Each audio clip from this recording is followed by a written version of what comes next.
Uh, you know, they've been doing the same thing the whole time that we're here.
All right, Marcy, I see your shot, and I see that you're dialed in here.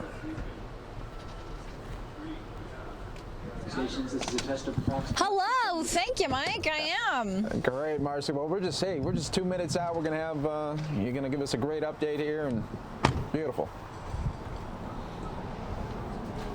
Can't wait. Sun is shining. I'm on Fox News now. Yep.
This is a Fox 10 News Alert. And welcome here to News Now as we continue to provide you updates here on this tinder fire that is burning up north there. And boy, when you just take a look at these images, man, you just really, your heart goes out for everybody that's that the homes that are affected there that have to be evacuated, not knowing that when they come back, will they have a home here?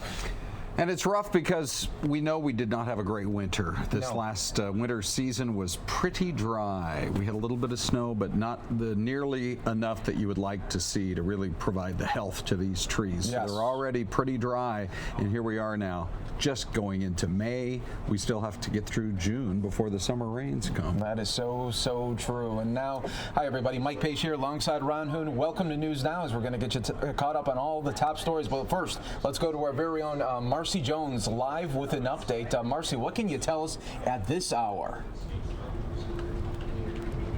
Well, Mike and Ron, we're right at the section of Highway 87 where you can't go any further. It's Clint's Wells, and ADOT and DPS have had a little stakeout here so that they turn away any cars or trucks that try to pass through because it's just not safe past this point. We just ran into a man who was evacuated from his home just a little farther away from here, rather.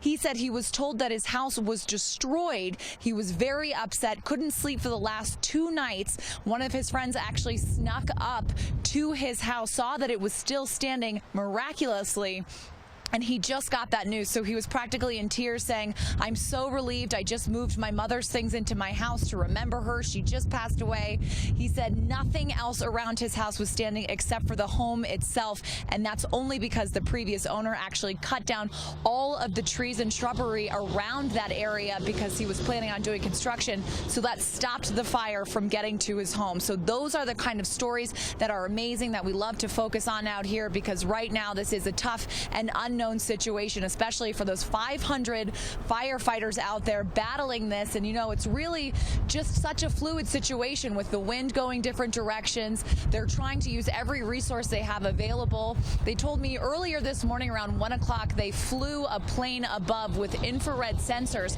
to see exactly where the hot spots were and which embers were really still alive and spreading. And they said good news is on the west side they're seeing less of those hot spots, which is of course what they want. On the east side, that's really where they're going to focus their attention, because if that wind continues to blow, those embers begin to spread, and that causes more fires, and of course that lengthens the time that they're going to have to battle these fires. Now they're saying 0% containment at this point.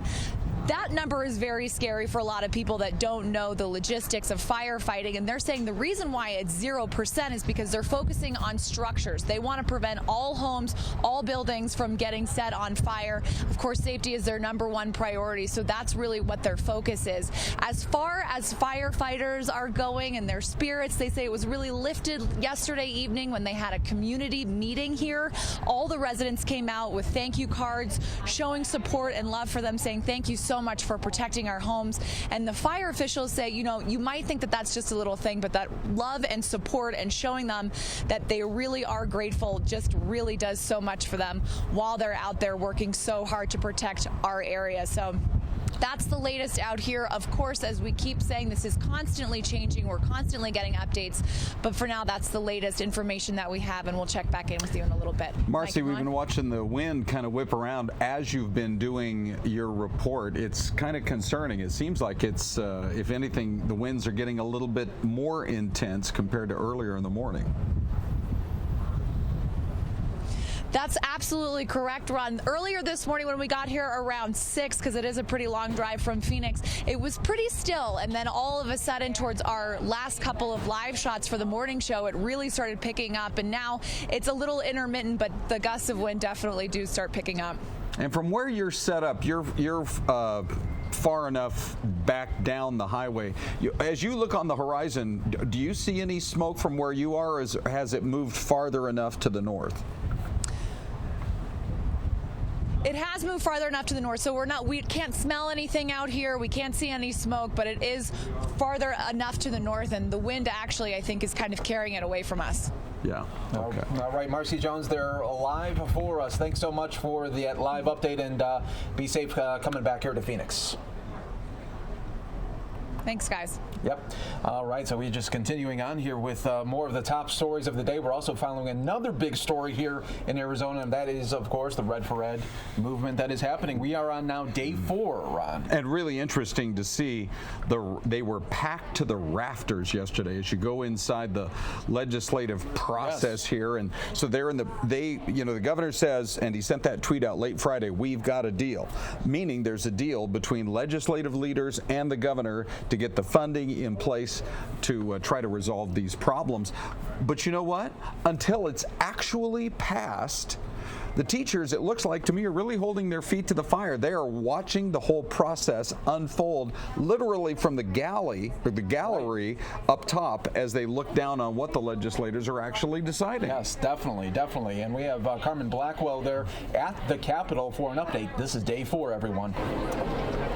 Yeah, good morning, Mike. That's right, day 4. This is still going on, still not exactly sure when this walkout might end. But last night here at the state capitol, lawmakers met up to hopefully get some sort of bill scripted out, or sketched out rather, that they hope will pass later on today.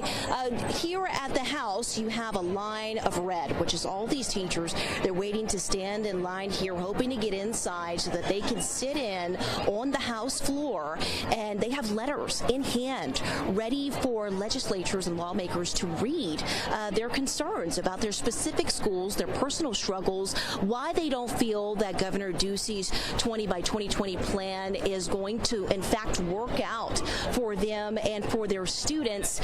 They keep pushing that it's not about them and their salaries, it's about better funding for their students and for their classrooms. Here on the other side of the Capitol's lawn, though, over here in the State Senate section, was another group here that isn't so happy with Governor Ducey, and that was the March for Our Lives group here in Arizona, or in Phoenix, rather. We spoke with a student earlier on this morning who's the leader of it all, and he basically told us that, he's also frustrated with Governor Ducey because, Ducey is somewhat endorsing this NRA bill that he would like passed, but, the students are saying that they don't feel safe or protected in schools, and they'd like background checks to be done and other sorts of things that they don't agree with in that bill. So they're also here at the Capitol this morning, hoping to somewhat step in front of those lawmakers and in front of Ducey, rather, to speak with him one-on-one and just say, hey, look, we don't really agree with this. We don't feel safe here in our schools, and that should not be the case. They don't want to see something like what happened at the Parkland shooting happening here in Arizona. So definitely, thousands, if not hundreds of people out here again, day 4 on the Capitol lawn here here, and they're trying to make some progress. So hopefully these teachers and these students will be heading back into the classroom here very soon, if not by the end of the week. But here again, you know, that's only a hope that we have, Mike. Yeah, that's definitely true. And Carmen, it's a little bit different today because there's no rally really set up out there, right? I mean, it's just going to be them trying to get something from the legislator. Yeah, that's right. There was no Red Fred organizers told us last night that there's definitely no rally or no walk that was officially planned for today. These teachers just chose to show up on their own in another sign of unity or solidarity, just to show their support. You know, we spoke with Joe Thomas, the AEA president, yesterday. He basically told us that, you know, these teachers are going to be out here. They're not standing there. They're going to stand their ground, rather. They're not backing down, and that it wasn't until Monday that they were able to get into this building on the House floor and actually have their concerns heard by lawmakers. It wasn't until yesterday that they actually opened the doors to let the teachers come in. Again, that's what Joe Thomas was telling us, but as you can see yesterday, I think they got a little bit of progress there, and then today, some of these teachers are actually being let in on the House floor and, you know, able to read out these letters that they've had written out, just so that these lawmakers can get a very good perspective on exactly what these teachers are trying to get across. All right there, Carmen Blackwell. Yeah, a lot of voices want to be heard there. We'll see if they can meet somewhere there in the middle. But thank you so much there at the Capitol. All right, and that was Carmen Blackwell a little bit earlier there at the Capitol there. But a lot going on here in the world of news. And you know what I like sometimes about news now is that we get to show you stuff really in its entirety that you really wouldn't get to see a little bit, you know, just on a regular newscast. So let's take a look at what we were seeing just moments ago, right before we came on the air. Yep, we were rolling the video. This is at the US 60, and take a look at what was happening. Yep, there were some ducklings right there. Mama Duck and the ducklings. Oh, she's picking up her pace here. This is going to be a slow speed pursuit. Take a look, though. That DPS officer was right on hand, blocked traffic almost immediately. Oh, looks like the effort to at least try to corral one of those little ducklings. So we watched for a good 5 minutes as they were just kind of going there. This is right around Dobson, and they were in the median. And of course, what they were trying to do was get them off the lanes of the freeway altogether. Yeah, look at that. So that was great there that they had the people right there getting it so they could scoop them up. It's always scary when you see some little animals there on the road. Oh, sure it is. And then my question was, we saw the guy with the blanket who ran off the side of the picture there for just a minute. I wonder if there was one more duckling that he felt he had to go back and get, or exactly what the situation was. Then they kind of widen out, and then they zoom in, and these were the pictures we really wanted to see, because at least Mama Duck was smart enough to go ahead and get as far away from the pavement as possible. There's the sign of some greenery right there. Now here's the thing, it's still going to be difficult. I mean, you do have walls right along the freeway, but hopefully they were able to kind of meander their way into the neighborhood. So this is basically between Dobson and Alma School off to the left. You see the Hilton Hotel that they have there near the Alma School exit. So to the left would be the Fiesta Mall area, to the right would be that big apartment complex. And what we're hoping is that they successfully got them all the way to safety. That is what you want to see there, though. But yep, you never know what you're going to find right there on our roadways or our traffic cameras. You know? No kidding. Wow, definitely something. And then speaking of something you don't normally get to see in a New Jersey neighborhood, there was a bear on the loose, and it's not just been today, but it's been for the last couple of days. They've been trying to get this guy under control. This guy has decided he likes Paramus. Look at this. And so he just keeps wandering around. They had reports earlier, day before, that he was up in this area, hiding out in a tree. Today he decided to go do some exploring. And for the most part, he actually looked, whenever there was any possibility of human interaction or even other animals. We saw a dog in a backyard. He looked pretty skittish, like he wanted to get away from anyone and anything. Yeah, and at last check, everybody, we just had the live stream available to us, but it just went away. But at last check, checked, the bear then went up a tree and has just been sleeping, and they're trying to get him up. Yep. In fact, I did hear some reports they were going to try to use some noisemakers. Oh, okay. There you go. To try to, don't fall asleep, or if you are falling asleep, we'll wake you up halfway and you'll fall right down out of the tree. All right. I don't remember if this was that very backyard where it looked like. No, I think he goes it's a little bit later. Yeah. So, he's doing what he can to kind of stay away from people. But, it's funny because you don't have to get that far outside of New York City before you get into some very rural stretches of the woods.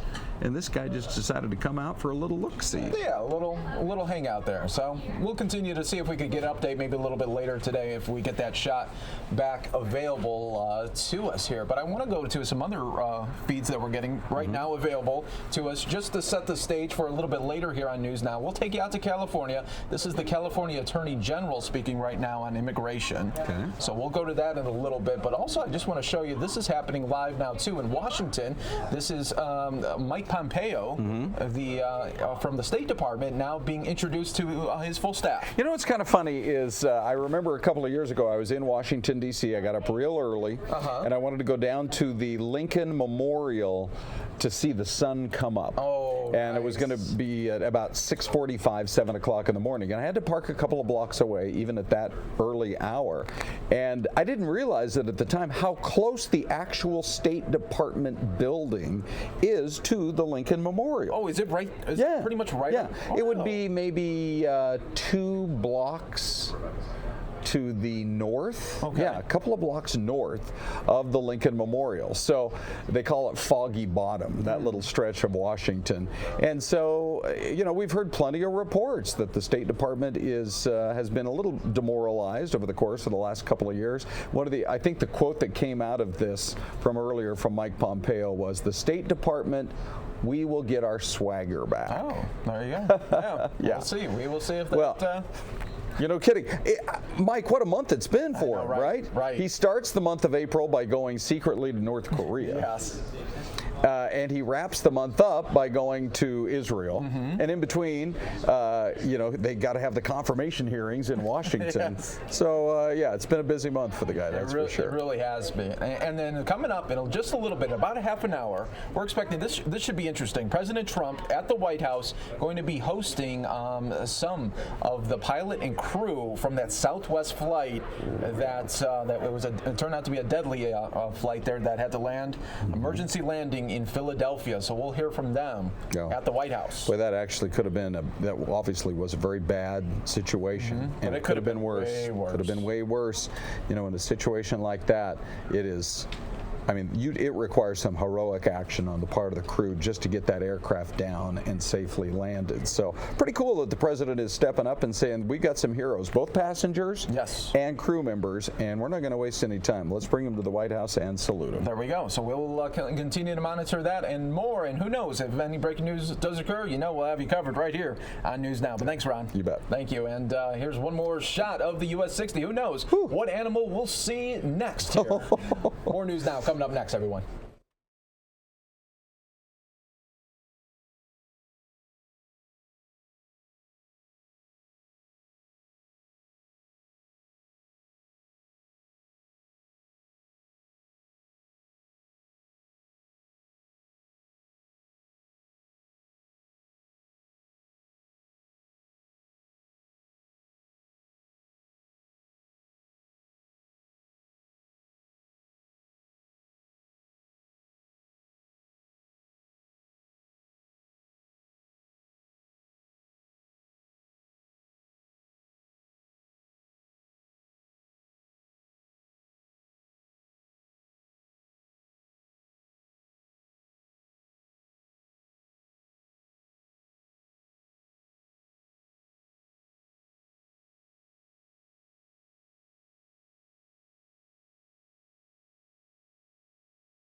Test one.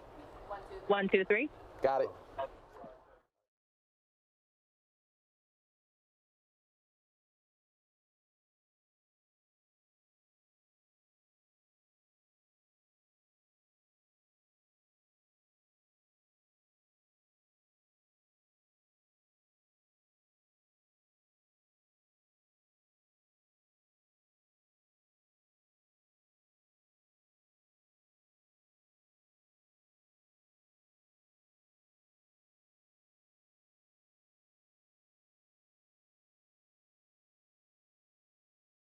It's your 30th.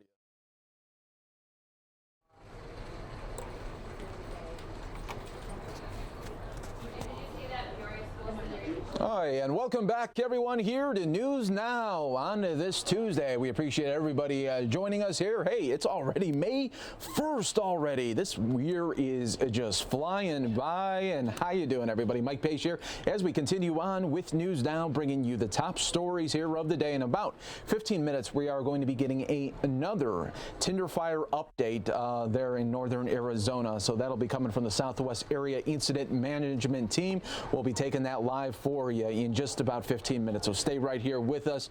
In the meantime, let's go back out to D.C. now, where Secretary of State Mike Pompeo is addressing his staff for the very first time. Face that achieves the outcomes that America so desperately needs to achieve in the world. I've told this story a couple of times, but it's worth repeating. The best lesson I ever got was from a fellow named Sergeant First Class Petrie. He was the first platoon sergeant in my first tank platoon when I was 22 or 23 years old.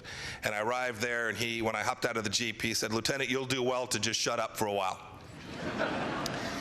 And actually, I think he meant that. But what I took him to be saying was that it's important that we listen and learn. And I know that I have an enormous amount to listen to you about and to learn from you.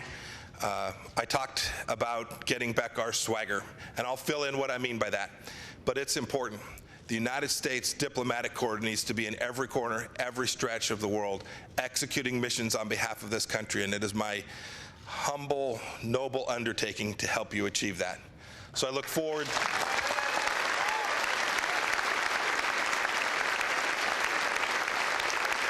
Thank you.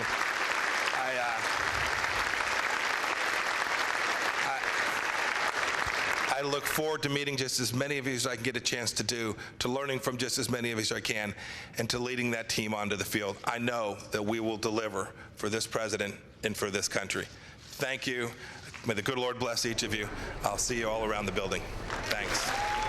All right, so that was the newly confirmed Secretary of State Mike Pompeo addressing his State Department staff for the very first time there in D.C. So we heard just the very tail end of that right here live on News Now. We're going to continue on taking the top live feeds here from across the country. Let's go now from across the coast to California, where the California governor is speaking right now, and it looks like he's speaking on immigration. Let's listen in. Doesn't get it, and if Trump doesn't get it either, they got to go. And pending that, we're bringing this lawsuit, and I intend to fight this as hard as I can with all the resources at the command of California, joining with all these other 17 other states and the District of Columbia. I'll take any questions. Governor, California has always been a leader in the fight for national clean air standards. We've kind of gone our own way on that. Why is this lawsuit necessary? Why can't California just continue to set the standards nationwide? Well, because we entered into it. There's an agreement here. This is an illegal act. We maintain it's illegal. It's not lawful. You can't just, like some, tin horn dictator, say, I'm tearing up a rule that was based on a 2-year determination process. You must have evidence, some substantial evidence, or you have arbitrary behavior, which is illegal, which is against the American system of rules-based governance. So we're fighting that. Also, we breathe the same air, and the air is not going to get cleaner if we have dirty cars everywhere else. And besides, the Trump people want to take away our separate standards. So we have to fight the first step in a war, not just against California, but against the children and the elderly and all those who are vulnerable to the poison that Pruitt wants to impose on the people of this country. It's so outrageous that I find it hard to find the right words to describe what is so unbelievable in their misbehavior.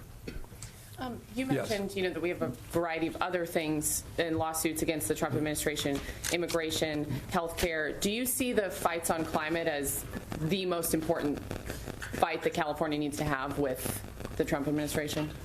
Well, since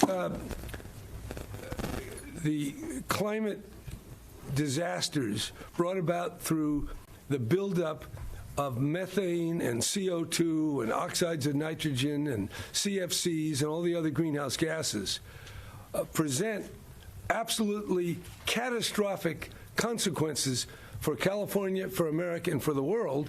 There's nothing more important. And the fact that people may say, well, that's down the road a little bit, doesn't negate the fact that if we follow the Pruitt-Trump path, we follow our way off the cliff to disaster. So we have to stop it. It's imperative. We can argue about all these other topics, but this is existential. And together with the threat of nuclear annihilation, the changes in the climate are going to irreversibly affect civilization and war and peace in our hemisphere and throughout everywhere else. So this cannot be taken lightly. I take this as an existential threat to America, to California, and to the world, and I'm going to fight it with everything I can. The Administrator Pruitt has said to Congress that he's not going to remove California's waiver on tailpipe emissions standards. Do you have is this a preemptive strike, or do you have a sense where did you say that? That's not the impression I get. Well, that's what he told Congress. So do you have a sense that he is going to he's not imminently going to remove the waiver, ultimate waiver authority, or is he going to leave in place our greenhouse gas reduction emission standards? Has he said that? I don't believe he has. He may not try to attack the underlying authority enshrined in the Clean Air Act because he couldn't get away with it. But that doesn't mean he's not going to try to change our Pavley standards. Right. I just was wondering if he doesn't. Look, hallelujah. If you're right, he endorses the Pavley standards. Hallelujah. We'll join up. But I don't think that's true. I'm just wondering if you have. Is that true? Have you been given the impression or given information? Sources that really exceed our own. Have you been told that he's imminently planning to reverse that waiver, or are you taking a preemptive strike here? No, this is a wrongful action in and of itself. So we're attacking. But if there's going to be some kind of conversion on the road to Damascus that Pruitt says, I now see, whereas before I was blind, hallelujah. But I have no evidence. And if you want to share your secret sources with Mary, we'll be glad to comment. But the information I'm getting does not validate the basis of your question. Governor, I'm curious, you said a moment ago this is a fight about science, but as you know, a lot of the political debate right now is the rhetoric we use, who believes the rhetoric. What? Yeah, well, my point is, this is the second time in a couple of weeks that you and the Trump administration have tussled. There was the issue of the border, of the National Guard. Yeah, that wasn't science. But no, but my point is, that was politics. Therein lies the point. The challenge is that the president's rhetoric is different than yours, and at some point the American people have to believe your rhetoric or his rhetoric. And I'm curious, what about science? How do you make the point in thousands of independent peer-reviewed studies have indicated that what I'm saying about climate change is true. And yet the president persists in the path that he has gone on. So I don't follow this question. My point is, this is the political rhetoric we live in. You are trying to make your case to the American people, to the California people here today. The president makes a completely different case. So? And so how do you... Is that news? How are you victorious? That is not news that he's making that case. So what are you trying to get? I'm trying to... How is that not news? That Trump is Trump and Brown is Brown? I mean, these are pretty obvious. Is it all about science? So it's all about science. The differences. Give me that question again, because I really want to respond to it. I'm just asking you, as a seasoned politician, if you can talk a little bit about the challenge to get people to listen to you in this era that we live in, where the president says a completely different version of events. The era of Trumpian noise. Very challenging for newspapers, very challenging for politicians, very challenging to have a democratic governance, because you feel compelled to repeat all these tweets, and Trump is definitely running a one-man demolition derby on science, on the Clean Air Act, and a lot of things we're trying to do. So all I can say is we're bringing a lawsuit. I believe we can win. We're going to win. We're going to stop him from rolling back our standards, and that's good. Now, as far as who's going to dominate the nightly news or how all that, the president, you have all agreed the president is more news than anybody else. So as long as Trump is president, he gets first cut for the news, both good and bad. So I think it's a battle. We'll see with the November elections how that'll turn out. I tend to be engaged in that. But it is a battle for not only the soul of America, but for the future of America. And we're being divided. That tax thing, which you penalize the blue states, and now they're attacking what California is trying to do. At the very moment when competition in the world and danger is rising, Trump is dividing. So I think it is very challenging, and all I can do is do the best I can. Let me add something to that. Again, not to repeat what the governor said. We have sued now the EPA. I think this is our 10th lawsuit specifically against the Environmental Protection Agency. I think this is our 16th or 17th lawsuit, and my staff can correct the numbers, on environmental issues against the Trump administration, whether it's EPA or Department of Energy, Department of Interior, etc. Of our 16 or 17 lawsuits on environmental issues, we have around 10 or 11 victories to date. We have not lost one case against the Trump administration. We have not lost one case against Scott Pruitt and the EPA. And so while... All right, everybody, and when we come back here on News Now, we'll have a live update for you on the Tinder fire. More News Now coming up next, everyone.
All right, Brian, I just want to do a quick mic check with you. Brian, can you hear me?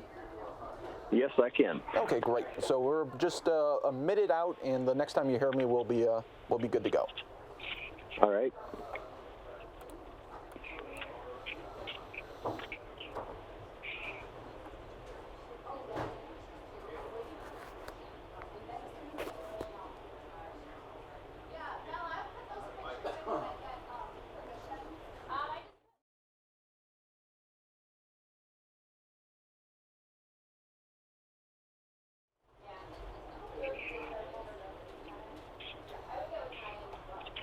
All right, just 30 seconds out, Brian. 30 seconds out. Okay.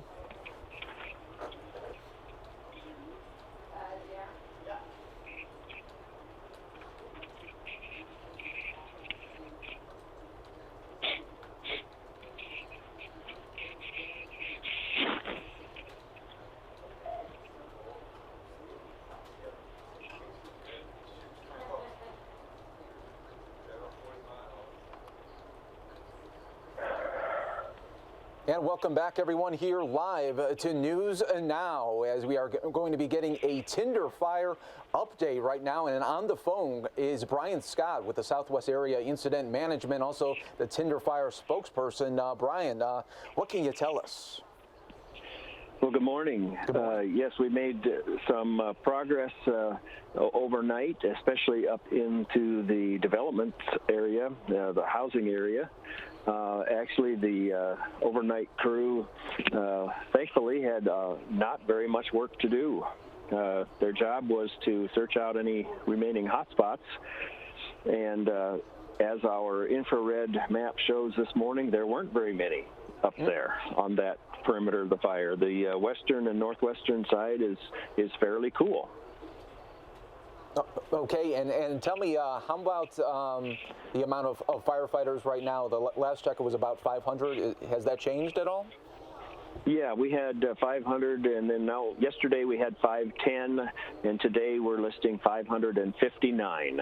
Okay, all right. So 559 now battling this fire. And what's really changed the most for you guys within the last couple of hours, would you say? Well, this morning it started off quite a bit cooler than yesterday. I think in camp we were at 36 degrees. So I was glad to have had checked out a second sleeping bag, I tell you. Oh, sure. So that's helped a little bit. Our humidity recovery went to about 50% humidity, which was higher than it has been overnight in the past few nights. And so our minimum relative humidity expected for the day will be 30, and that's still above any concerns for a red flag warning. So we do still have pretty high winds today, but we started with wetter air this morning, and so that's slowed some of the fire activity today. Okay, so that's a good sign there. But yeah, talk about a little bit more about the wind that you are experiencing, because we had our reporter out there live a little bit earlier at the top of the show, and you could still see it. It was swirling a good amount. Oh yeah, it is. It's hard to get into an area where we can record without the noise of the wind. Yeah, that is certainly affecting fire activity. But again, it's a little bit less because we started the morning with a higher humidity. Okay, and tell us how are the firefighters doing, and how are you able to switch them out to get them some breaks and things like that? Yeah, like I said, the night crew last night up in the structure area, they had a calmer night. Of course, they were searching for hot spots, but not the firefight that they had on their hands on Sunday night. So we're able to take some of those folks now with that cooling down up in that zone, and to switch them around.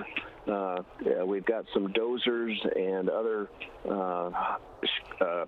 ground crews working down on the south and eastern perimeter of this fire, and that's where we had some fire growth yesterday.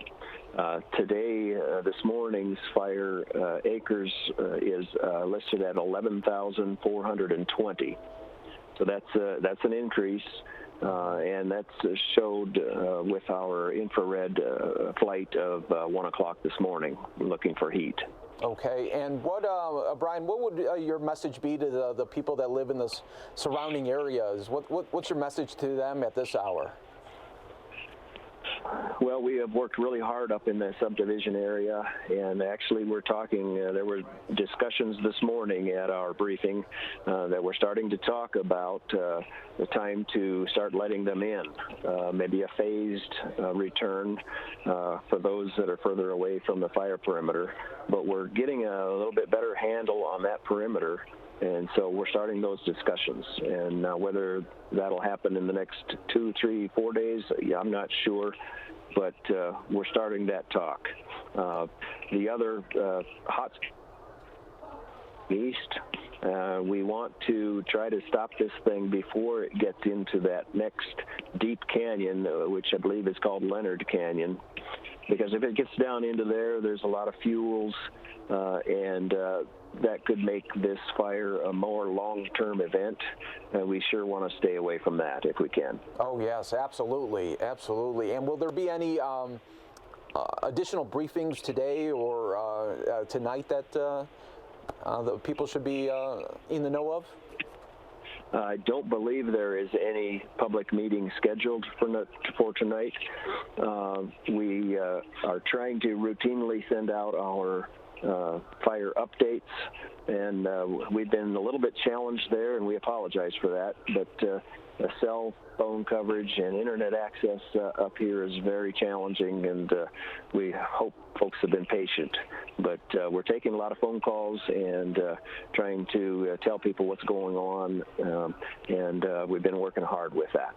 There we go. Well, Brian Scott, thank you there so much for that live update, and we're hoping for the very best for all the firefighters that continue to fight this fire. I mean, when we see these images, it's just absolutely surreal there, and I can't imagine what it would be like there right on the front lines. Yeah, thank you very much. Yes, Brian. All right. Thanks for that update, and more news now coming up next, everybody. All right, Brian, we are out. Thank you so much. All right, you bet. Hey, thanks for calling. Now, your name again? Sure, it's Mike Pache, P-A-C-H-E. Oh. Okay. All right. Hey, thank you very much. Yes, and Brian, thank you so much. And will there be any press briefings up there, or I know not any public briefings, but will there be any? Yeah, no, we really don't have the staff. Sure. To host a big scale event, and basically I've learned that the media kind of is on their own schedule, and we don't necessarily appreciate a scheduled briefing time. Yes. And I can understand that.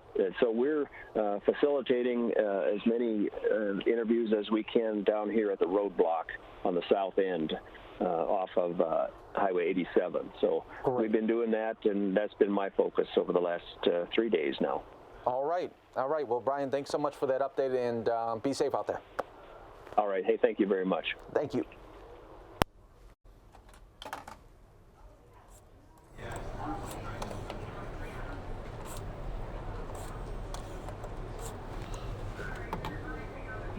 All right, folks, on Fox10Phoenix.com, thanks so much for joining us here. Heard a little the behind the scenes there as well. We continue to bring this to you live right now on News Now.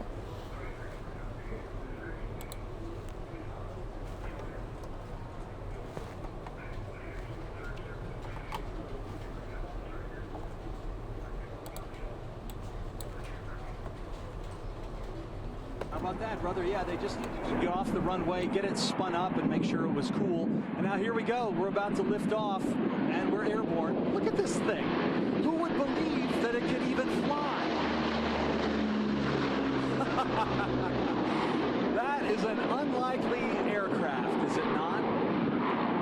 But designed to hold, yes, it's the last flying Super Guppy. There is one in the museum, the Pima Air and Space Museum. How about that, brother? Yeah, they just needed to get off the runway, get it spun up, and make sure it was cool. And now here we go. We're about to lift off, and we're airborne. Look at this thing. Who would believe that it can even fly? That is an unlikely aircraft, is it not? But designed to hold, yes, it's the last flying Super Guppy. There is one in the museum, the Pima Air and Space Museum down Tucson way, and they've actually pulled parts from that aircraft to keep this one airborne. So yeah, they've been pirating parts from their unused ship. But it's always a thrill when it gets to town, and every once in a while it comes through. They like landing here, Troy and Andrew, because the runways are so very long and so much wide open airspace out here in Mesa. Not a ton of traffic, not as busy as Deer Valley or certainly Sky Harbor.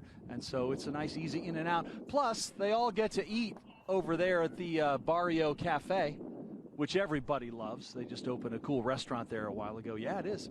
Even for the locals, we were here to open up that restaurant, or to help show it off a couple of months ago. And anyway, it's been a great morning out here. I wish you guys could be out to see this. Yeah.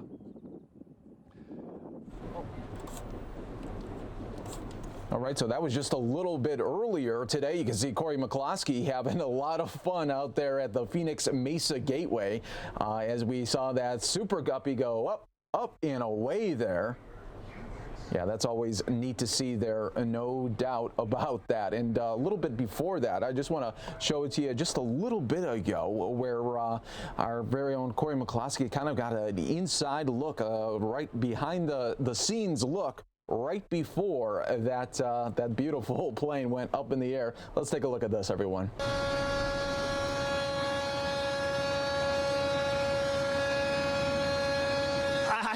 That's what I always think. What fever dream or what drunken bender brought this idea on? But it's a fascinating design, of course.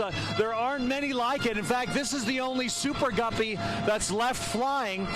They're pressurizing something inside there right now, so we apologize for the heavy noise. But it's here in town now. It's on its way back from California.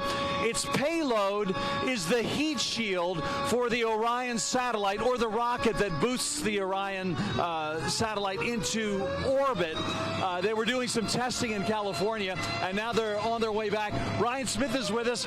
Ryan, this must be a thrill for everybody here at the airport. You're the communications director here at Phoenix Mesa Gateway, and it must be a thrill to see this aircraft come in every time. We love to welcome the Guppy. It always gets a big crowd out here, and kids coming, and even those that work here at the airport. We love it. We all come out of our offices because there's really no other plane like this. Yeah, and as you were telling me earlier, this is really about the only one left flying. Is that right? This is it. When they have a part that breaks down, they have to go find other airplane parts from different airplanes that have broken down and are graveyarded, and they kind of put this thing together. But the engineers at NASA are pretty smart that way. Well, I assume just by its design, anyone could tell that it's made to carry enormous things. I've seen video of the nose of the space shuttle back when the shuttle was flying being pushed right into this aircraft. It's impressive. Yeah, the front of the nose of the aircraft actually opens up on a big hinge, and they can literally put anything up to 100 feet long or 25 feet tall into it. Well, tell me a little bit more about its particular payload, the pathway for this heat shield.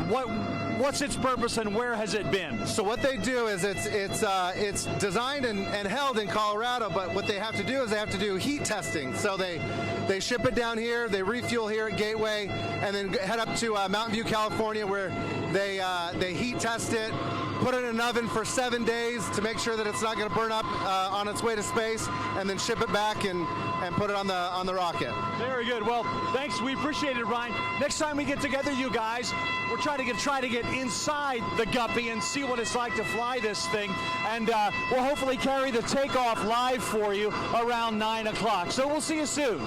So that was Corey McCloskey just there a little bit earlier this morning there at the Phoenix Gateway Airport there. Wow, that is just an amazing sight to see every time you get to see that Super Guppy there. Nice, up and close and personal. That's the way we like it there. Right here on the News Now. Hope everyone is having a great Tuesday as we get you a little bit closer here now to 10:45. We are expecting President Trump at any moment now live at the White House to be talking to the Southwest crew and pilot who had that horrific accident up in the air that the engine blew apart and had to land emergency landing in Philadelphia. We'll hear from them coming up in just a little bit there at the White House. We're expecting that at any moment. But let's keep you at the White House right now and show you as President Trump just a little bit ago presenting the Commander-in-Chief's trophy to the U.S. Military Academy football team at the Rose Garden. Let's listen in.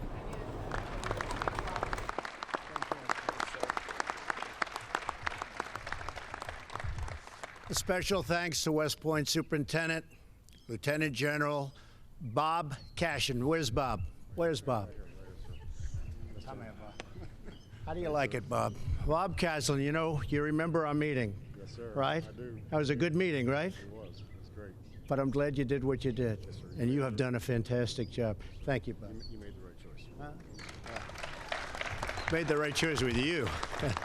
General, you're a great leader and a legendary institution that has been a source of pride and strength for our country for more than 2 centuries.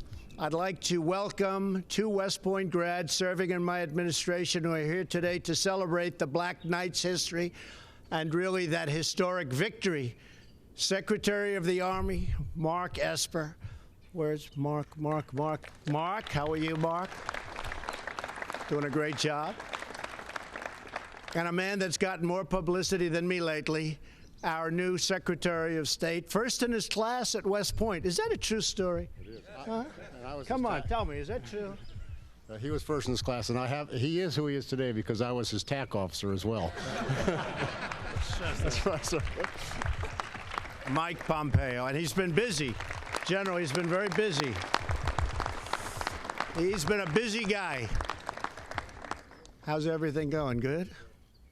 I think better than people even understand, right? Good. Good job, Mike. A warm welcome to Deputy Secretary of Defense Patrick Shanahan. Patrick, thank you very much. Thank you, Patrick. as well as the Army Chief of Staff, a very special guy, General Mark Milley. Thank you. Thanks, Jim. Finally, and most importantly, welcome to Coach Jeff Monken. See, they say most important. Today is a very important day. He's a great coach, and the 2017 Commander-in-Chief Trophy winning team, the Army Black Knights. That really is something very special. Coach, thank you very much. What a job. This is a Fox 10 News Alert. And welcome, folks. We are now live for you in California right now. Sky Fox showing you a police chase near Westminster, California. Let's take a look here. Viewer discretion always heavily advised during these situations. We will continue to bring this to you live right here as police are pursuing this vehicle here, center in connection right now. We'll continue to follow this here for you. And still no word yet on why this suspect is being pursued, but usually it has to do with a suspect stealing a car or some sort of robbery, burglary situation. But we will continue to wait and see just how this all unfolds. Thank you so much for everybody for joining us here on News Now, and for people on fox10phoenix.com. I know a lot of you usually see these types of things that we do. We break in when these things are happening.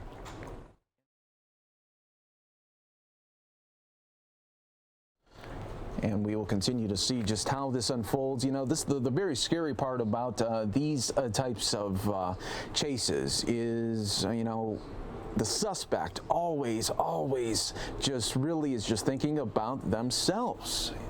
So you'll see that the suspect could be cutting in and out of lanes, but right now, nothing too out of control right now. That's the good thing. Hopefully, we'll see pretty soon that this suspect comes to their senses and says, hey, enough is enough, and I'll just want to pull over and not try to get anybody injured or killed, but geez, you just never know how this is all. Okay, we have California Highway Patrol right behind now as Sky Fox is able to zoom out here for us, and we are now joining our Facebook Live partners here as well on Fox 10 Phoenix.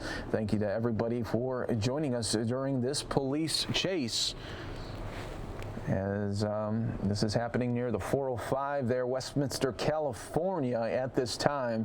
So far, we have not seen that car go to any lanes of traffic right there. Just staying on this one lane. Police keeping a very, very close eye on this individual here. So we'll just see what the next move here is for this suspect. But we'll continue to show this to you live right here. You just never know what you're going to get on News Now. And remember, when breaking news does occur, you know we have you covered right here on News Now. Okay, so now it looks like he's getting onto that shoulder there, right there, that HOV type of lane right there. And the suspect continuing to go at a higher rate of speed. You can tell just by how he's passing up the other vehicles here. We're trying to get some other additional details here for you, but we'll continue to watch this all unfold live.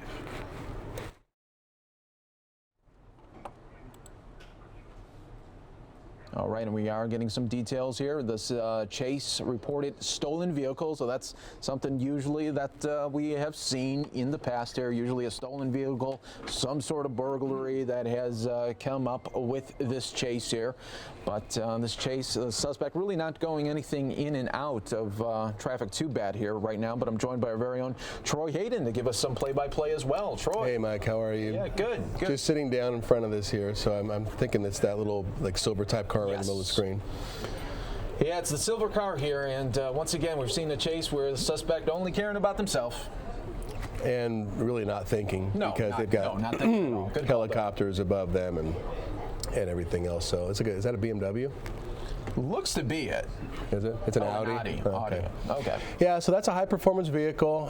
You can see they're really moving right now. I tell you, when I watch these, I'm always more comfortable. I guess less on edge, I would say, when they're on the freeway. Oh, yeah, right, because you're not going through intersections. Right. Not a woman with her four kids in a minivan, you know, going through the intersection getting taken out by this guy. But, yeah, these are never... they're never easy to watch because there's always that unknown, and you don't know what's going to happen. So, do we know what caused this? The start of it? The cause was from a reported stolen vehicle. So that's the start of it here, and. You know, with these types of chases, though, when they're on the freeway, these are the ones that can last, 90 minutes, maybe 80. Sure. You know, these could go for a while. Well, especially when this guy is not going. He's staying in his lane. Right, and not threatening too many people at this point. I mean, if you were in front of this guy, you'd think, oh, there's just somebody speeding behind me. He's not being very erratic. But, the thing that always gets me is, especially when you look in the Southern California area, how often do you drive on Southern California freeways that look like this? I've never on these freeways. I know, right. You always hear about that LA traffic, California traffic, and it just seems like with the suspects, it always seems like they find the freeway that is always the one that's open. Yeah, maybe they know their way around there. I know they really study the roadways there in Southern California to get around the traffic. But in that last shot, we just saw a CHP SUV, which, then pretty close. Now, in Arizona, we tend not to do this anymore. That's true.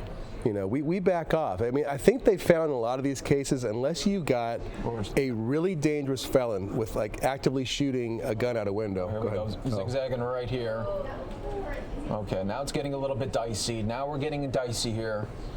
And just hoping that this suspect is going to say, you know what, enough's enough. Or, so what else? I would hate to see him then pull off and then go out on these side streets. Right. It's better to have him on the freeway. But just the fact that one CHP officer is staying so close, it tells me either they don't have the CHP helicopter up yet, which would be surprising to me that the television stations would be able to scramble and get on it before the law enforcement helicopter. Yes. Or that they're doing something very, very dangerous in terms of threatening lives. All right. Beyond just the driving. Yes, and we are getting some additional details here that this chase began about 20 minutes ago. So this is going about 25 minutes ago. It started in Santa Ana with a suspect here in this stolen silver Audi. So. All right. So now we've come up to a stopped area. Let's see if we can get through here, or if they can pin him in. Oh man! And, for a second there, I thought there was some sort of a median going the wrong way now on an on-ramp. Now this is what scares us here. Here we go. I know he's back in the correct lanes of traffic. But yeah, so here you just don't know what you're going to get. You've got big wide intersections, very similar to what we have in Arizona. And if you've got somebody who's desperate to get away, you just don't know what they're going to do, especially but now I see two CHP SUVs right behind this person. Again, if you're just joining us, this was a chase that started with a stolen car. The person is in a silver Audi, and they were on the freeway for probably the last 5 or 10 minutes, and now they've gotten off the freeway, and it looks like they're on another large roadways, an overpass of some sort.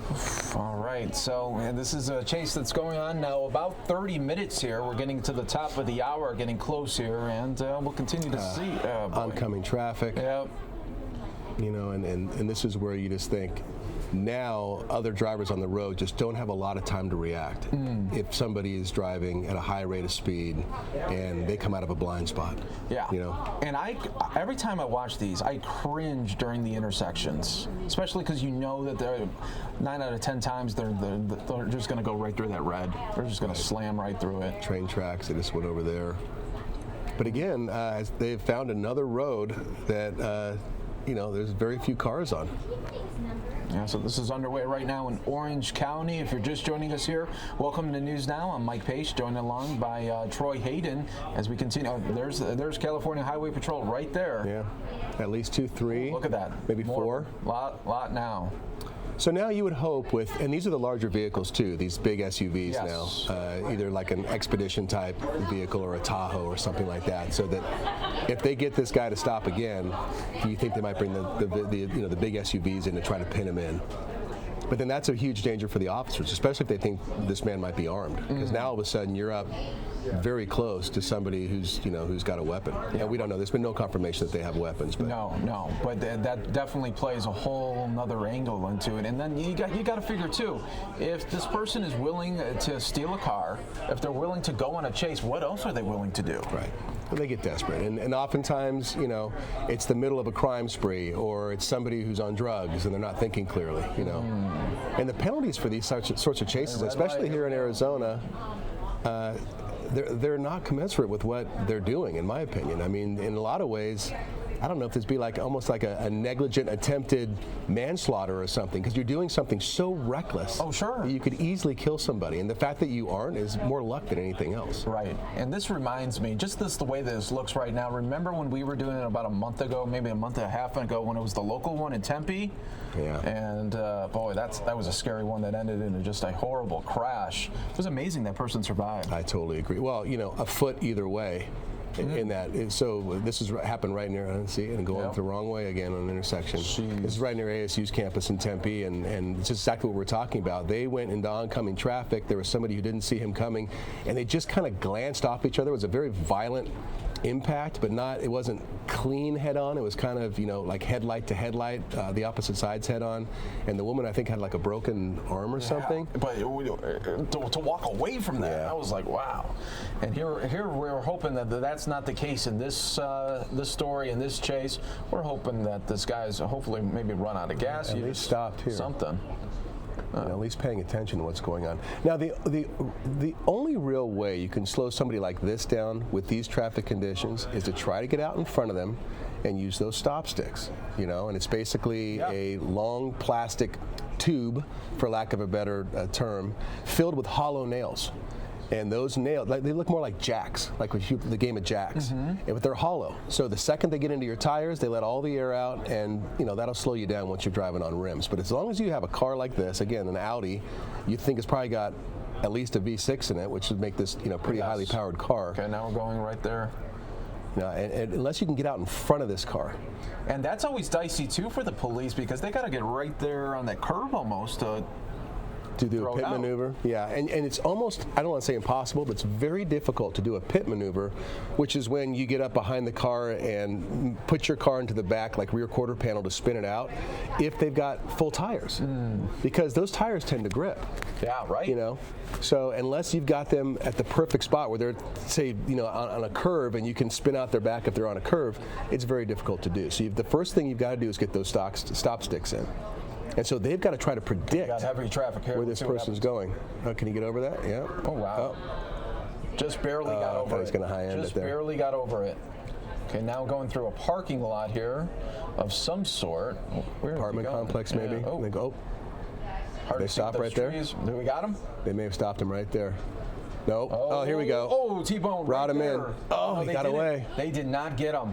Oh, they had him. They did. Oh. But now the question is, what is this person going to do? Now, yeah, because this is when we see that an accident could occur, right? They get even more desperate. Well, now they're getting desperate. They're getting very nervous, scared. They just, oh wow. So they're trying to catch up to him as fast as they can here. Oh boy.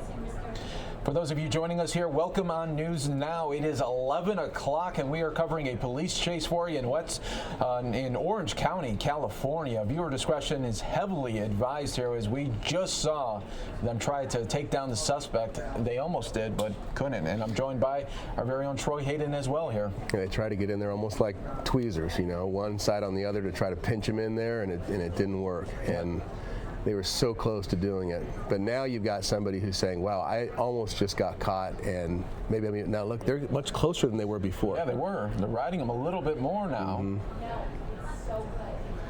And again, it's surprising. He hasn't been as erratic in terms of, you know, his route as much. I'm surprised we haven't seen anybody get out in front of him to try to get some stop sticks out. But again, he's making these U-turns. That must be difficult. So that you don't know which way he's going to go, and now he has heavy. Oh, wrong way. Oncoming wrong traffic. way. See, now you think they're. Now he's really erratic. You're right, Troy. As soon as that happened, he started taking these risks now. Well, when, you know, his adrenaline going even more than it was before when he had those two big SUVs, you know, basically crush him on either side of his vehicle. You can see the damage on both sides. Okay, they're getting right up. Now, see, now there was a CHP who got in front of him. So maybe they're getting in front of him now, and maybe the next intersection we'll see somebody who'll be able to throw out some stop sticks. Okay. 'Cause that's the first CHP vehicle that I saw in front of him. Good, good. Hopefully we'll get to see that right here. And it's still too high rate of speed even to do a pit maneuver, right? I mean, this is way too. And not only that, his tires are full. Yeah. So, you know, to try to do a pit right now, yeah, it's way too fast. Because now at this point, if you start spinning him out and there are other innocent drivers on the road at this rate of speed, you could easily take somebody out. Yes. So that's the constant calculus that the police officers are doing. How important is it for me to get this man off the road versus keeping him calm so he doesn't hurt anybody else? So this is, again, we don't do this in Arizona. The only way that we follow this closely here, especially in the metro area, is if the man has been taking shots out the window or something. They feel like they have to get in and stop them right away. Otherwise, they'll back off.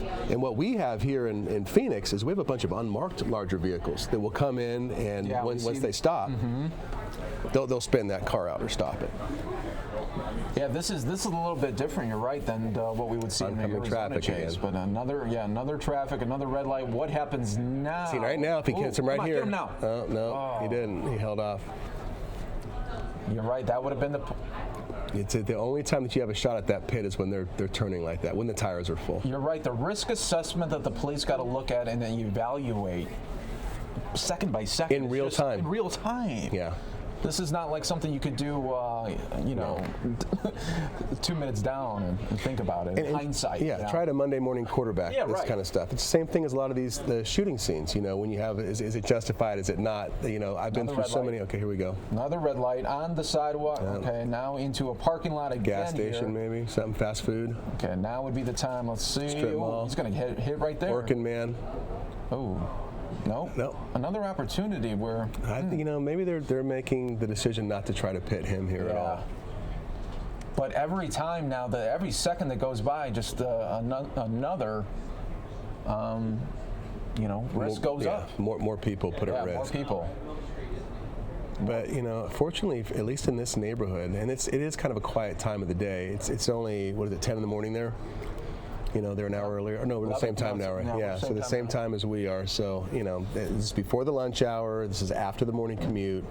Most people are probably where they need to be, at least in this area. Orange County is south of Metro LA, the most packed part of LA, and then the really bad freeway highways are the 405 that runs north-south, basically right out of Metro LA and kind of goes up into the San Fernando Valley there. Now, do you think at this time, the suspects, Troy, ever try to call somebody, or is it just too nerve-wracking for them? Or well, it's interesting you bring that up because you brought up the chase that we had that ended in Tempe. Yep. He was on the phone to one of our desk people here, Christine, talking to him on the phone, and she said she just got this phone call from this guy who was ranting about different things. Oh, they're out to get me, and the government this, and this is an illegal chase, and all. And she said, "Excuse me, what are you talking about?" Right. And finally, she put two and two together and said, "Are you in the car right now, running from police?" And he said, "Yeah." Wow, just bizarre. And now we're back on the freeway here.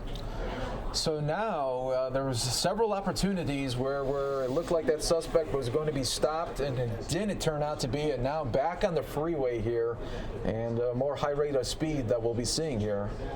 But again, as we watch this, it brings up something that I mentioned a few minutes ago. I mean, here it is. You're worried about him maybe hitting somebody from behind, but he's not going the wrong way. In other lanes of traffic or running through red lights. Although now he's looking like he's driving on the median or close to it. Yeah, so he has been really picking up speed. When we first brought this to you about 15 minutes ago, we were just seeing a suspect that was staying in one lane and just continuing on, and then he gets off and things got a little haywire there. And I don't know all the helicopters in LA, so I got to watch, identifying things. But I wonder if that's a police helicopter right there. Generally, they keep the helicopters at different altitudes, and the police one they'll let get lower than everybody else. Nice. And so that helicopter appears to be a lot lower than our Skyfox helicopter. Does. So maybe that is the police chopper that's sitting there right over the top of him. But I can't identify it for sure. It's a nice A-Star helicopter, it looks like. It's a nice high-end chopper. I wonder why we're backing out so much. Maybe they're talking about the police helicopter. Yeah, that could be there. But wow, we continue to take this here live for you. This is a stolen Audi, everybody, that suspect is wanted for. I'm joined by Troy Hayden, Mike Pace here, and we continue to show this to you live here on News Now, fox10phoenix.com, as well as our Facebook Live. Used to be a pretty nice car. Remember when we first started this? Yes. Pretty nice looking car. Now both sides are bashed in. The bumper is half ripped off, and I would bet there's going to be more damage to come. Right. And how would you feel if you are the poor person? Owner? Yeah, the owner here, and you're seeing this. Are you hoping that it gets totaled? I mean, you'd have to. Do you want it back after all this? And you don't know what kind of, was it at gunpoint? And that's a whole nother point. If it was at gunpoint, then you see police are really going to be taking this guy very, very cautiously. Well, and as I said, I wish I were more familiar with the California police tactics, but, generally they kind of back off a bit unless they feel like they have somebody who's an imminent threat to public safety. Because as we saw, he really started driving much more erratically after they tried to pin him in there. Oh, yeah, I would bet that is the police. Oh, now he's in this like no man's land. What is this? What is this now? I wonder if he can get through. Oh, yeah, he can. No, now he's going to go in the wrong way if he gets back on there. He's going to do a U on a highway. Wow. Okay. So see, and this is the kind of thing that does confuse the units who may be trying to get out in front of him. That's what I will say. Yeah, right. Because you think, okay, he's going to be out there. Let's do the stop sit, and then he's not even going to turn around. Wow. Right. No, it's pretty amazing there hasn't been more of any sort of wreck, Yes. In fact, the only real contact we've seen is when the CHP officers tried to come in there and take him out. And that's what the damage from the car is. Look at that bumper. Look at that bumper now. Yeah, I know. But that's really just a bumper cover. Bumpers now aren't what they used to be. They're just that plastic is just the cover, and the bumper's underneath. That's true. No, you're true there. And I was saying that as soon as we started this chase that we were bringing it to you on News Now, I said, when these are on the freeways, they tend to go a little bit longer.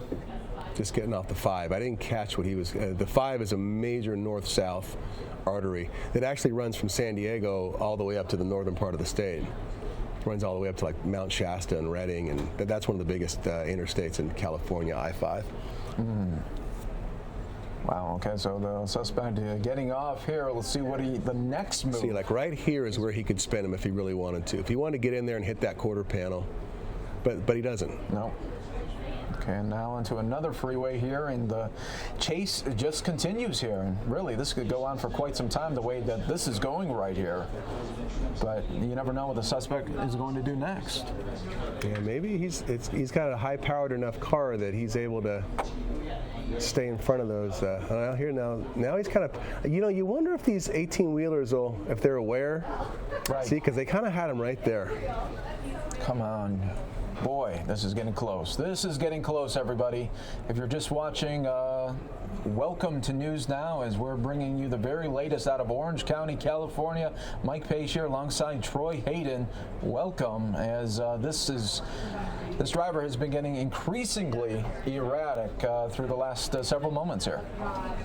You can see the damage to this Audi, which was completely fine about 10 minutes ago, but the CHP officers tried to make a stop where they used the front ends of 2 different big SUVs to get in there and try to, pinch him in, and he was able to get away, and in the process ripped off part of that back bumper cover. But the unfortunate thing was his tires weren't damaged, so the handling of the vehicle appears to be fine, and he's able to control it, and so far he hasn't killed anybody, at least that we saw. Right. In this vehicle. Who knows where he was before. Now, do you think this suspect, we've seen it a couple times in other chases where the suspect will want to get out and maybe try to get another car, or do you think? That's always possible. And then the other thing that happens a lot at the end of these chases is, you're talking about somebody being on the phone. They're on the phone with their mom or their girlfriend, and when they get into a neighborhood, generally when you see them drive around the neighborhood around and around and around again, that's when they'll jump out and either try to get away or go to mom's house or do something to surrender. Yeah, especially like when you've got this amount of time right here. Now they haven't tried to pinch him in or spin him out or anything in a good 5 minutes. You would think that this would be the time you kind of start thinking to yourself, what's the end game? Yes. What am I trying to do? I've got 6 or 7 different police cruisers directly behind me. My chances of getting away are very, very small. All right, and we are just learning that this is the 605 freeway. Okay. That we're just getting that update from our news team here, giving us these updates here. And yeah, you're right. What is the end game when you figure you got the chopper up above, you got the police chopper up, then you got all the police behind you. You're not going to get away. Probably at least 3 television helicopters because you're in Los Angeles, Yep. which is a major media market. Yeah, you're not. I mean, about the only time the helicopters lose them is when they go into parking garages. But generally, they're so strung out and sweaty, and it's not like you can just blend in at Macy's. No, sure. It's difficult. Yeah, right. So they generally don't get away there either. I think I can only remember maybe 1 or maybe 2 of these chases that have ended with them getting away. I mean, one of them was many years ago here, and the guy was on a motorcycle, and he ended up going into Sky Harbor, I believe, in one of those airports, and got away for a time, but I think they eventually ended up catching him. Yeah, I mean, with this suspect right here, I always feel like they just try to extend their last moments of freedom. Maybe that'll be 30 minutes, maybe it'll be 40, maybe it'll be 2 hours. But 1, 2, 3, 4. Eventually. I'm only seeing 4 SUVs. They're going to get caught. Yes, absolutely. And you know what? Here's the problem, though, and it comes down whenever we're talking about any criminal, is we try to project our thought process onto this criminal, and you can't do that. No, you can't. Because I don't know much about your background, Mike, but I bet you've never done anything like this. Not at all. So it's not the way you think, you know. Never convicted anyway, or we wouldn't have hired you. I'm sure it's fine, But no, so I mean, so us looking at him and saying, oh, well, obviously you have to know you're going to be caught. I mean, you should pull over before you hurt anybody. Right. That's the way we think. Yeah. That's not the way he's thinking. No, this is not the way he thinks, because number one, we know why he doesn't think like us, because he stole a car first, and then he continued on and to add more to this rap sheet, or her rap sheet. We don't even know. Could be a girl, could be a guy. Who knows? It's probably 100 to 1 men to women on these chases. Yes, so I think we're probably pretty safe. Yeah, we are right there. I'll give you that there. And well, we continue to watch this. Orange County, California. Who knows what's going to happen next? Everybody on News Now continuing to watch live here. Yeah, thanks for tuning in if you are. This is one of those things, I mean, what is it about these chases that fascinates us? And I think it's the unknown. And it's also trying to get into the mind of some of these people, right.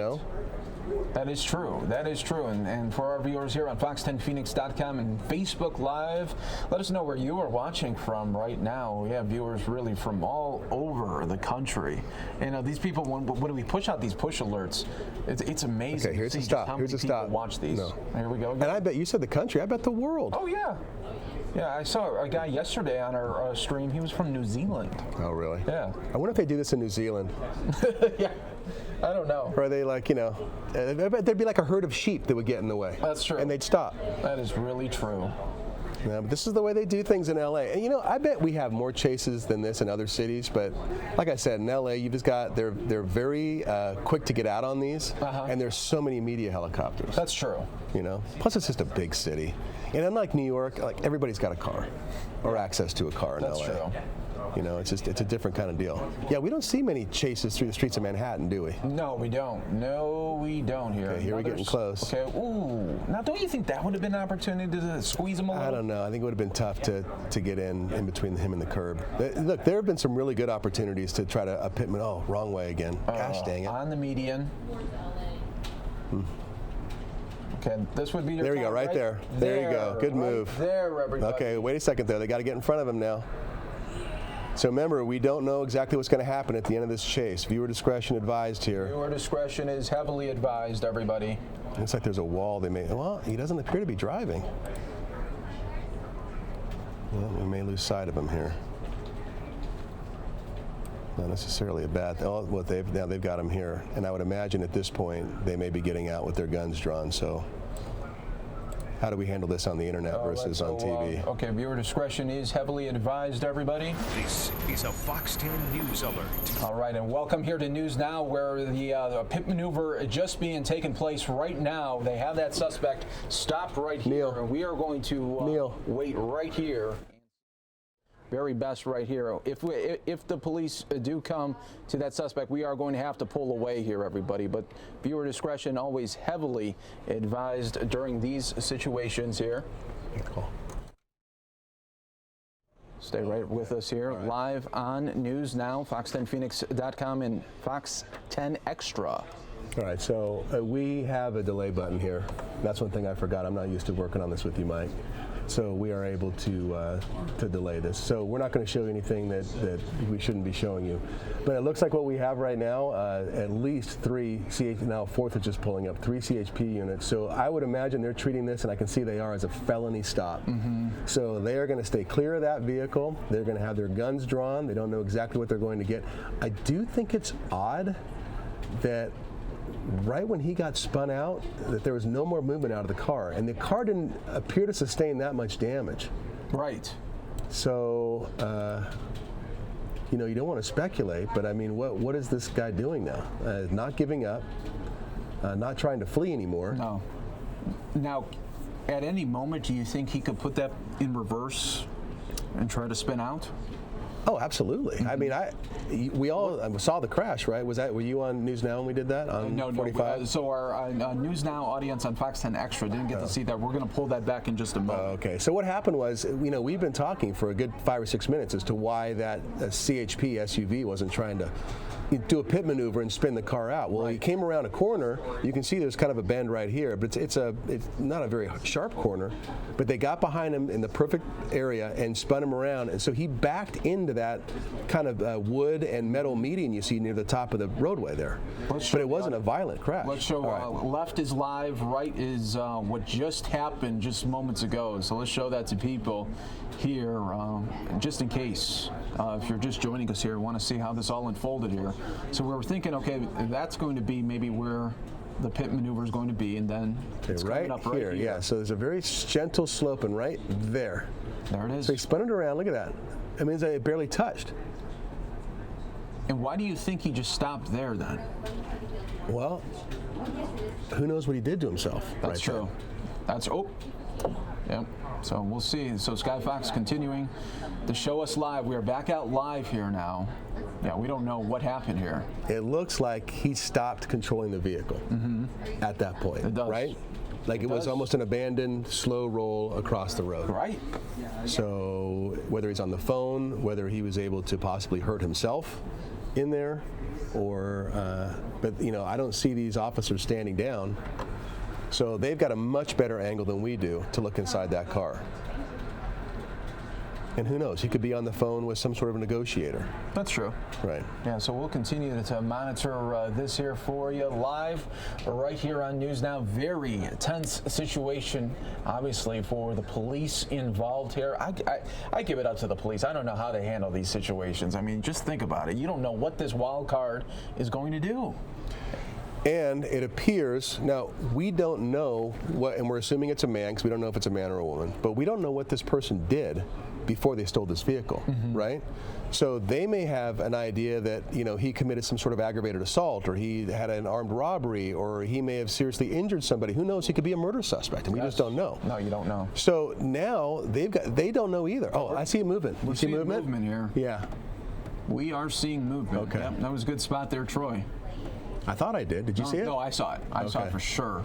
Yeah, so through the windshield of that car. Okay, so we know that the driver, or at least they look like they're alive. We don't know if they're injured in any way. And if the cops try to get a bit closer, I will have to pull away, though, just for the simple fact that we don't want to show anything that's going to be very, very disturbing. Yeah. But it looks like they're on the phone. Is that what it looks like to you? It looks like. I'm just going to drop that lower third here for a moment. Okay. There's his face. So he is yelling back to the police right now. Yeah. Who knows what that is all about? Well, it can't be good. No. I mean, if it's good, he's hopping out of the window and laying on his stomach and doing whatever they tell him. And so this, you know, look, I've done a lot of work with police agencies and police training, and this is where it gets really dicey because they know that this person is not, you can say in their right mind, whatever it is, highly agitated, angry. They don't know. Right. They don't know if he has a weapon. He's not showing it right now. But they also know he's not obeying commands. They've got to be telling him to get out of the car and get down. He's not doing it. And look at the sides of those cars when we saw that earlier when the two cops came at the sides of the cars. Look at that damage. Right. So pinched him hard, all right, with the two fronts of those SUVs trying to hold him in, but it didn't stop him. And I'm actually quite surprised that he's not trying to drive more. I mean, if he's still basically resisting what officers are telling him, why isn't he still driving? Is he on the phone? I don't know. Oh, he needs to put the window up. Just put the window up now. Well, the windows still work. So this could be a long standoff too, Troy, right? I mean, these things can last a while. Right. But look, time is on the side of the police officers. Oh, yes. You know, they've got this whole, this is not, there's nobody else threatened that I can see unless there's something over that guardrail to your right, like, okay, oh, he's opening up the door.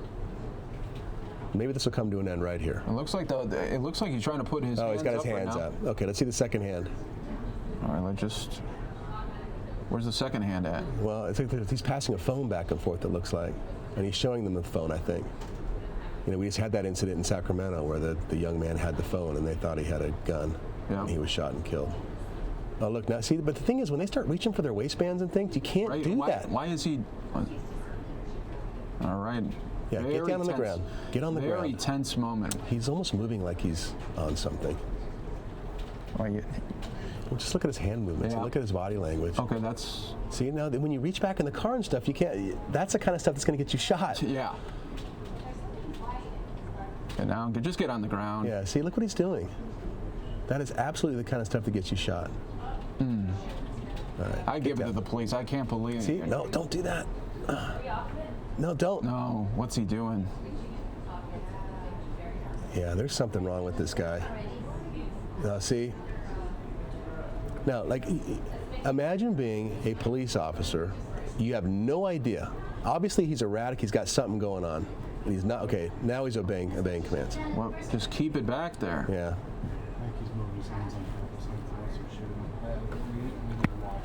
All right. Well, now he's got his hands behind his back.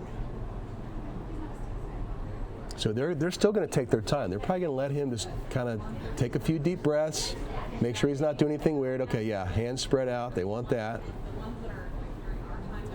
Oh, see how they have his feet crossed? Yep. That means going to make it more difficult for him to get up quickly and run away. A lot of times on a felony stop, you'll see them he'll stand up, put his hands behind his head, and back up towards them.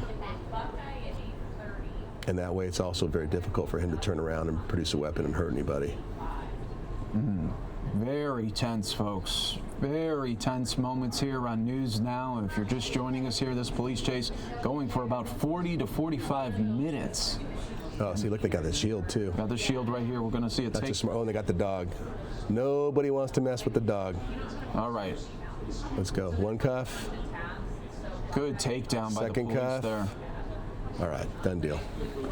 Great job by the police. And I just want to show one more time. I know we had a commercial break when we wanted to show that to you, but I just wanted to show what happened moments ago. Keep it on here for 1 second. Okay, yeah, okay, both. Yeah, good. So I just want to show people just how this all came to an end, everybody. As you're seeing the car there, it was continuing on in the chase. It was going off the freeway and then onto these side streets. And this is when they're going to turn right here. This is when police made the move.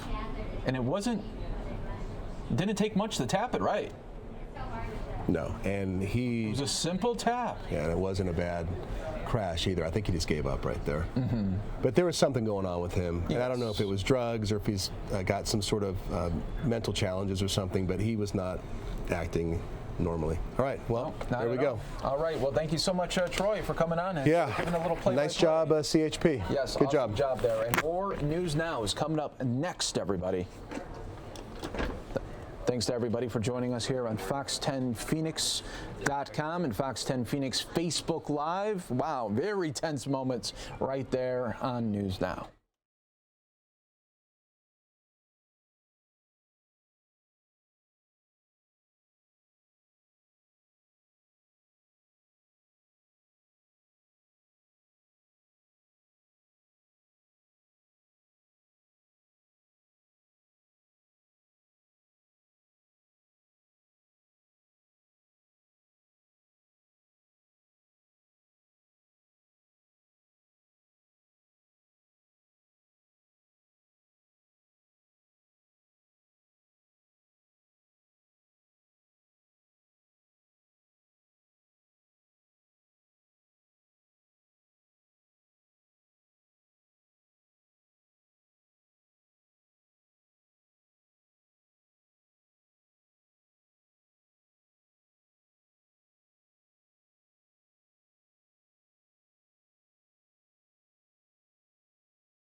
And welcome back, everyone, here live on the News Now. Sky Fox up in the air there in California in the Orange County area, showing the aftermath of a police chase. California Highway Patrol did an amazing job of getting this individual under arrest when there was times where it was just very erratic. They were able to pin the car and really put a pit maneuver there, and that was a great job, no doubt, by the California Highway Patrol for a stolen vehicle police chase. If you're just joining us here and you're wondering, okay, how did this all unfold?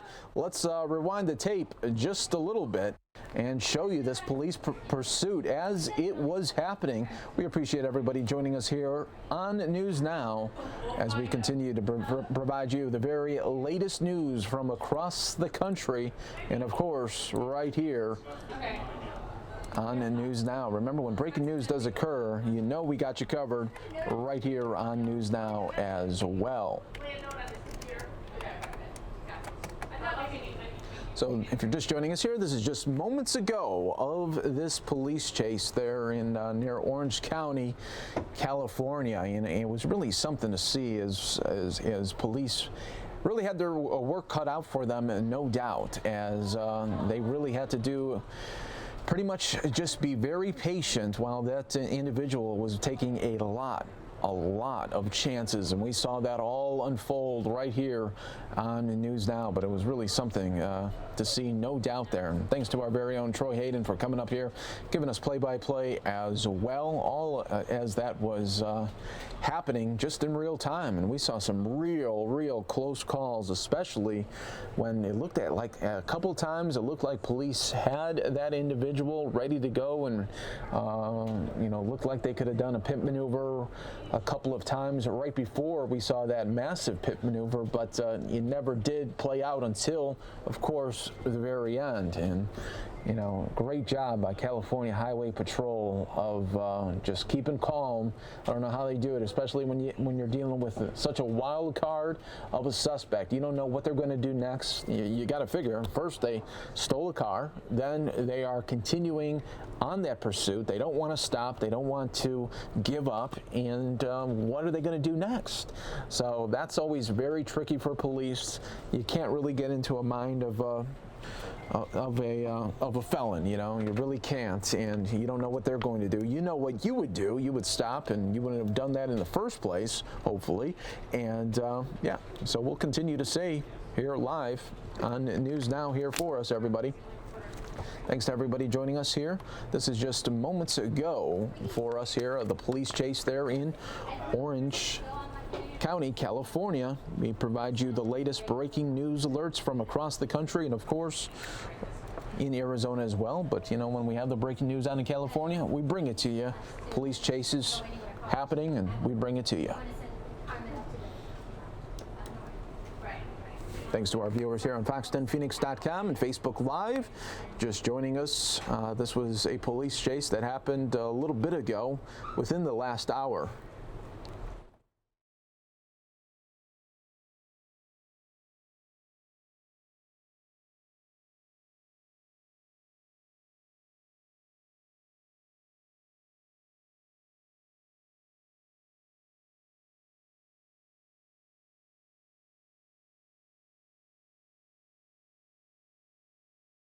So here was that moment where we're like, wow, we were thinking this was going to be a stop right here.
And welcome back, everyone, here to News Now. This was just moments ago in Orange County, California, and this was a chase that really, wow, it was. There were so many tense moments. I was saying to Troy, who was up here earlier with us, Troy Hayden, where this was a chase when they finally were able to get that suspect there. I didn't know what was going to happen next when they were finally able to get that suspect to stop, because they did that pit maneuver, and still you didn't know what was going to happen the next. It was very, very dicey, but we appreciate all our viewers here on News Now and on Fox 10 Phoenix Facebook Live, and of course on Fox 10 X-Rays. We bring you the news as it's happening on News Now, and this was a police chase that happened there in Orange County, California, providing you the very latest updates, of course, right here on News Now. Thank you so much for joining us here, and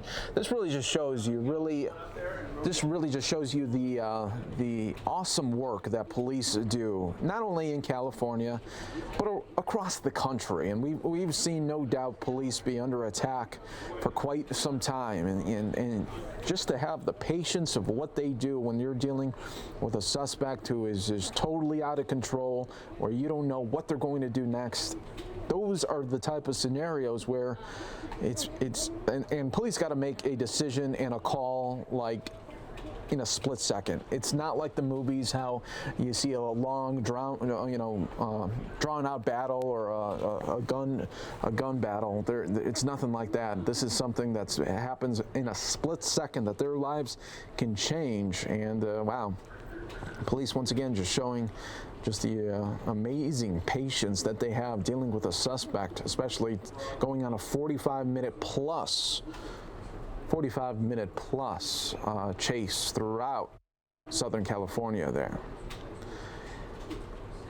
And also here on News Now, we are expecting some other news of the day as well. We are expecting Vice President Mike Pence to be arriving here in Arizona very soon. And then look at this. So this was looked like they were going to do a pit maneuver right there, but they didn't do it. Yeah, so we're expecting Vice President Mike Pence a little bit from now. He's going to be doing a tax cuts event in Arizona. We'll have that for you a little bit later here on fox10phoenix.com. We're also waiting on a White House news briefing, but we're just showing you what just wrapped up about 15 minutes ago right here on News Now. So we appreciate you joining us here this afternoon on a Tuesday. Wow, you just never know what you're going to get, really, on News Now. You never know how the day is going to go. You might think you have these different kinds of stories set up and things you want to talk about, and then everything kind of gets blown up when we're dealing with a chase there in Southern California.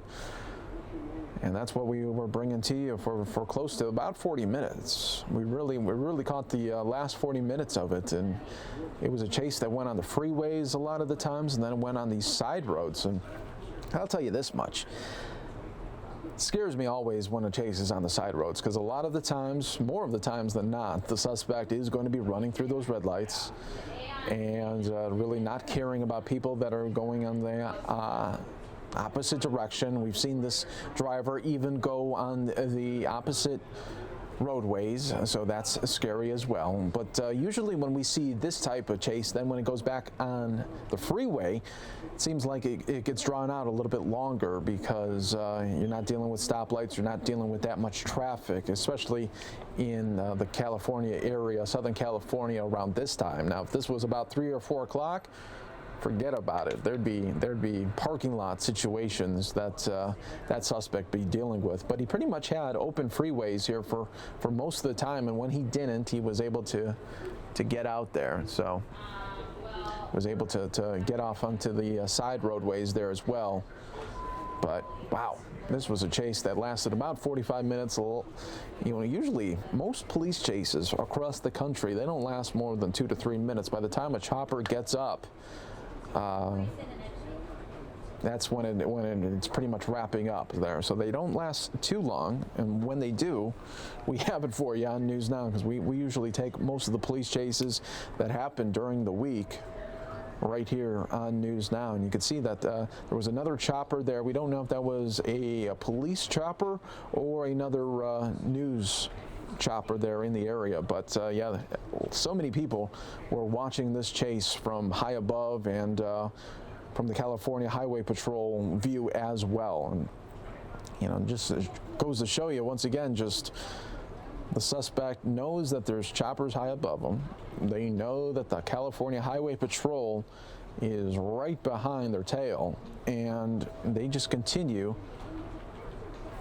to try to extend their last moments of freedom, no doubt. That's exactly what they try to do. They try to extend those last moments of freedom. And let's just fast forward just a little bit here of the chase. I'll take you back here as we were getting a little bit closer, just for the folks that are maybe just joining us here for the very first time here on News Now and wanted to see how this all wrapped up. So we'll show that to you right here on News Now.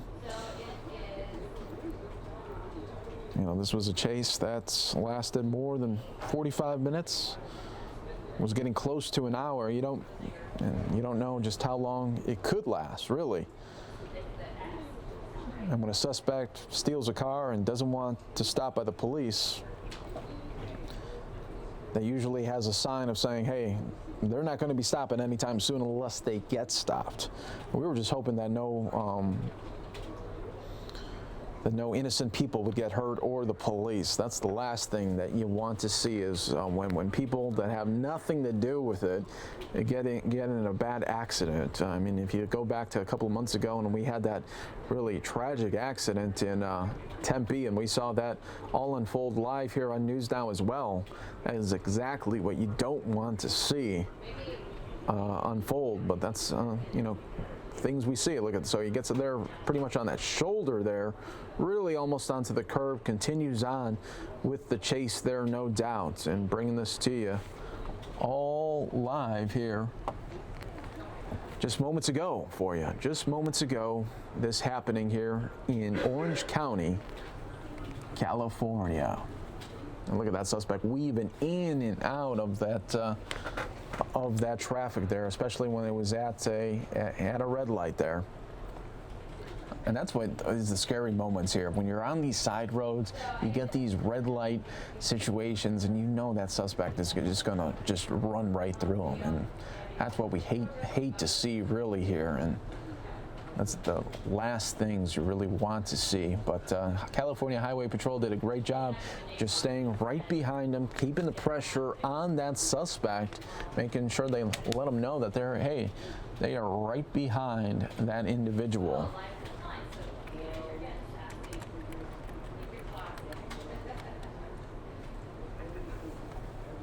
And this is where we are going to see the finale here of this chase coming up pretty soon, is that this suspect is going to take a right here, and you are going to see just how this pit maneuver went down, everybody. Look at that. Great job in California Highway Patrol, able to continue on right there while the other police come in the back. But great overall job by the police there. They were able to get that suspect under arrest. That is exactly what you want to see. Great job by the California Highway Patrol and so many other of those police officials there in California. Let me just zoom it away here, and then it was tense moments, no doubt, as that suspect was getting out, but he wasn't putting his arms on his back or really cooperating at first, so who knows what was happening inside his mind.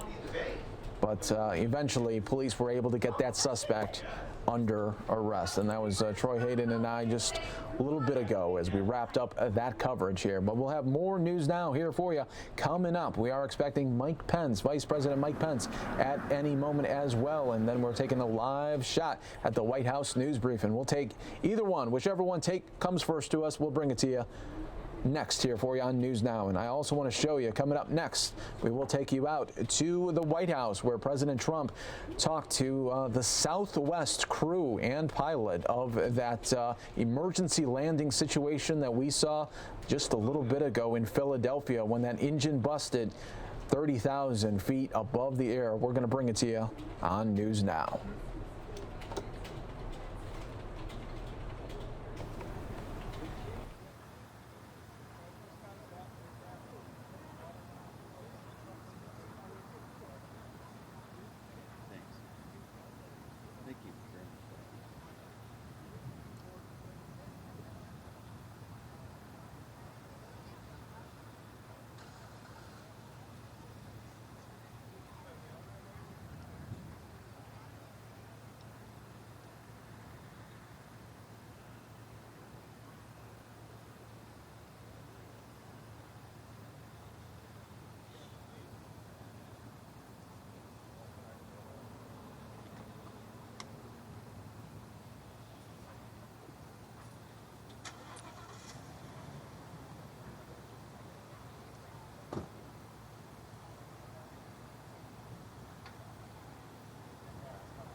And welcome back, everyone, here live to News Now. We are awaiting Vice President Mike Pence. He is going to be landing here shortly here in Arizona as he is going to be doing a tax cuts event. We'll see if we could get him in the next 15 minutes here landing.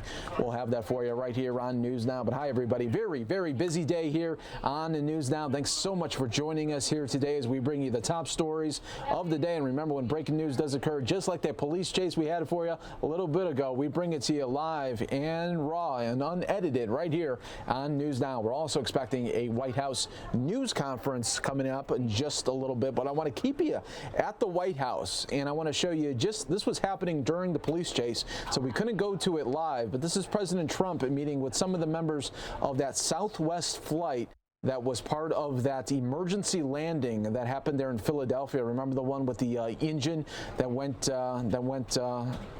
off there? Yeah, we have that for you right here on News Now. President Trump there at the White House. Let's bring that to you.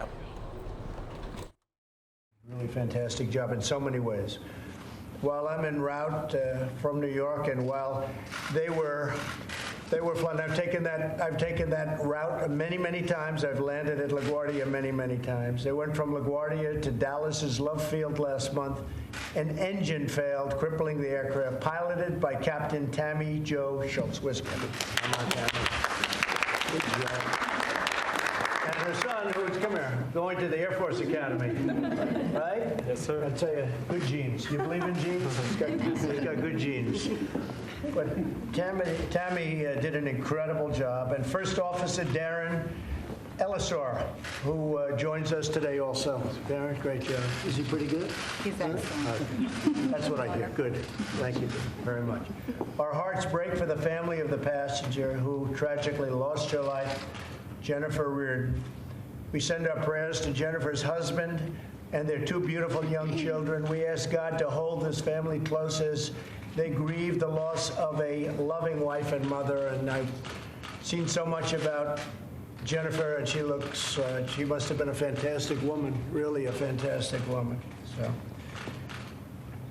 we're also joined by crew members Catherine Sandoval, Sanique Mallory, and Rachel Fernheimer, who displayed exemplary leadership in making an emergency landing in Philadelphia. All right, so that was President Trump just moments ago congratulating that Southwest crew for the amazing heroics that they displayed. No doubt there for that situation that could have been much worse there, that had that emergency landing there in Philadelphia. All right, we'll continue to monitor that, but we do want to take you to a news alert here on News Now. Fox 10 News Alert. All right, and we are now seeing for the first time, this is Air Force Two making its approach right now to Phoenix Sky Harbor. Vice President Mike Pence is going to be in town for the afternoon. He is going to be doing a America First tax cuts event. Now, this is something that we've been seeing him go to different cities throughout the country as soon as that tax cuts bill did pass. And so he's been to places like Milwaukee, to Louisville, Kentucky, pretty much all over the country. So he's been talking about the tax cuts that have been implemented by President Trump and the Republicans there. So we'll continue to see what he has to say a little bit later today. But I just wanted to bring this to you here live on News Now as Air Force Two is wheels down there, as it is just landed at Phoenix Sky Harbor. In just a little bit, we will bring you him coming down those steps. So we'll have that for you in just a little bit here. You're watching this all unfold on News Now. But I want to take you, we'll give you double coverage here because we have Sarah Sanders now at the podium, and she's at the White House news briefing. So we'll do a double box here for you so you're not missing anything here.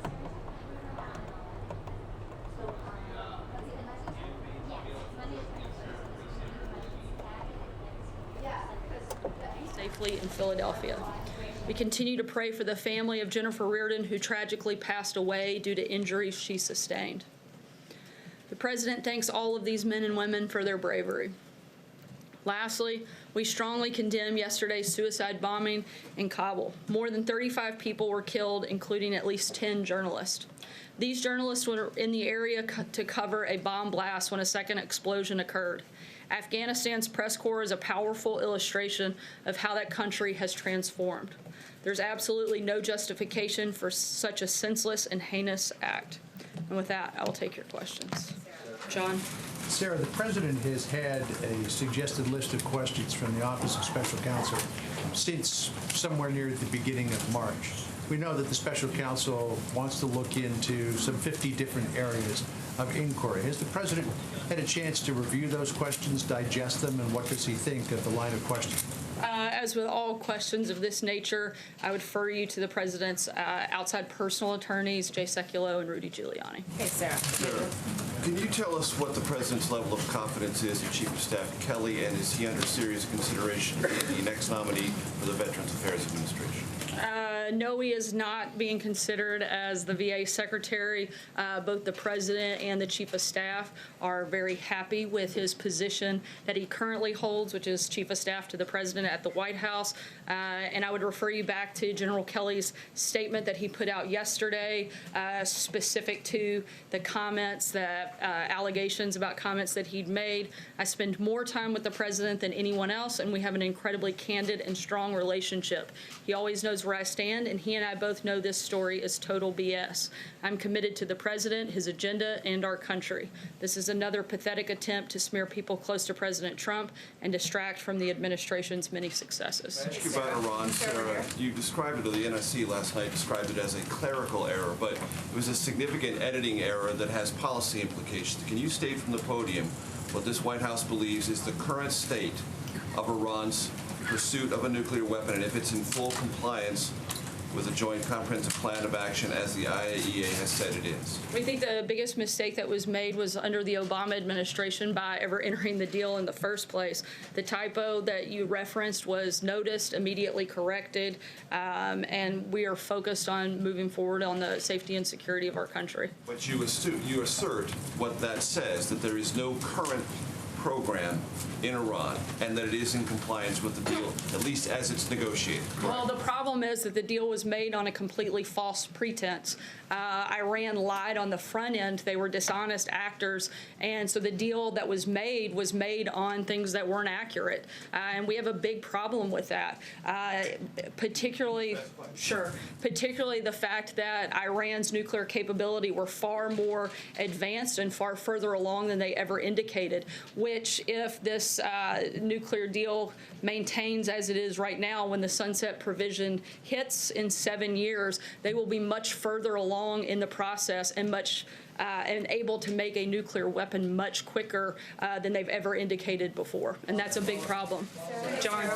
Thank you, Sarah. I wanted to ask you about the reprieve that the EU, Canada, and Mexico are receiving, this 30-day reprieve for the tariffs on imported steel and aluminum. What is going to take place during this 30-day period, and what are the chances of that exemption being made permanent for the EU, Canada, and Mexico? We are extending those negotiations because we've seen some progress. I'm not going to get ahead of what that may look like, but we have 30 days to continue in those negotiations and hopeful that we can get something that works for everybody. If I may, I just wanted to ask you about something that took place last week involving the president's personal attorney, Michael Cohen. He, in court documents, asserted that he would assert his Fifth Amendment rights in the Stormy Daniels lawsuit, which was filed against both him and the president. And you may recall that in September of 2017, the president at a campaign rally said, "The mob takes the Fifth." And he also said, "If you're innocent, why are you taking the Fifth Amendment?" Do those ideas also apply to Michael Cohen? Does the president stand by those comments? I can't speak on behalf of Michael Cohen. I'd refer you to him. Francesca? Thank you, sir. Sarah, on those list of 44 questions, the president said today that the leak was disgraceful, but a former assistant to special counsel Robert Mueller has suggested that the White House was behind the leak. Is he wrong?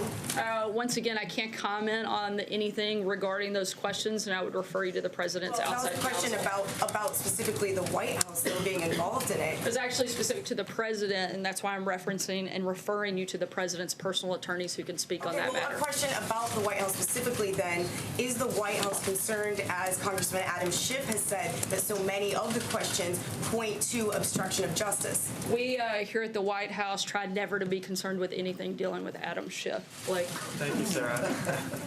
Let me point you back to what John had started on with the tariffs. Wilbur Ross, the Commerce Secretary, had said earlier today, quote, if we're going to impose it, we're going to have to do it pretty soon or else people will start gaming the system. It sounds like you feel like this is moving along, but do you agree, does the White House agree with the Commerce Secretary that you're going to have to move forward on this pretty soon? And if so, what exactly is pretty soon? Certainly, it's a 30-day extension, and we expect for these negotiations to be completed at the end of those 30 days. So will this be the last of the 30 days then? I'm not going to get ahead of the process, but right now we're working on negotiating a deal during this 30-day time period, and we'll keep you posted if there's anything that changes. Yeah.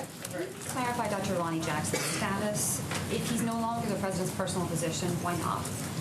He's still a active duty Navy doctor assigned to the White House, but upon his nomination to the Department of Veterans Affairs as the secretary, an acting doctor was put in his place, and Dr. Connolly will remain there. Why is that, though? Why not bring him back in that role if the president was so happy? Again, Dr. Connolly had already assumed that role, but all right, everybody. News Now does continue on here for you. On Fox10Phoenix.com, Vice President Mike Pence is going to be coming down these steps. He will be live a little bit later this afternoon on Taxacuts here in Arizona. That's going to do it for us today here on Fox 10 Extra. Come and join us, Fox10Phoenix.com. We're still streaming live. Thanks so much, everyone.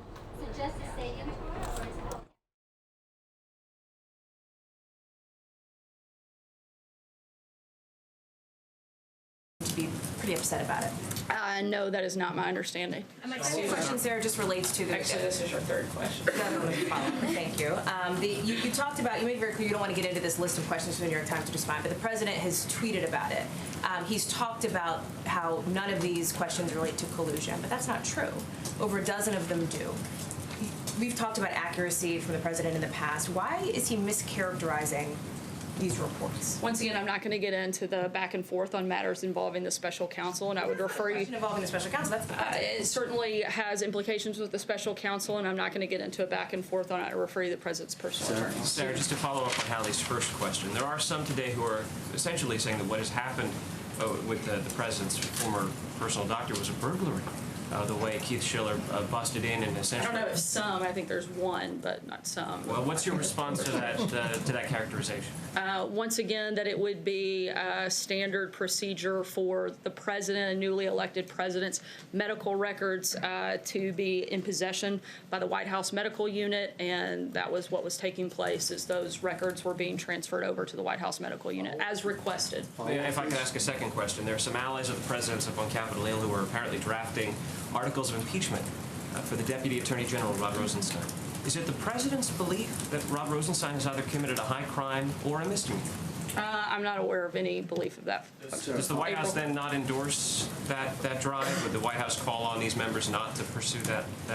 I haven't seen the specific document, but we don't have any personnel announcements, and we're continuing to move forward with the Department of Justice.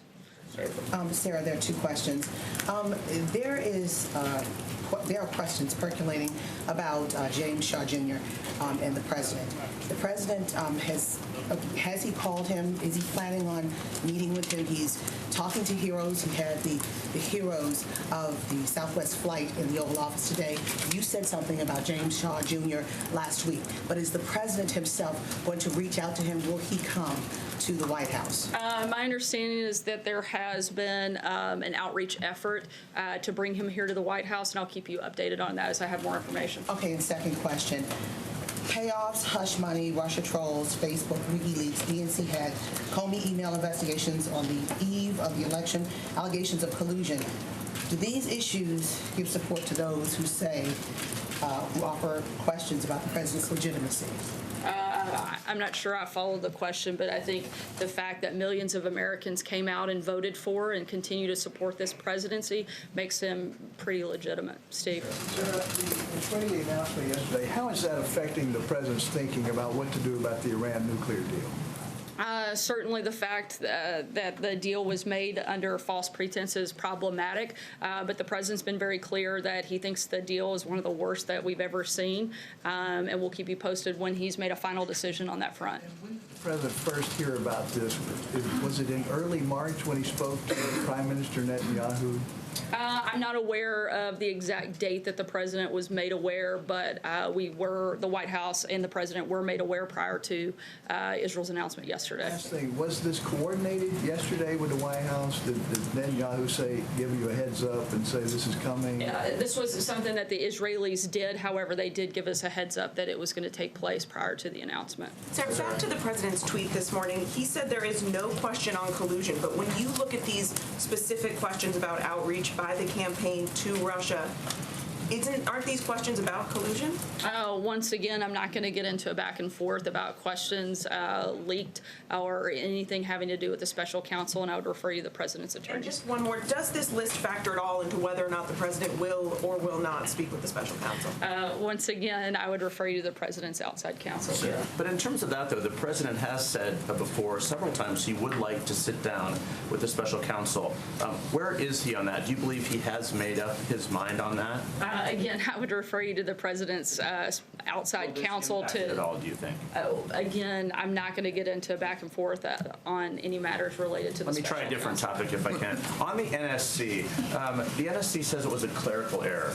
But how does a mistake like this get made? And do you believe that the White House has a credibility problem around the world with its statements like this? Do you take this seriously? Absolutely, which is why we immediately corrected it. But again, I think the biggest mistake is the fact that the United States ever entered into the Iran deal in the first place. That, to me, seems to be the biggest mistake in this process, not a simple typo that was immediately corrected and notified individuals as soon as we knew that it had happened. The White House never sent out a corrected statement. They put it on their website, but they have never sent out a corrected statement. We responded to every journalist inquiry that we received that we're aware of, or to the best that we could, responded to each person that asked about that. Sarah, the president yesterday talked about holding his meeting with Kim Jong-un in the DMZ, and he said there are some people that don't like the look of it. Has the location of this meeting and doing it in the DMZ been the subject of some debate internally? And what qualms might some members of the staff have about holding a meeting there? I'm not going to get into the deliberations on this at this point, but the list has been narrowed, as the president said, and we expect to have an announcement on that soon. Can I ask one more follow-up on Iran? You said twice now that the Iranian nuclear deal was made under false pretenses, but you know, as is clear from the historical record, the U.S. and its partners made this deal with Iran precisely because they knew Iran wasn't truthful about its military nuclear program. So are you suggesting that back in 2014-15, we believed Iran? I'm suggesting that the deal never should have been made in the first place, and even the fact that they had been known to be bad actors to some degree, the degree to which they were not being honest was not fully known at the time the Iran deal was made, is our understanding. Thanks, Sarah. Two questions. One is about the lawsuit filed today by California and 17 other states over their right to have EPA fuel standards in cars. They're fighting the administration on this. I wanted to know what your response was to the lawsuit, and also the broader question that this administration seems to be on the other side of the traditional Republican argument on states' rights on a number of cases. Is there any apprehension internally about having such a heavy hand with the states? Certainly, the administration supports state rights. In regards to the specific lawsuit, we're reviewing that, and we'll let you know when we have a statement out. And the second question was about the NRA meeting this week. There are a lot of Americans who say this is an insensitive time to be speaking to the NRA, given the epidemic of gun violence, which the president himself has talked about. What's the administration's response to that? Why make the decision to speak at the NRA now? As the president has said before, a lot of presidents have not spoken before the NRA at their annual convention. Certainly, as we have indicated on many occasions, safety is a big priority. Security is a big priority for the administration. But we also support the Second Amendment and strongly support it, and don't see there to be a problem with speaking at the National Rifle Association's meeting. Aisha. Thank you. You mentioned earlier, or you were asked about VA Secretary. Where does the White House stand in that decision-making process? Are you guys talking to potential candidates now about that position? We are, and the president will be meeting with a number of individuals over the next couple of weeks, and we'll keep you guys posted as we get further in that process. John? Yeah, thank you, Sarah. In his recent appearance on Fox and Friends, the president offered a vague criticism of the Electoral College and suggested reform was in order. Several pundits after interpreted this as support for the controversial National Popular Vote plan, in which states give their electoral votes to the winner of the popular vote nationally. Is that what the president meant? Could you offer a more perspicacious definition of what he said? I don't have any policy announcements on that front or something that we're looking to do, but certainly want to always look for the best way to preserve the integrity of our elections. Well, Olivia, also, was he aware that the Republican National Committee in May of 2011 had a resolution condemning that National Popular Vote plan? I'm not sure if he was aware, but I am pretty sure that the president is more than happy at times to say what he thinks is right, whether or not that there was a statement made many years ago contrary to that. Olivia. Thank you, Sarah. I've got a couple on foreign policy. You mentioned the Afghan attack. When Senator Rand Paul came out and said he was going to support Mike Pompeo for Secretary of State, he said that he was doing so because Mike Pompeo now agreed with the president that the time is now to withdraw from Afghanistan. Does the president agree with that characterization of his views? I don't have any updated policy guidance on that front. We laid out our Afghanistan strategy just a few months ago, and there's no change to that policy at this point. And then on Iran, the question of what it means to withdraw from the Iran nuclear agreement has come up a couple times.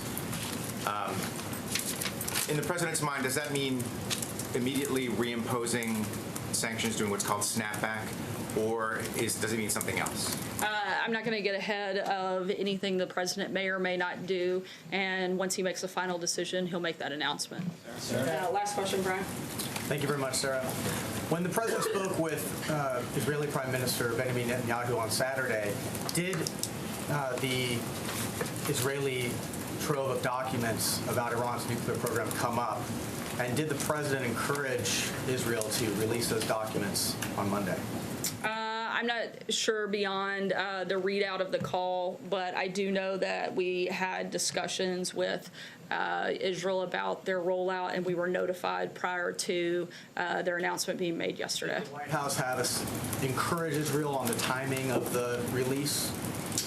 I'm not aware of specific coordination on the timing, but we certainly supported their announcements and supported their efforts. Was there a desire by the White House to have Israel release these documents in order to influence the domestic debate here in the United States, in order to paint the deal in a different light?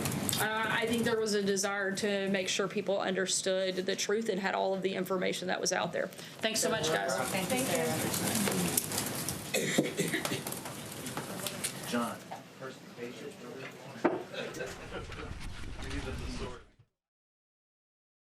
All right, everybody, Pilar Arias here with you. We are taking a live look at Vice President Mike Pence alongside Arizona Governor Doug Ducey at Sky Harbor International Airport here in Phoenix, Arizona.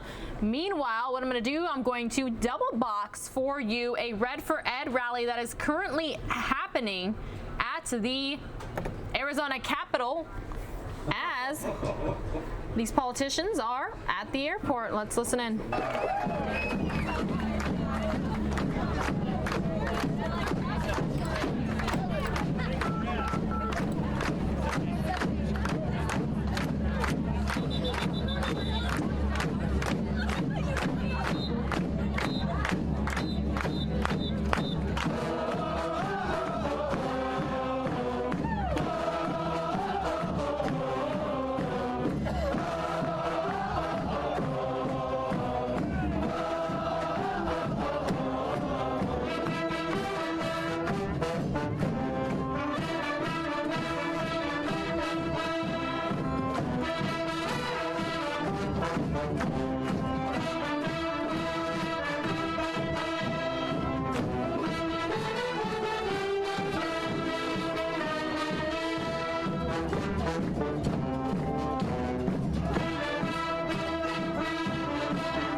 Good afternoon, everyone. Pilar Arias here with you on News Now, part of Fox10Phoenix.com. This is day 4 of the statewide teacher walkout here in Arizona.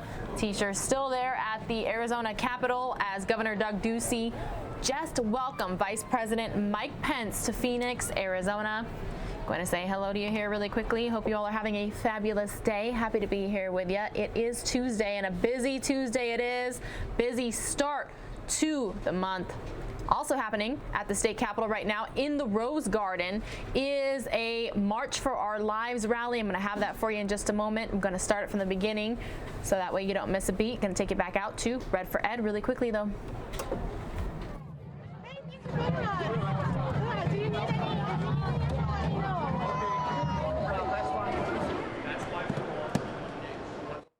A little bit of movement there with our camera at the Capitol. That is A-OK. We can take a look at the big board meanwhile.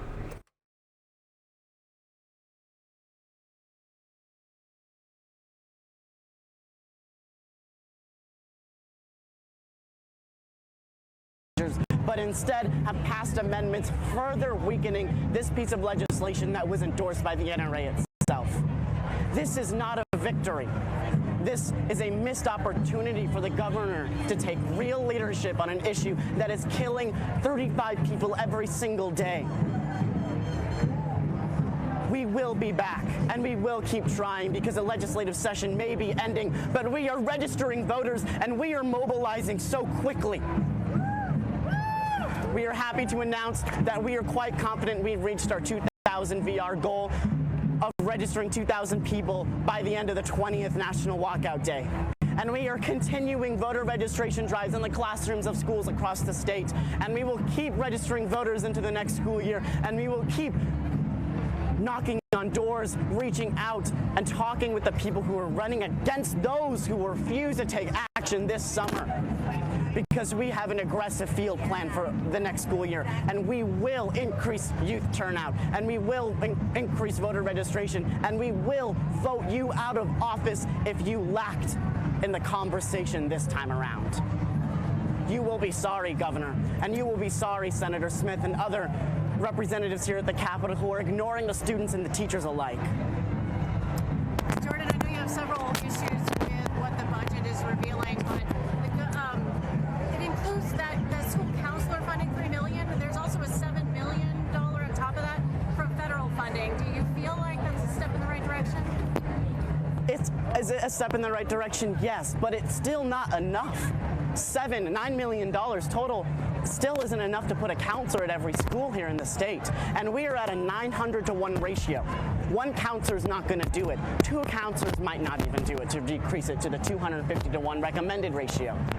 Senator Miranda just told me that kids might not have access to those counselors unless they're on access health insurance. What's your response to that? All students deserve help.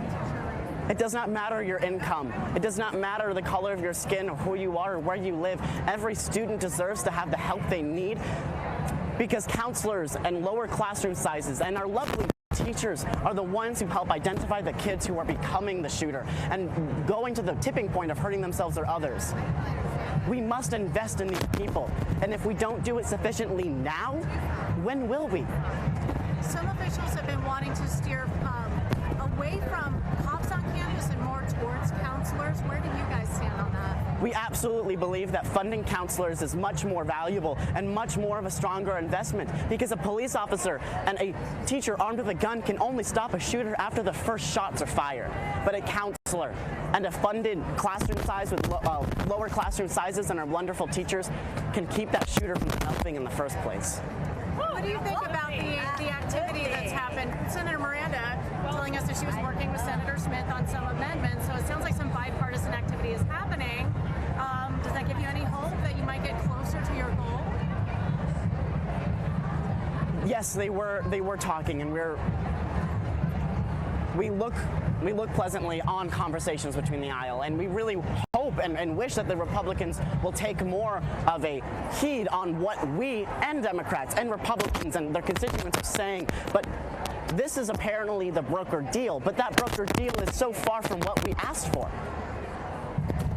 We think that the only way to get substantive legislation passed is to replace those who aren't listening and to come back next legislative session with a new Senate and a new House and a new governor. Whoever that is, whether Democrat or Republican, we will replace those who are in office with those who will listen. What else is on your plate today? We're here supporting our teachers because funded schools are safer schools.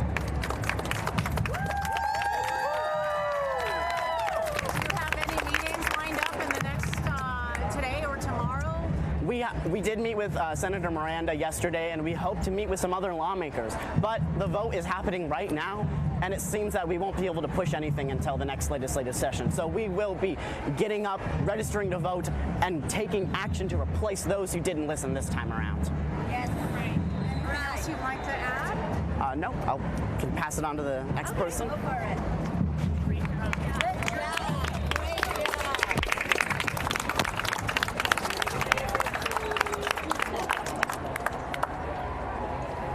who's this? I think this is. Oh, yeah. There you go. Oh, that's not me. That's Telemundo. Let me help you. Thank you so much. Yes. Speak Spanish. Oh, thank you. Who's our next? Are you the next one? Yes. No. This one. That's That's That's me. Yes. So you're next, Jake? Yes, and then it's him. Well, you can still stand by. I'll support. Yeah. Are you going to USC? Yeah. Congratulations. I was trying to get into my pocket. What school are you with? Mountain View. Mountain View, and you're a junior, right? Okay. One more? It's right You want to do on this side or this side? Probably this side. Would you mind at the end just saying that we'll be back here on June 2nd? Oh, for sure. With shoes across the lawn and church leaders across the state. For sure. You just say we're going to honor the victims who died, not just inside school but outside, because this isn't a school issue. Because this isn't bigger than a school issue, issue. Senator Smith. Yep, for sure. Oh, trust me, I already had intentions. Awesome. That's good. Can we start off with you saying and spelling your first and last name? Go ahead. Jacob Martinez, JACOB, 17. I'm a junior at Dobson High. Junior where? Dobson High. You said you had a response to partisan nature. So I'm gonna, first off, I want to say that we're disappointed by what's happening here today and what we've seen over the last few weeks is an understatement. Republican lawmakers in either of these buildings have refused to meet with our students and actually give them a seat at the table to voice our concerns. Governor Ducey, Senator Smith, I hate to tell you this, Governor Ducey didn't have students as stakeholders when trying to draft this bill. We've been at the forefront of this issue, trying to have our voices heard and influence this legislation here in Arizona, and we can't even get a response from his office. When you have the education advisor telling you that if you endorse the 20 by 2020 plan, that then you might be able to get a meeting, that's despicable. This is an issue we're focused on, not that. We appreciate our teachers to the fullest extent, and our messages overlap entirely, but we need to continue to focus on this issue and you not try and barter and get another issue off on us. That's not what this is. Senator Smith, you've sat there and repeatedly lied. You've lied to the people of Arizona, you've lied to students, and you've lied to your fellow lawmakers. We deserve a seat at the table because this isn't just a school issue. This is a gun safety issue. Last time I checked, the unfortunate event that happened back in Tucson a few years ago wasn't in a school. So what regulations, what laws that just pertain to school is going to prevent something like that? We're going to continue to be down here as much as we have to. We've missed school countless times to be at this building, in these buildings, trying to influence this, and we continue to be disregarded and ignored. So we'll be back June 2nd. We have a memorial here honoring the victims of people that don't die just in schools, but in every single aspect of our community. And we're going to continue to keep up the fight into the next legislative session, and as long as it takes until they, All right, everyone, I'm not quite sure exactly what's going on with the audio there, but we are still live out there. They are switching microphone one more time right now, but let's try to listen to it live versus the recording.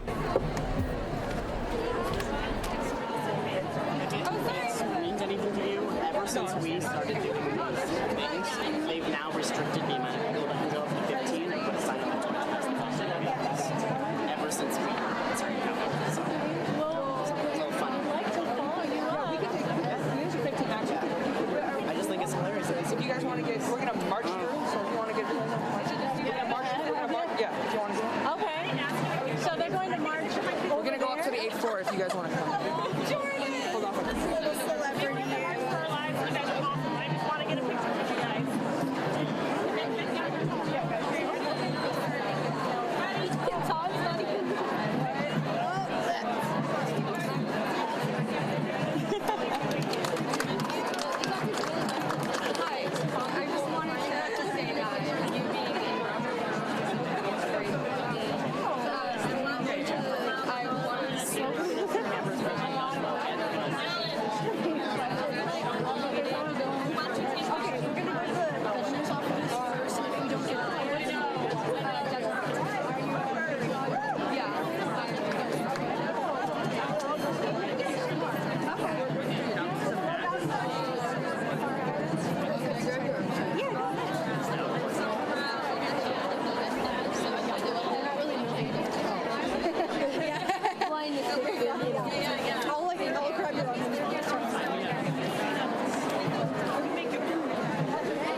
All right, looks like we lost the shot there.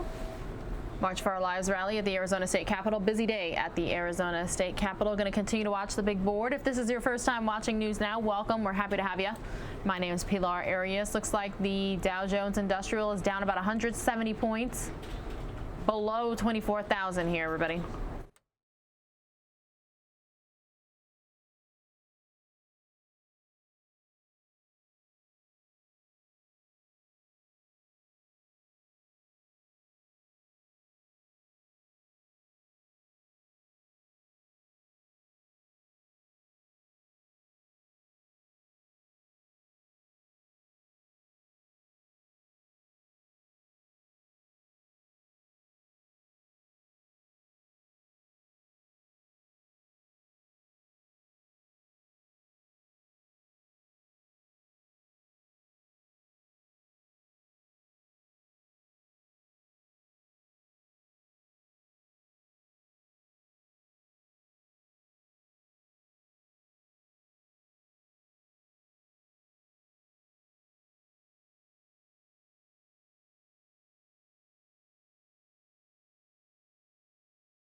Deputy Attorney General Rod Rosenstein, hosted by the museum in a wide-ranging discussion on the rule of law, the First Amendment, and the mission of the Department of Justice. I'm working to get that video for you now.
All right, everyone, before I take you to Rosenstein's museum discussion, gonna say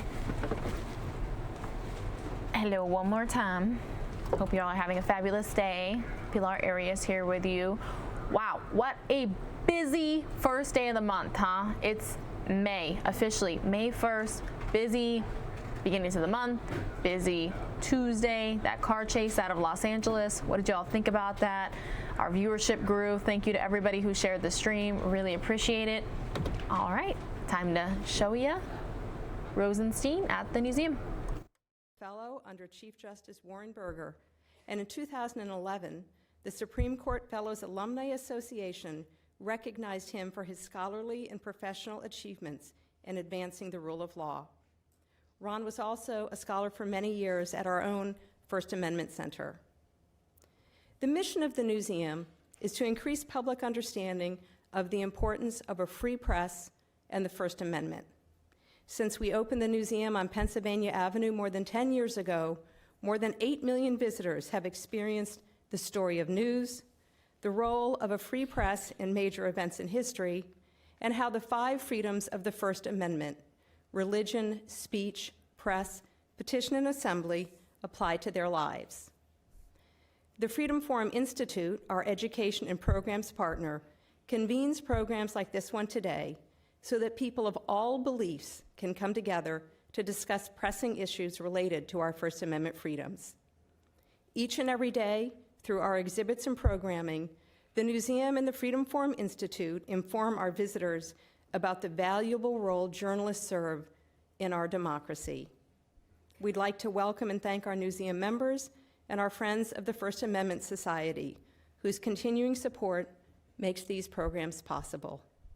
And now, please join me in welcoming our moderator, Ron Collins, and our guest, U.S. Deputy Attorney General Rod Rosenstein.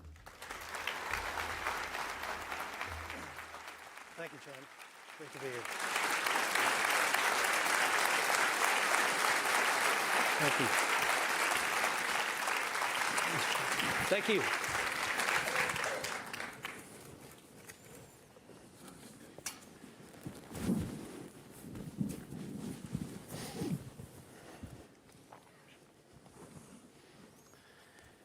Mr. Deputy Attorney General, thank you very much for participating in this event today.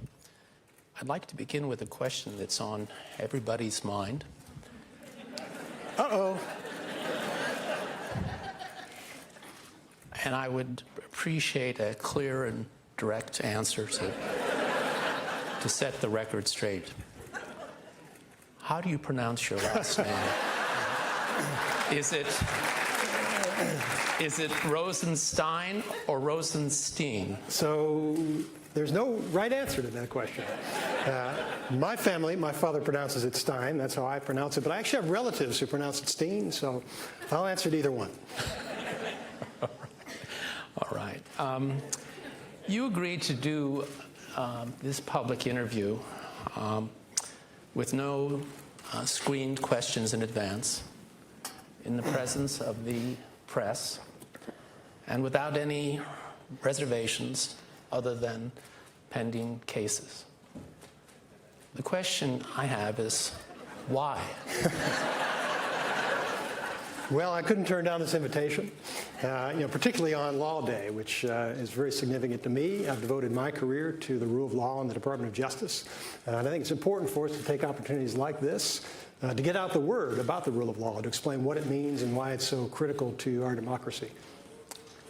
So I think it would be a fair statement to say that the Office of the Deputy Attorney General has, by and large, over the course of history, been one that has not been at the forefront of people's minds.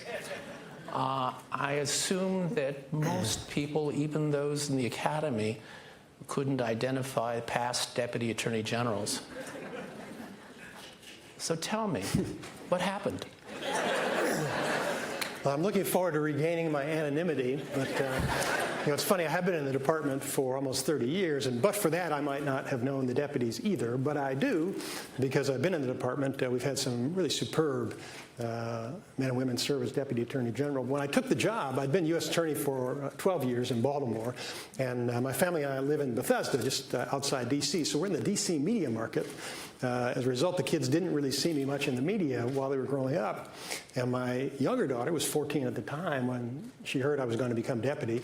She asked me a very important question. She said, "Dad, does this mean you'll get your picture in the paper?" And I said, "No." So it was quite unexpected. All right. Today is Law Day, and given that, I think it's appropriate to ask, what do you think is the most serious threat to the rule of law in America today? I don't think there's any threat to the rule of law in America today. The reason for that is that the rule of law in America is protected by two things, the Constitution and the culture. And the President issued a proclamation today in honor of Law Day, and it's really a wonderful proclamation. It's one page. I commend it to you. He speaks about the origin of Law Day. It actually began in 1957. In fact, President Eisenhower established the first Law Day, adopted in 57. I think the first one was celebrated or commemorated in 58. And one of the key speakers at the event here in Washington, D.C. at the federal courthouse was William Rogers, who was then the Attorney General of the United States. His portrait hangs in the conference room of the Deputy Attorney General's office. And since then, we've commemorated it every year as a recognition of the centrality of the rule of law to American life. But in the President's proclamation today, he makes two really important points. First off is that he quotes Supreme Court Justice Antonin Scalia, who spoke about the fact that the rule of law is not just about written words in a constitution. It's about the culture of the people. Right? You can write a constitution that has a Bill of Rights, but there are totalitarian countries where they don't enforce those rights. So the rule of law is in part about the character of the people who are charged with enforcing the law. And the other point the President makes is that the separation of powers enshrines the rule of law in America. The fact that we do divide our powers between Congress, which enacts the law, the executive branch, which is responsible for implementing or carrying out the law, and the courts, which are responsible for interpreting it. Now, there are always disputes at the margins between the branches, the differences of agreement over issues, but the fundamental structure set up by the separation of powers is really important to guarding the rule of law. So I think it's partly about culture, partly about structure, and partly about the rights enshrined in the Constitution. If you would permit me, and I hope you will, I'd like to take a liberty. I'd like to hand you a piece of paper with some words on it. It's not a subpoena, is it? I'll take it. He's stealing my thunder. But I'm happy to give it to you. So I'd like to hand you a piece of paper with the words of a famous American. I'd like you to just take a look at it. And then if you'd be so kind to read it slowly and aloud to the audience. Here you go. Well, this is Robert Jackson. Robert Jackson was the Attorney General of the United States in the Roosevelt administration. His portrait also hangs in the Deputy Attorney General's conference room, and he gave a speech in the Great Hall of the Department of Justice, April 1st of 1940. And he spoke about the role of the federal prosecutor, and it really is, for federal prosecutors, it really is a guidebook. Even now, many decades later, really stands as the most significant articulation of the principles that govern prosecutors. And this particular excerpt reads the qualities... If I may, forgive me. I did not give him the name or he said right. April 1st, 1940. I mean, this is right from the top. So I just wanted to make sure we credit you for that. Well, it is one of my favorite quotes. Yes, sir. And I encourage you to read the whole thing, but this is actually the concluding paragraph. It says, the qualities of a good prosecutor are as elusive and as impossible to define as those which mark a gentleman, and you should read or woman, and those who need to be told would not understand it anyway. A sensitiveness to fair play and sportsmanship is perhaps the best protection against the abuse of power, and the citizen's safety lies in the prosecutor who tempers zeal with kindness, who seeks truth and not victims, who serves the law and not factional purposes, and who approaches his task with humility. I didn't even need to give it to you. Probably not.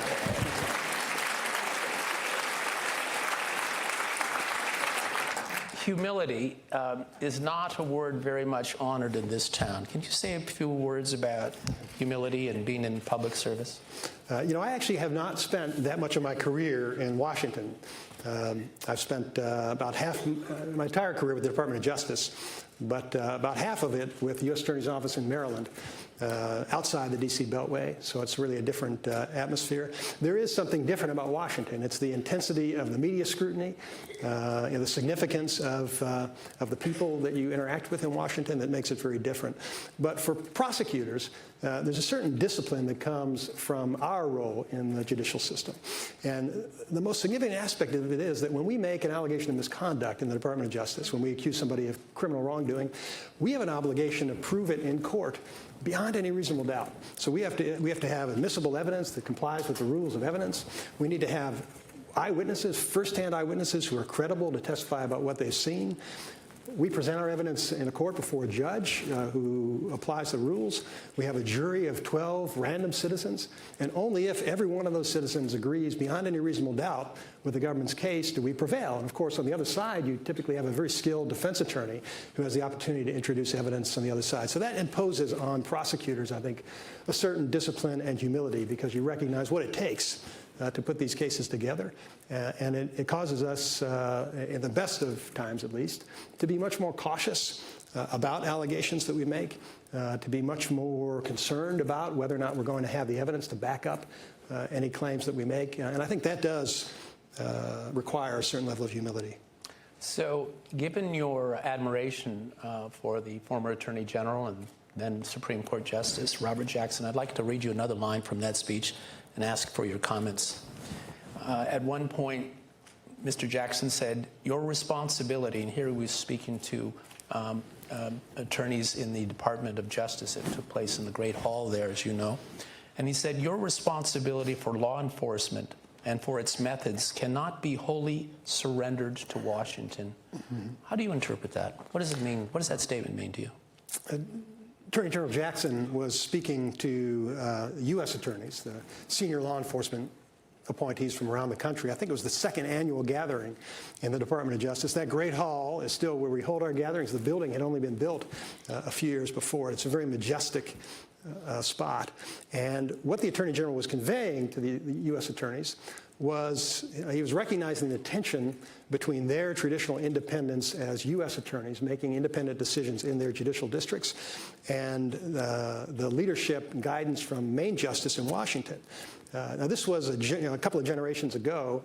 To give you a little historical perspective, at the founding of the country, there was an Attorney General, there were U.S. attorneys in each of the 13 states, but there was no Department of Justice. There was no bureaucracy in Washington. In fact, the Department of Justice as an institution, I don't believe, was created until about 1860, 1870 or so.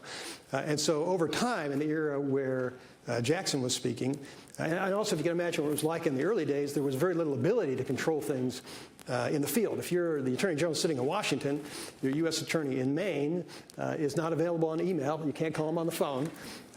So you really can't communicate in a real-time basis. Therefore, you need to defer to the decisions made in the field. And in Jackson's era, there was an effort to consolidate responsibility in the department and impose some degree of consistency and uniformity. Because when you have independent actors throughout the country enforcing their own interpretation of the law, you're going to get different interpretations in different places. And so Jackson was addressing that tension between the desire to have some level of uniformity and control from Main Justice in Washington and the need for each U.S. attorney in their district to be able to tailor their priorities to the local needs. And we're obviously several generations later now. We still see that tension flare up from time to time, but for the most part, as a result of modern communication and the culture that the department has generated, the existence, for example, of a U.S. Attorney's Manual and formal policies that govern the department, we have a much greater degree of uniformity around the country. We still do have, though, different priorities. If you're in a district with very little violent crime, you're not going to devote a lot of resources to violent crime. That's just one example. So that's really the issue that Jackson was referring to. It was the coordination within the executive branch. Well, I want to turn to the Attorney's Manual in a moment, but before I do, I'd like to read a statement made during your confirmation hearings for your current position. And you said, and I quote, you were saying this to the Senate committee, "If you confirm my nomination, I will work to defend the integrity and independence of our Justice Department." Can you elaborate on what you meant by saying independence? In what sense is the Justice Department independent? The Justice Department is independent of inappropriate political considerations. I think it's important to recognize it's not independent of the executive branch. The department has a responsibility to be in accord with the priorities of the administration. And that's what elections are for. We have changes of priorities, we change our emphasis, we change some of our policies.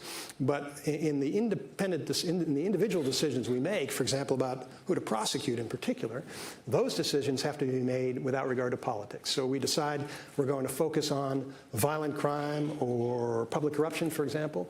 But then in making the decisions about which cases in which people to prosecute, we need to apply neutral principles. And that's what we mean when we talk about the independence of the Justice Department.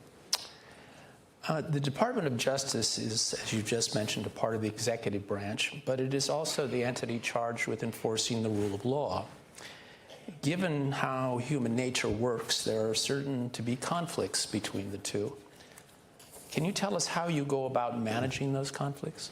Conflicts between which? The rule of law and certain demands made by the chief executive. No, no, there are no such conflicts. No, I'm just saying that this is part of human nature. Right. I mean, it's nothing peculiar to our time. No, the way we operate the Department of Justice and the way this administration operates is not necessarily the way you see it caricatured in the media. There's no doubt by anybody in the Department of Justice that we are complying with the rule of law. We are enforcing the priorities of the administration. There have been significant changes, obviously, in some of the department's priorities, but we apply them in a way that's consistent with the rule of law. As mentioned earlier, you've served under 5 presidents, 9 attorneys general. You've served both for Republican and Democratic administrations. That itself is a remarkable feat in these days. And I'm curious, I've just asked you about balancing the rule of law with the concerns of the executive. I'd like to ask you something about the other branch of government, the Congress. How do you go about balancing the department's need for confidential investigations against other branch demands for information concerning them? I mean, if you have an investigation on one hand and you have a demand for information about that, how do you go about balancing those two things? Funny you should ask that question. It's a really important issue. You know, we in the department and the executive branch, we strongly support appropriate congressional oversight. Oversight is very important, and it's one of our obligations to comply to the extent that we can. Interesting historical point, as the President's proclamation today mentions, there are 3 branches with 3 distinct authorities. There's actually not a constitutional basis for oversight. That's something that's been viewed as sort of an implied power and has developed over the years. And there are conflicts between the executive and legislative branch over oversight throughout history. I've been in the department for almost 30 years. Going back hundreds of years, these conflicts have arisen. And what we've been told, in the few instances where this has actually been litigated, the courts have said that the branches have a responsibility to try to compromise, responsibility to get along. And there have been repeated articulations over the years about what the principles, the sort of red lines are, you know, where it's not appropriate to conduct congressional oversight.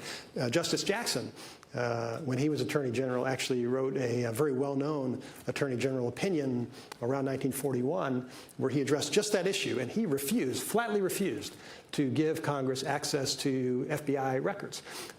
So that was the policy in 1941. Policies have evolved somewhat since then, but when the issue has flared up from time to time, as it did, for example, in 1989, William Barr, who became Attorney General, when he was Assistant Attorney General, wrote a similar opinion letter in a dispute with Congress and explained how these controversies, these disagreements are bound to occur from time to time. And then in 1999, the Assistant Attorney General for Legislative Affairs, Robert Rabin, did it again. So it's not a novel issue, but what has been established over time is that we have a responsibility to work with the Congress, but they have a responsibility to understand that their duty is not to interfere with ongoing investigations to the Department of Justice, not to do anything that might compromise national security or endanger informants. And we have different responsibilities in the department than they do. And as long as everybody understands that, typically we're able to work these issues out. But one of the things that developed in order to deal with this issue was the Inspector General. We have an Inspector General at the Department of Justice who is an executive branch employee who is bound by the confidentiality rules of the Department of Justice and has greater access to a Department records than it would be appropriate to give Congress. And so that really is the purpose of the Inspector General. And I think there's among some people, a misunderstanding about what the Inspector General does. The Inspector General is actually a fully functional law enforcement agency with auditors and with armed federal agents who have the ability to go in and conduct investigations and gather evidence. And what we've developed over the years with our Inspector General, and this has not necessarily been easy because there have been conflicts over the years as well, but we've actually reached an accord where the department freely shares information with the Inspector General that would be highly inappropriate for public release, with the understanding that that Inspector General is not going to publicly disclose the information. Their responsibility is to determine if there was wrongdoing, if there is, to make sure that appropriate punishments are imposed, but not to go ahead and release that information publicly. So we do have within the department internal mechanisms to deal with serious allegations of misconduct. And in terms of our dealings with the Congress, that's an issue that really needs to be worked out on a case-by-case basis. But I do think historically, if you look back over the years, everybody always thinks that the current moment is an unprecedented moment, but it really isn't. These incidents do flare up from time to time, and ultimately they're resolved. Now, I have a responsibility as Deputy Attorney General, as does the Attorney General, to defend the independence and integrity of the Department of Justice. If we were to just open our doors to allow Congress to come and rummage through the files, that would be a serious infringement on the separation of powers. And it might resolve a dispute today, but it would have negative repercussions in the long run. And we have a responsibility to defend the institution. The only thing I would add to that is that there's the President of the United States, which you're also accountable to. And in those situations where there's a conflict with Congress, how does the interaction with the President, how does that come into play? Well, there may be issues on which it's appropriate to consult the President. I do not talk publicly about my communications with the President, but there are certainly situations where we communicate with White House officials or with the President about issues that arise in the Department of Justice. We have certain rules about what we can and can't discuss, and I can assure you that we are faithful to those rules, as is the White House. But we work things out. Can you say for the audience, I think there's a lot of misunderstanding about this. Can you tell us about the difference between special counsels and independent prosecutor? How much time do we have? Well, don't take too much time, because I have some other good questions I want to ask you. A U.S. Senator asked me this and then got upset when I tried to give a full answer because I only had 30 seconds. But it's dramatically different. Now, I worked for an independent counsel. I worked for the Whitewater Independent Counsel. And I taught a course at the University of Maryland for quite a few years where we did an entire session on the role of the independent counsel, the differences between an independent counsel and a federal prosecutor accountable to the executive branch. The fundamental difference is that an independent counsel under the law that was in place until from the Watergate era until 1999 with a couple of breaks, that law involved the appointment of a prosecutor by the court.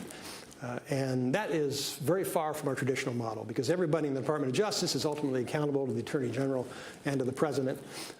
And prosecutor appointed by the court is not. That was the purpose of the law. And soon after it was passed, there was a landmark Supreme Court case in which the constitutionality of the law was challenged. And I'm sure you've taught this case. Morrison v. Olson was the case. Ted Olson challenged Alexia Morrison's authority to conduct that investigation, and the Supreme Court overwhelmingly rejected the challenge and found that the independent counsel statute was constitutional. Now, a lot of people have reservations about that, including me, and they're articulated in a dissenting opinion by Justice Scalia, who I mentioned earlier. And Justice Scalia pointed out in his dissenting opinion that independent counsels who are not accountable to the executive branch operate very differently from ordinary prosecutors. And so a special counsel is very different. A special counsel is very much like an acting U.S. attorney. We now have a number of U.S. attorneys confirmed around the country. They've been approved by the Senate. We also have a number of U.S. attorneys where there were vacancies, and so the Attorney General appointed somebody to be U.S. attorney. That person exercises the power of the U.S. attorney. It's accountable to the Department of Justice and ultimately the Attorney General, but has not been Senate confirmed. A special counsel is actually very much like that. And the special counsel model is actually not new. It's been used repeatedly over American history. Bill Barr, in his 2-year term, I believe, appointed 3 special counsels for discrete matters. And so they have been used over the years. And what's significantly different between special counsels and independent counsels is that they're accountable to the department through the chain of command. When you're an independent counsel, you get your marching orders, your document that's approved by the court that states your authority, and that's all you have. When you're a special counsel, you actually have an ongoing reporting relationship with the Attorney General. And we now have a regulation Our special counsels who have been appointed since 1999 have also been governed by a regulation that provides supplemental guidance for how they go about doing their jobs. So in a relatively brief period of time, that's my short answer.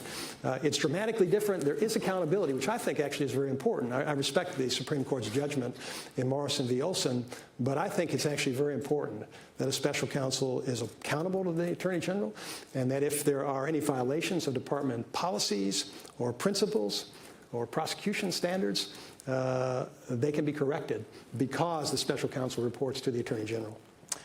Earlier this year, the Department of Justice filed a statement of interest in a First Amendment case involving the University of California at Berkeley.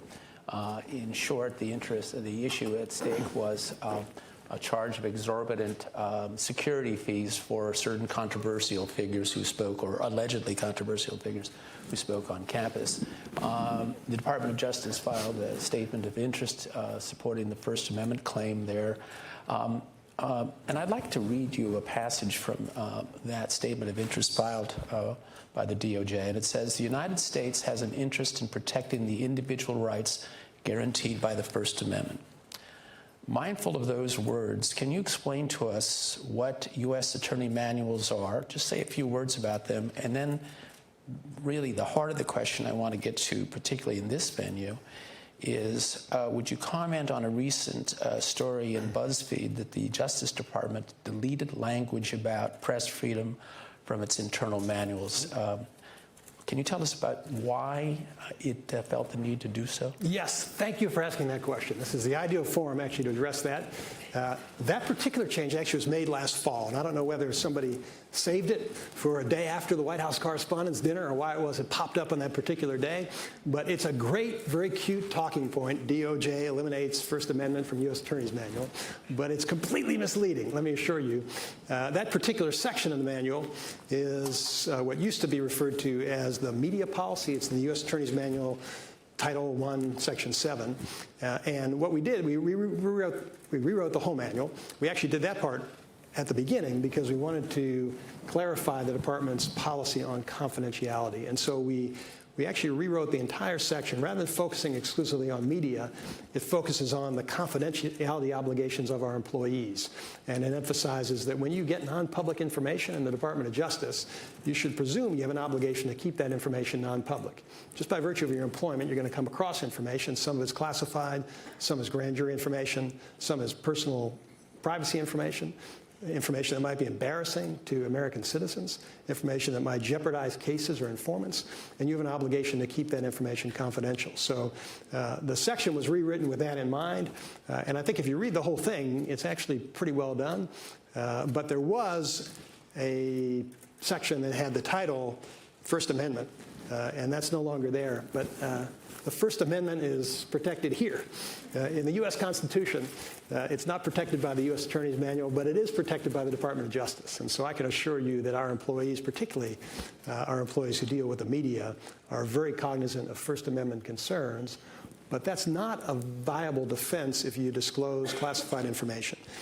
And so if you take a job in the department or anywhere in government, you have access to information where you incur a legal obligation not to disclose it, that obligation that you've accepted voluntarily overrides any First Amendment interest that you may have. Now, that's different from the media, right?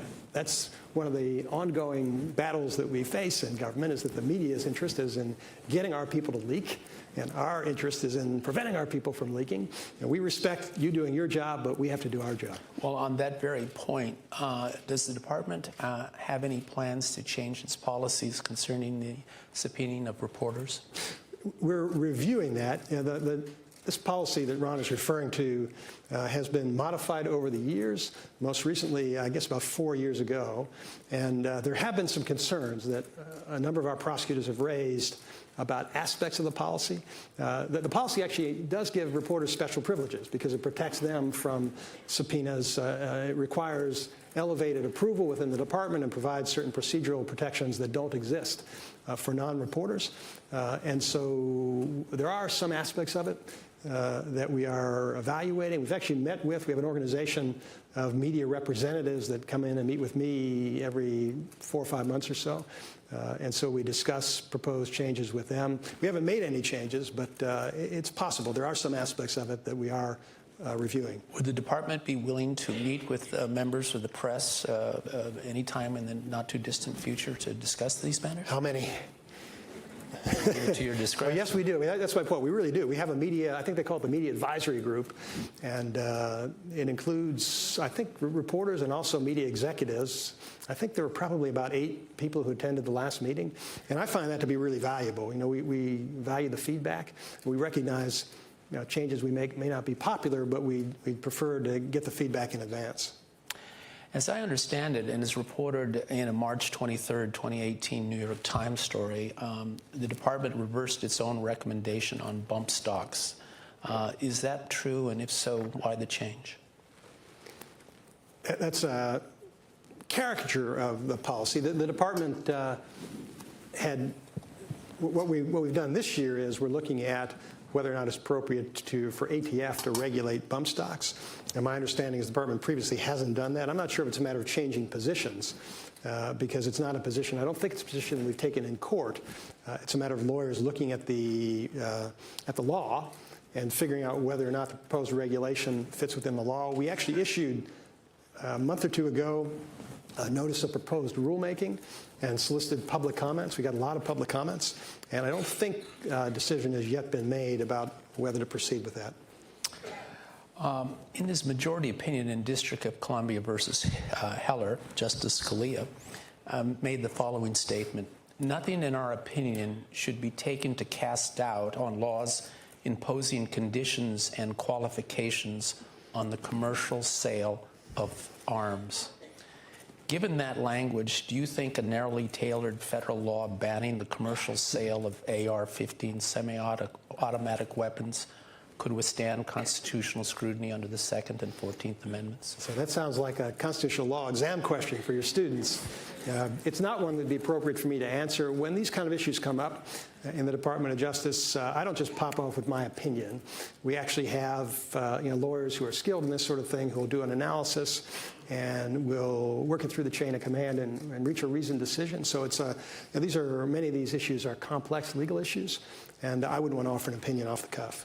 Would you say, notwithstanding your comment or respectful of it, that the statement I read, again, nothing in our opinion should be taken to cast doubt on laws imposing conditions and qualifications on the commercial sale of arms, would it be fair to say that given that statement, the Second Amendment right is not absolute?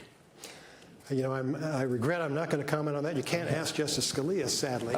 But, you know, Supreme Court opinions are read for what they mean, and they often have significance in future cases.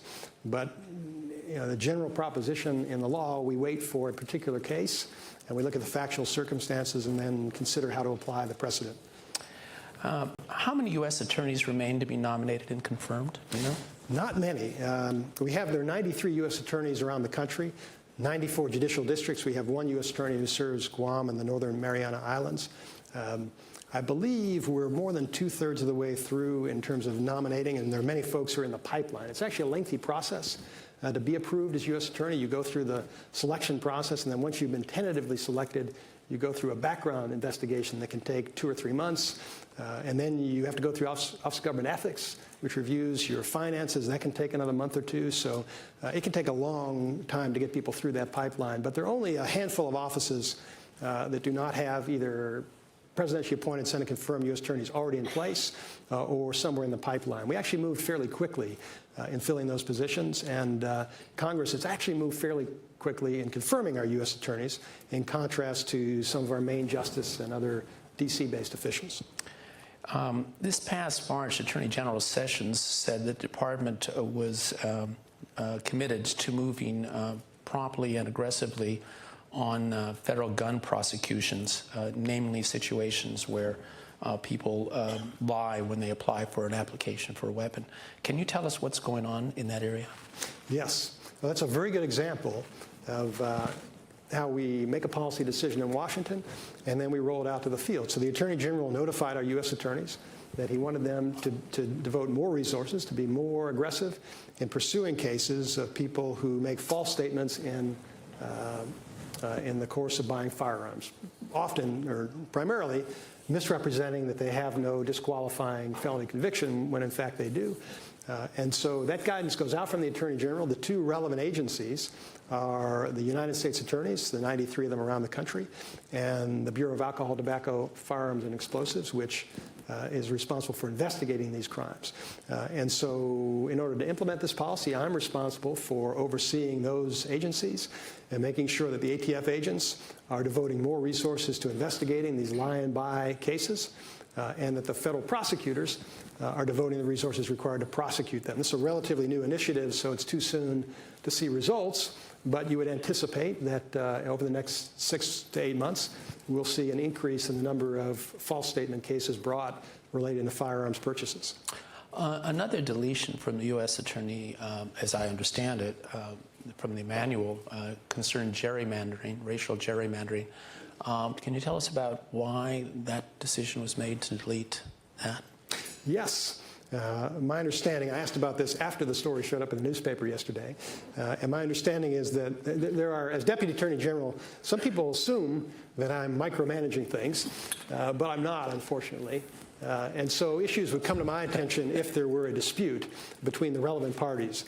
In this case, the Civil Rights Division actually reviewed the civil rights title of the U.S. Attorney's Manual, and the changes that they made, to the best of my understanding, were actually recommended by the career prosecutors and then approved by the political staff. And so there were no issues that never came to my attention. My understanding is that particular issue, the determination was made that the guidance was unnecessary and outdated and addressed an issue that had not arisen in the past decade or more. And our goal was, over time, the U.S. Attorney's Manual accreted a tremendous amount of material to the point where it just wasn't all that useful to our prosecutors. Our goal is to have a ready resource that prosecutors can turn to for commonly occurring situations that will give them guidance about how to carry out their duties. And so the directions that we gave to the folks who did the review were, if there's anything in there that's just rhetoric, that's not serving any purpose in terms of guidance, we can delete it. You know, our goal isn't to restate the Constitution or restate all legal principles in the U.S. Attorney's Manual. The goal is simply to give guidance on issues that people may need guidance about. So my understanding of that issue is that the Civil Rights Division career staff determined that there was no need for it to be in the U.S. Attorney's Manual, and that's why it was deleted.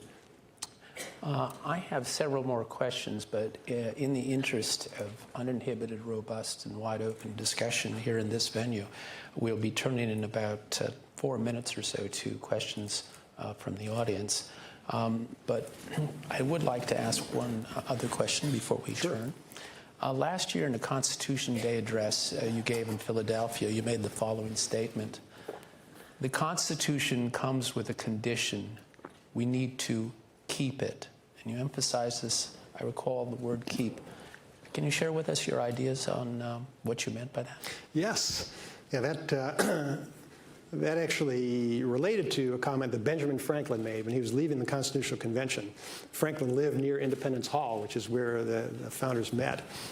And the story is told that when Franklin was walking home after the Constitutional Convention, he came across a woman named Elizabeth Powell.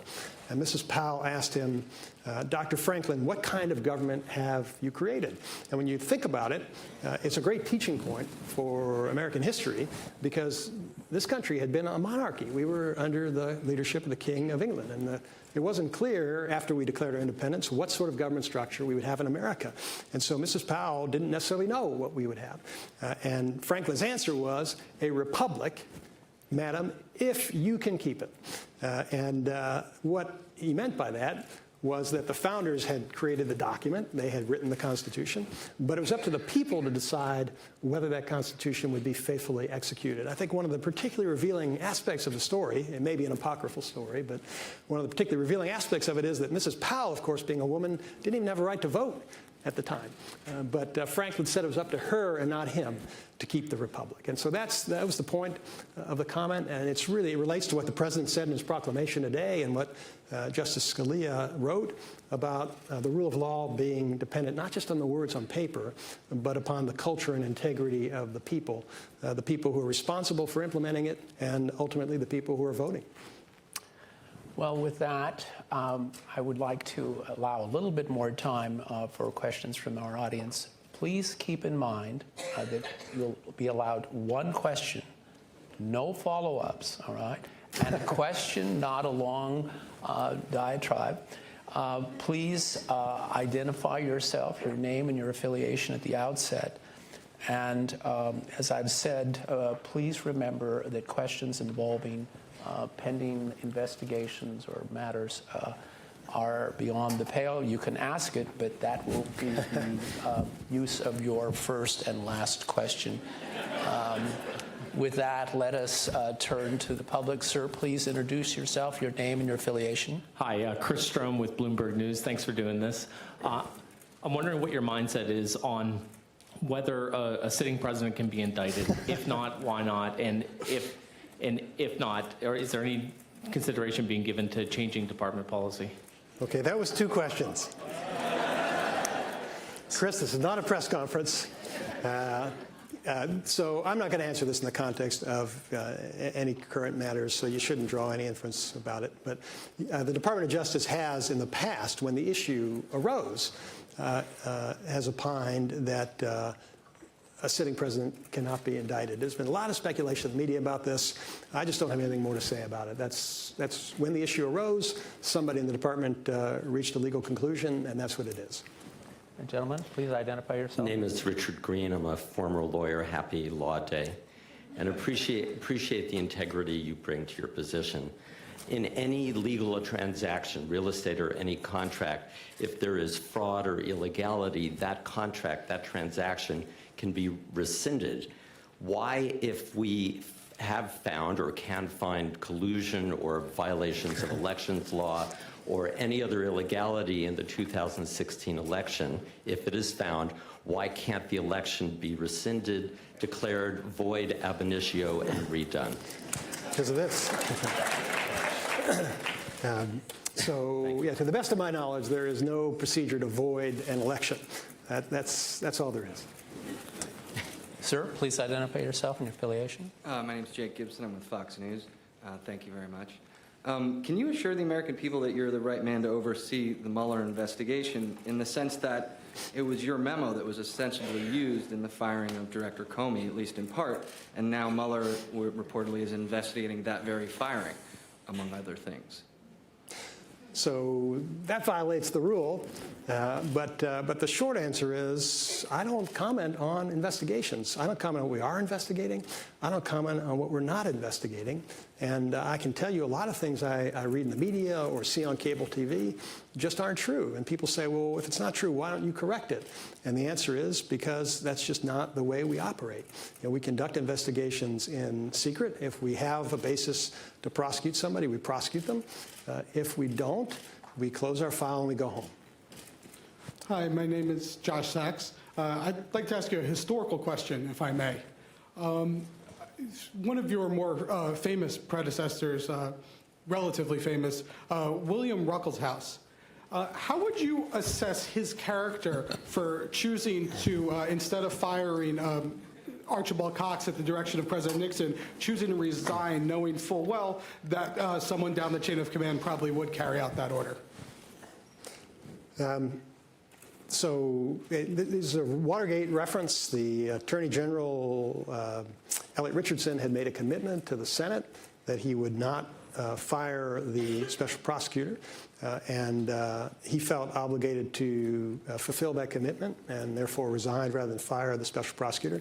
The Deputy Attorney General did as well. The Solicitor General, Robert Bork, carried out the order. To the best of my knowledge, it wasn't an unlawful order. I don't think there was any regulation at the time that restricted the firing of the special counsel. I don't know all the historical details, but I think that Richardson and Ruckelshaus and Bork all made what they thought were principled decisions.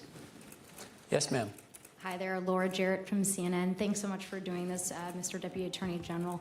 As you think about the importance of separation of powers on Law Day here, any reaction to the news that certain members of the House Freedom Caucus have talked about drafting up articles of impeachment despite your best efforts to comply with their document requests?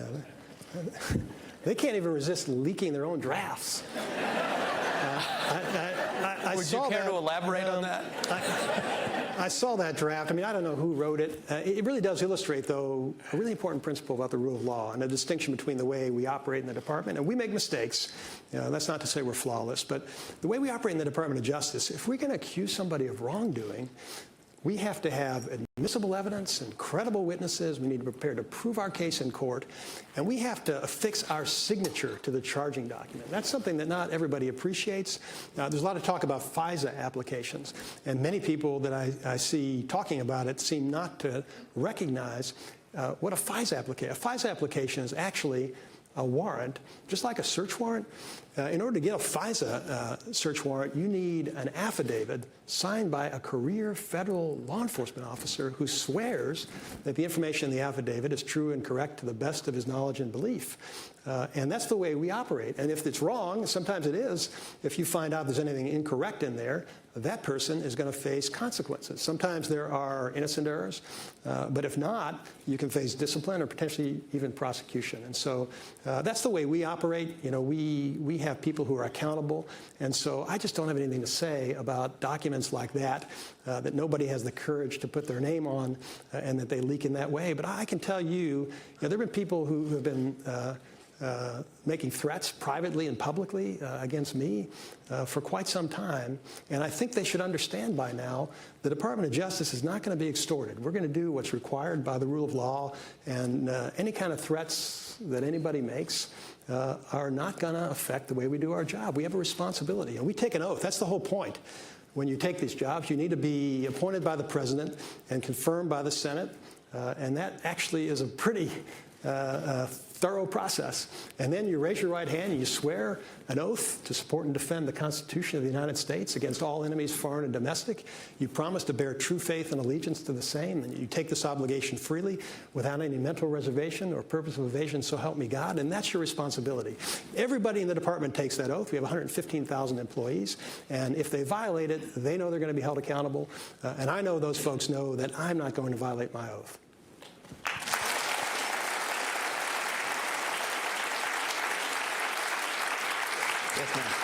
Hi, I'm Penny Starr with Breitbart News. Could you comment on the length of time that investigations take? I'm speaking of the Mueller investigation, and people say they go on and on and on. Is there a precedent, or is there something that puts a time limit on this when the American people will get to know what he's discovered? So everybody keeps breaking Ron's rule, and I'm condoning it. I'm not going to talk about the Mueller investigation. In general, our goal is always to conclude every investigation as expeditiously as we can.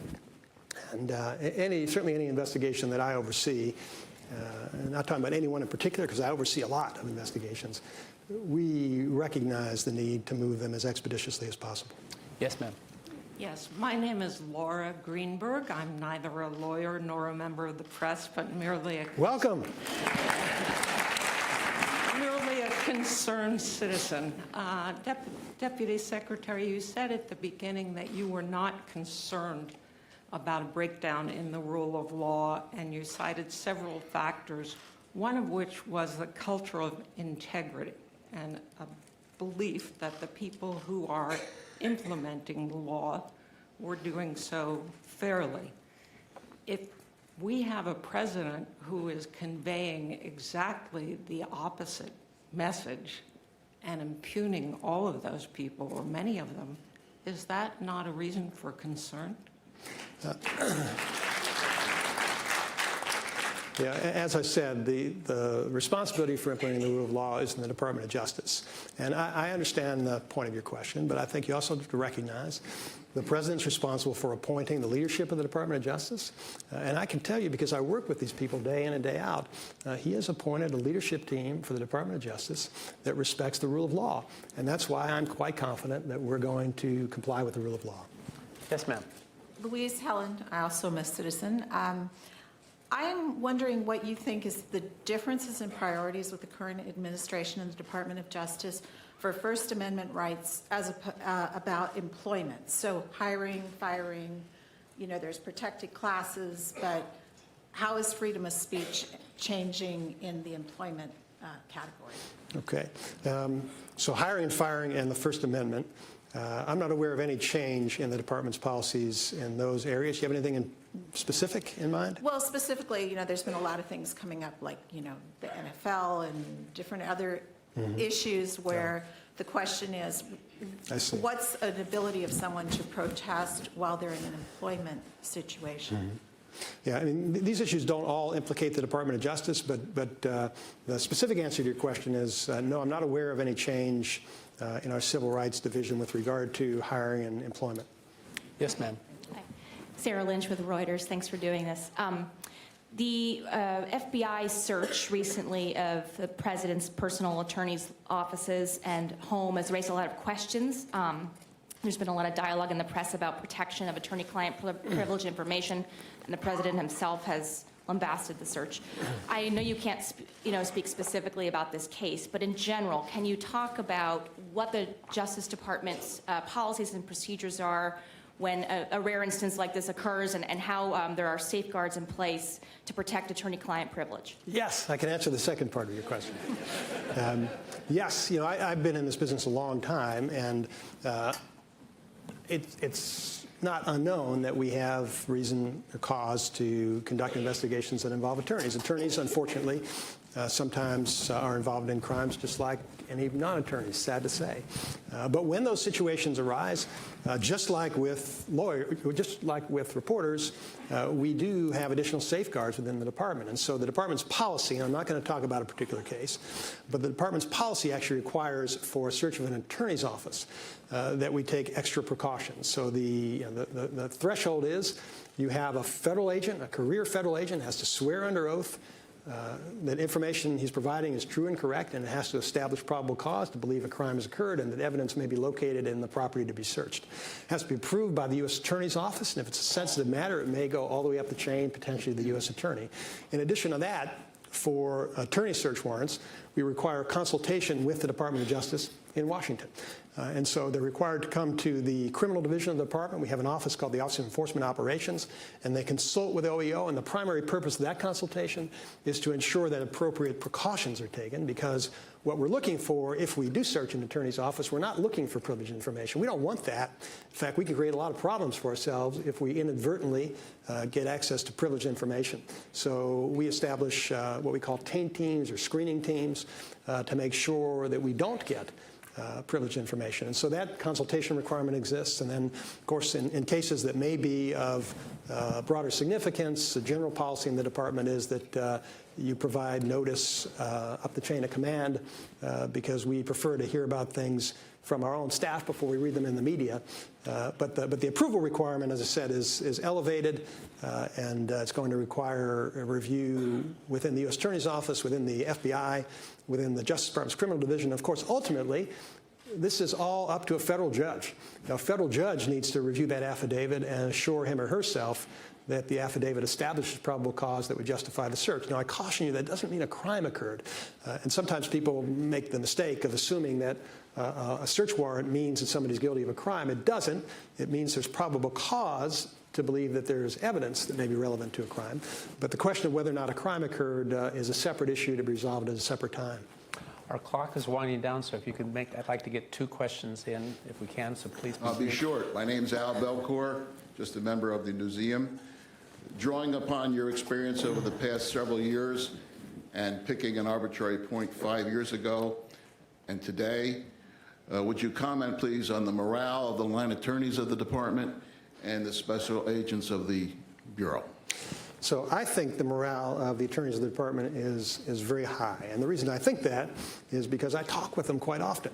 In fact, just last week, I was at the U.S. Attorney's Office in Chicago, Illinois, and in Hammond, Indiana, Northern Indiana District. And I speak not just with assistant U.S. attorneys, I speak with support staff in the offices. I meet with heads of federal law enforcement agencies, and I meet with state and local law enforcement. And the message that we get consistently from those folks is that they feel they are being supported by the Department of Justice, and they feel that we have their backs and that we are doing what we need to do to help them suppress crime. Keep in mind, 85% of law enforcement officers are actually state and local, not federal. And so that's the feedback that I get. Obviously, nobody likes to see criticism in the news media, but our folks you have to recognize these are career folks who have chosen this career, and they understand that issues are going to heat up in the media from time to time. They're indicating, from their perspective, as long as we're protecting their ability to do their job with integrity and they're investigating and prosecuting the right cases, I think their morale is going to remain high. Unless you allow the liberty, I think our time is pretty much run. Since it's hard for them to say no in a First Amendment venue, please, this will be the last question, brief, if you will. Hi, my name is Alicia Kiefer. I'm a high school student. I'm at a very impressionable age, and media plays a very big role in my life. Previously, you said that there are a lot of things that you see that are incorrect in media. How do I filter through that and form my opinions in today's society? That's a very tough issue. I have two daughters about your age, 10th and 12th grades. One of my daughters wrote for her school newspaper. And I recall early on in my tenure as deputy AG, there was some relatively innocuous issue. I try to avoid talking to my daughter about the deep issues, but some relatively innocuous issue. I told her it wasn't true, that I actually knew that this thing wasn't true. And she said, but Dad, if it isn't true, how could they put it in the newspaper? Because she was taught in her high school journalism class that you need reliable, credible sources. Unfortunately, here's the reality. I don't think most reporters are trying to mislead people. I think the problem is that they are hostage to their sources. And who's leaking? I'm not leaking. Right? Who's leaking? The people who are leaking are people who have some personal motive, some reason they want to get their side of the story out. And so sometimes when you see leaks, for example, that relate to matters that we're investigating, I recognize it not to be, it's very unlikely to be a leak from law enforcement because it's wrong in some significant or subtle way, a mistake that we wouldn't make. But what do you...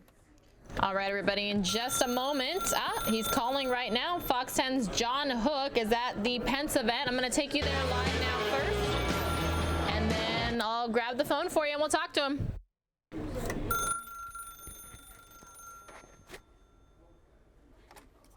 Hey, John Splar, are you there? Perfect. I got your picture up. I need to get the lower third up, and then we will take you live. Yes, got it. All right.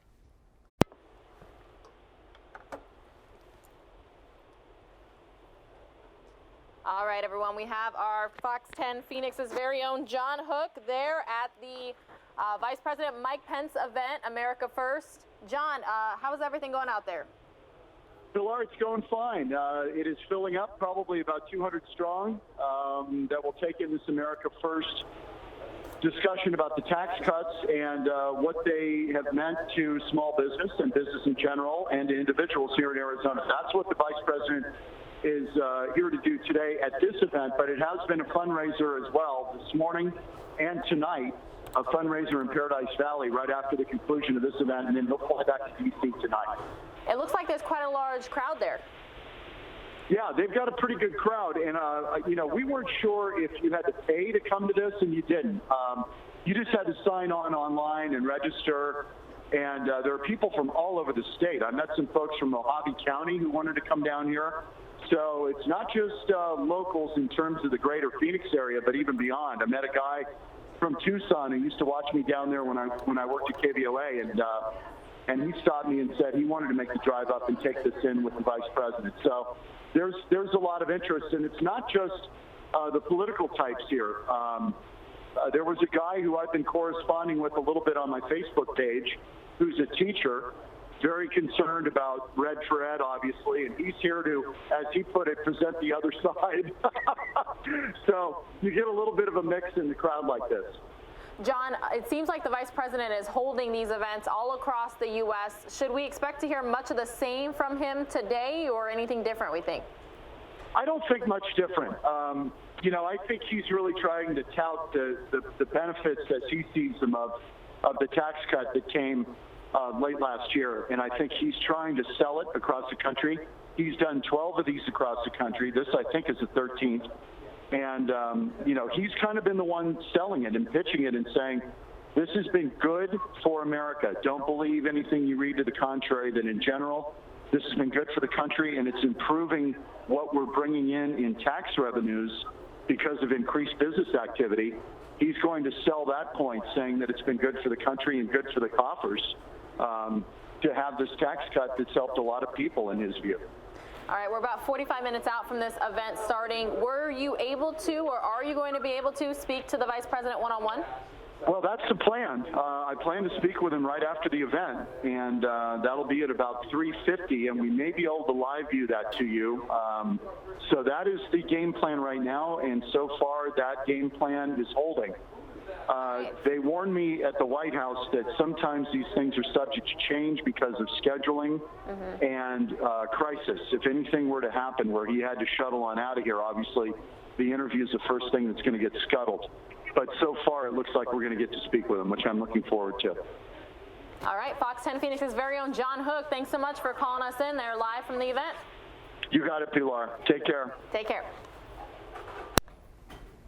All right, everyone, that was pretty awesome. From one live event to another here on News Now. Going to take you to the Arizona legislature, where the House Appropriations Committee is discussing House Bill 2664, revenues, budget reconciliation for fiscal year 2018 to 19. A lot of Red for Ed supporters sitting in there. Take you there live now. Illegal, gross behavior is too long. And if you cannot stop racist activities, where we don't have this rampant in every school district, but it seems to be something they cannot correct. But I think they can correct it. They just don't want to because somebody else is paying for it. And you got schools like Tucson Unified and others who are some of the highest paid school districts in the state, who do some of the lowest achievements and seem to think it's okay then to pass the funding of their failed policies on to others. I think it's time to put this burden back on the locals and let them coerce their school boards into making better choices. And that's why I think this is appropriate. To that point. We sat, thank you, Mr. Chairman. We sat in this very hearing room 2 years ago, maybe 3 years ago. Mr. Allen was then on appropriations, and we had the then superintendent of Phoenix Union stand right before us, right where Michael is standing, and said there is no way, even though they are in unitary status, he said there is no way do I want to get out from under DSEG. He said that right to this committee. Mr. Clark, I believe I saw a hand. Thank you. The analysis that somehow it's easy to get out from under DSEG or is historically fundamentally flawed. For many, many decades, you have a pattern of white flight, a pattern of that you have to work against, and that means magnet schools, that means programs to encourage people to cross racial lines. It's not easy. I've got lots of materials I've been reading up on, listening to on this for a long time. You are working many ways against policies that encourage segregation for many years, and sometimes even cultural norms that work towards segregation. And it takes a long time to fix that. And then once you get to a point where you think you might have fixed it, you have to keep from backsliding. Now, we can have the debate about who should pay for it, but the fact is, it is a multi-generational problem. And if we stop fooling ourselves and realize that that's what it is, then we can start talking seriously about how to fund it. Ms. Austin, I believe I saw a hand. I will get to you, sir. Yeah, Mr. Chairman, I think Dr. Freeze explained the situation pretty well. As many of you know, I'm on the school board for Phoenix Union High School District, where I taught for 34 years and where I went to school back in the long back in the day. So I was there when we first got that desegregation order from the Department of Justice. And I was there as we created an environment that allowed for us to get out of unitary status. And it was what we did, what the school, I wasn't on the board then, of course, I was a classroom teacher. But what occurred was a series of magnet schools at our different high schools. And for example, if a young person wanted a pilot's license, they could go to South Mountain High School and graduate with a pilot's license along with their diploma. It is very, very expensive to maintain those magnet programs that got us out from under the desegregation order. And I will say that we have been highly successful in Phoenix Union, in part because of this desegregation money that we have received. We currently are at our highest enrollment since the 70s. We are above the state average in graduation rates. We are below the state average in dropout rates. And this past year, over 50% of our students went on to higher education. So we are making a difference in our community, and we are assisting our partner districts as we can to make sure they are successful. And I am very proud of what has happened in Phoenix Union. And I do believe, and I can't speak for my superintendent, and I don't recall that remark that he made, I think we would like to get out from under this desegregation issue.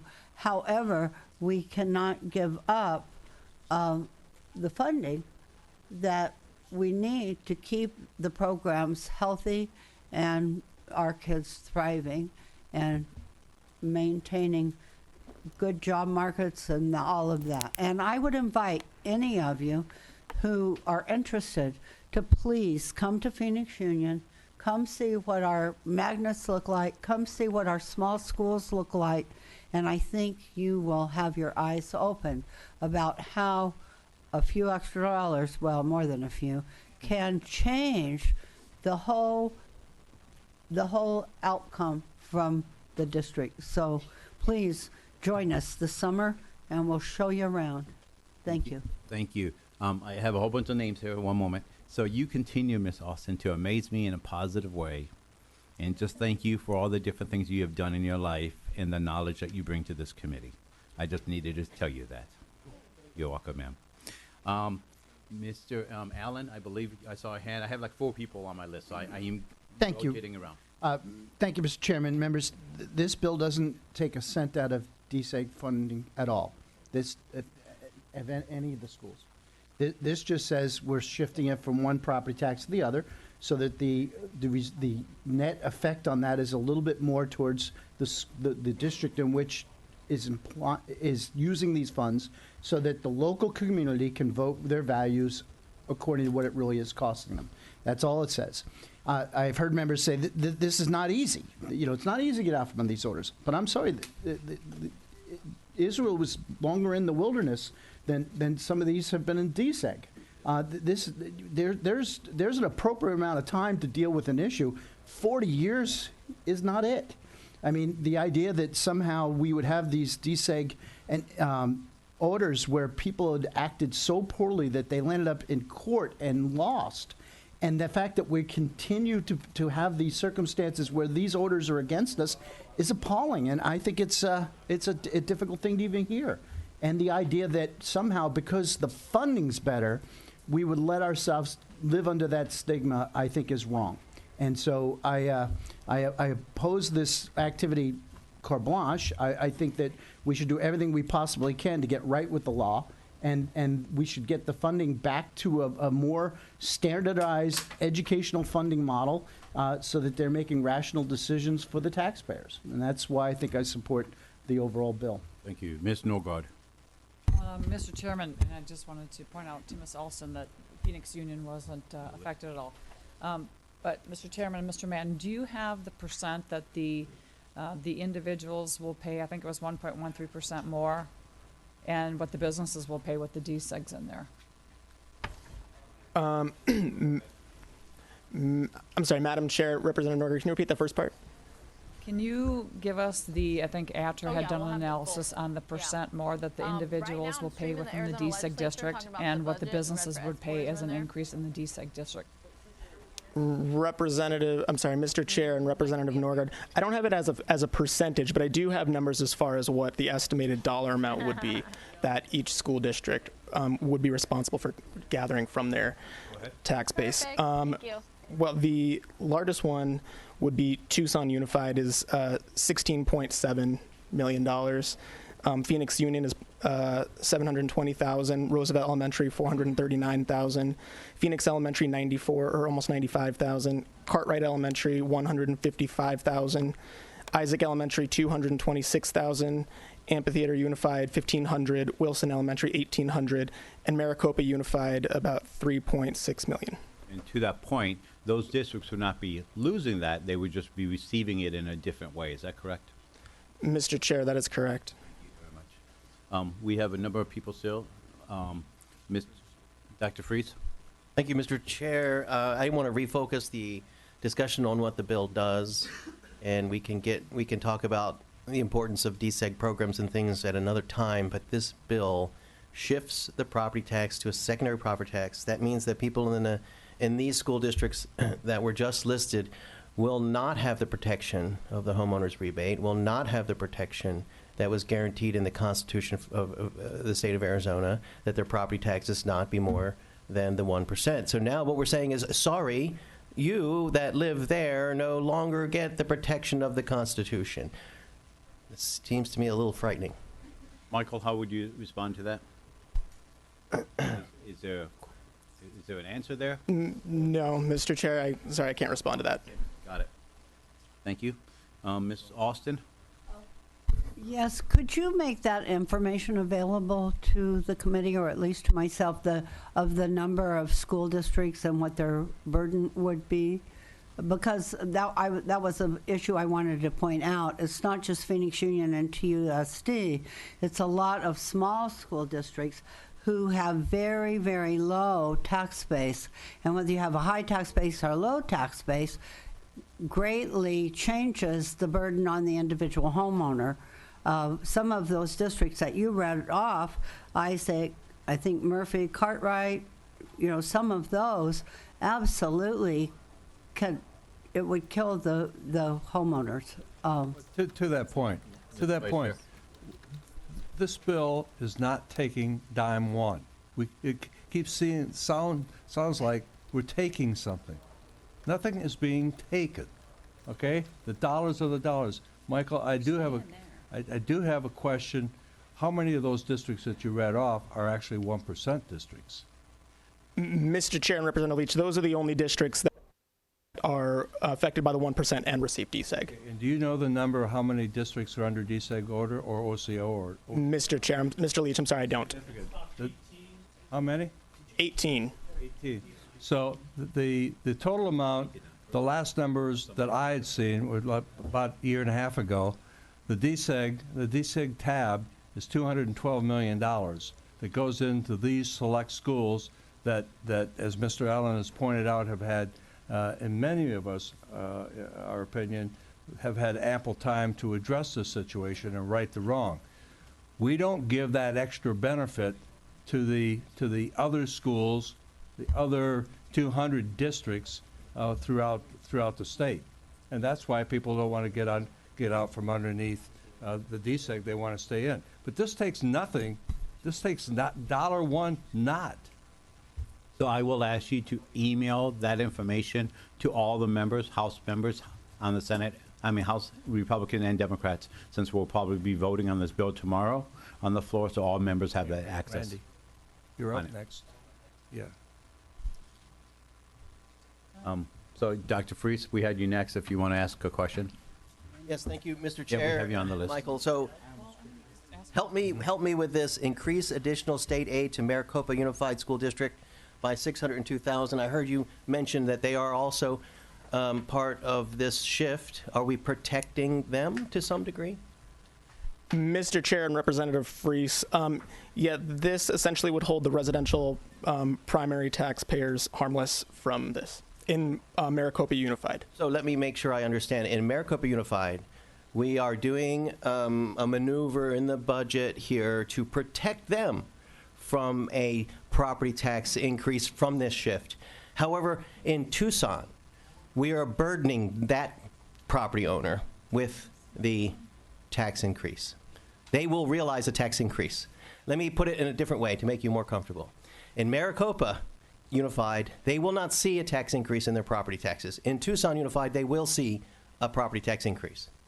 Mr. Chairman, Representative Freeze says that is correct for residential properties. Wow, I like that. Wow, okay. Ms. Austin, I believe I saw a question. Yes, a couple of things.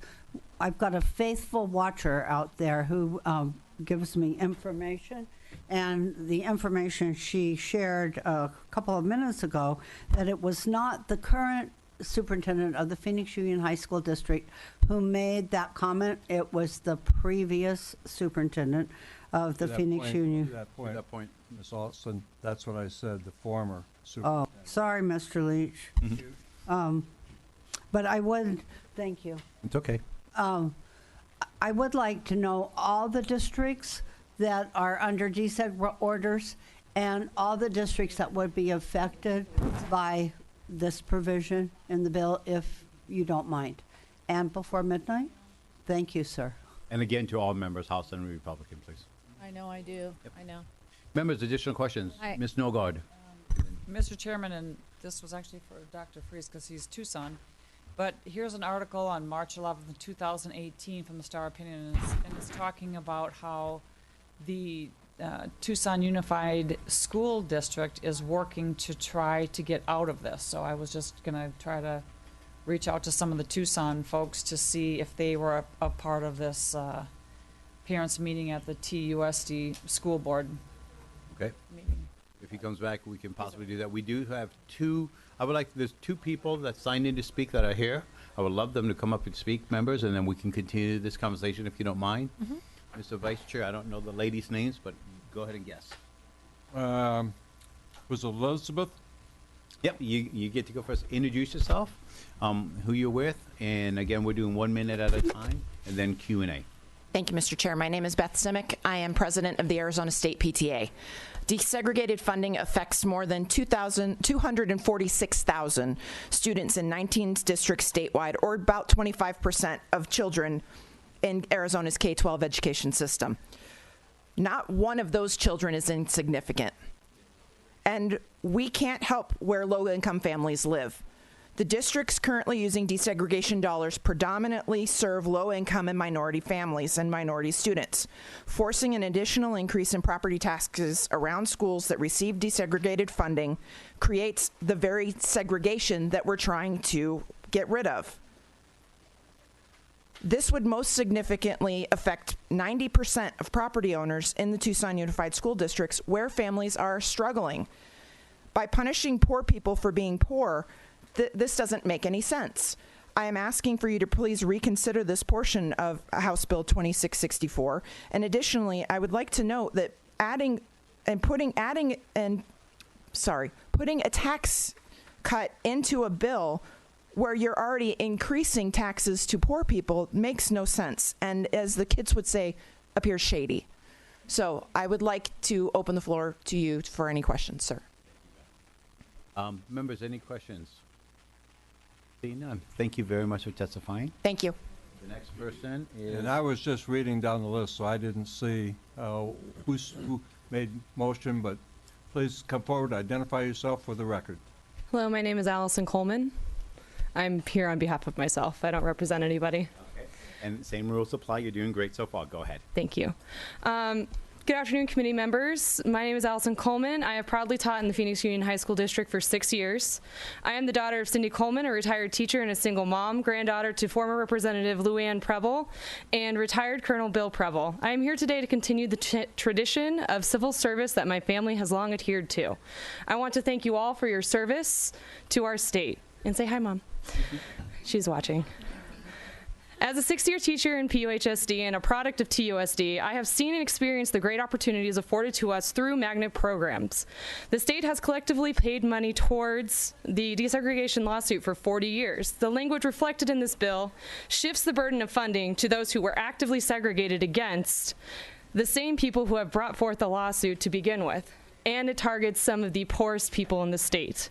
This will raise the property taxes on your constituents in the 18 districts taking desegregation funding. It may also interfere with the pending settlement to USD as anticipated to reach within the year. Taxpayers are tired of paying on this lawsuit. I urge you to change the language related to this point. This will allow TUSD to move forward in their process and allow for the retention of local control. Thank you very much for your testimony. Very good. Members, any questions? Seeing none. Oh, Mr. Bowers.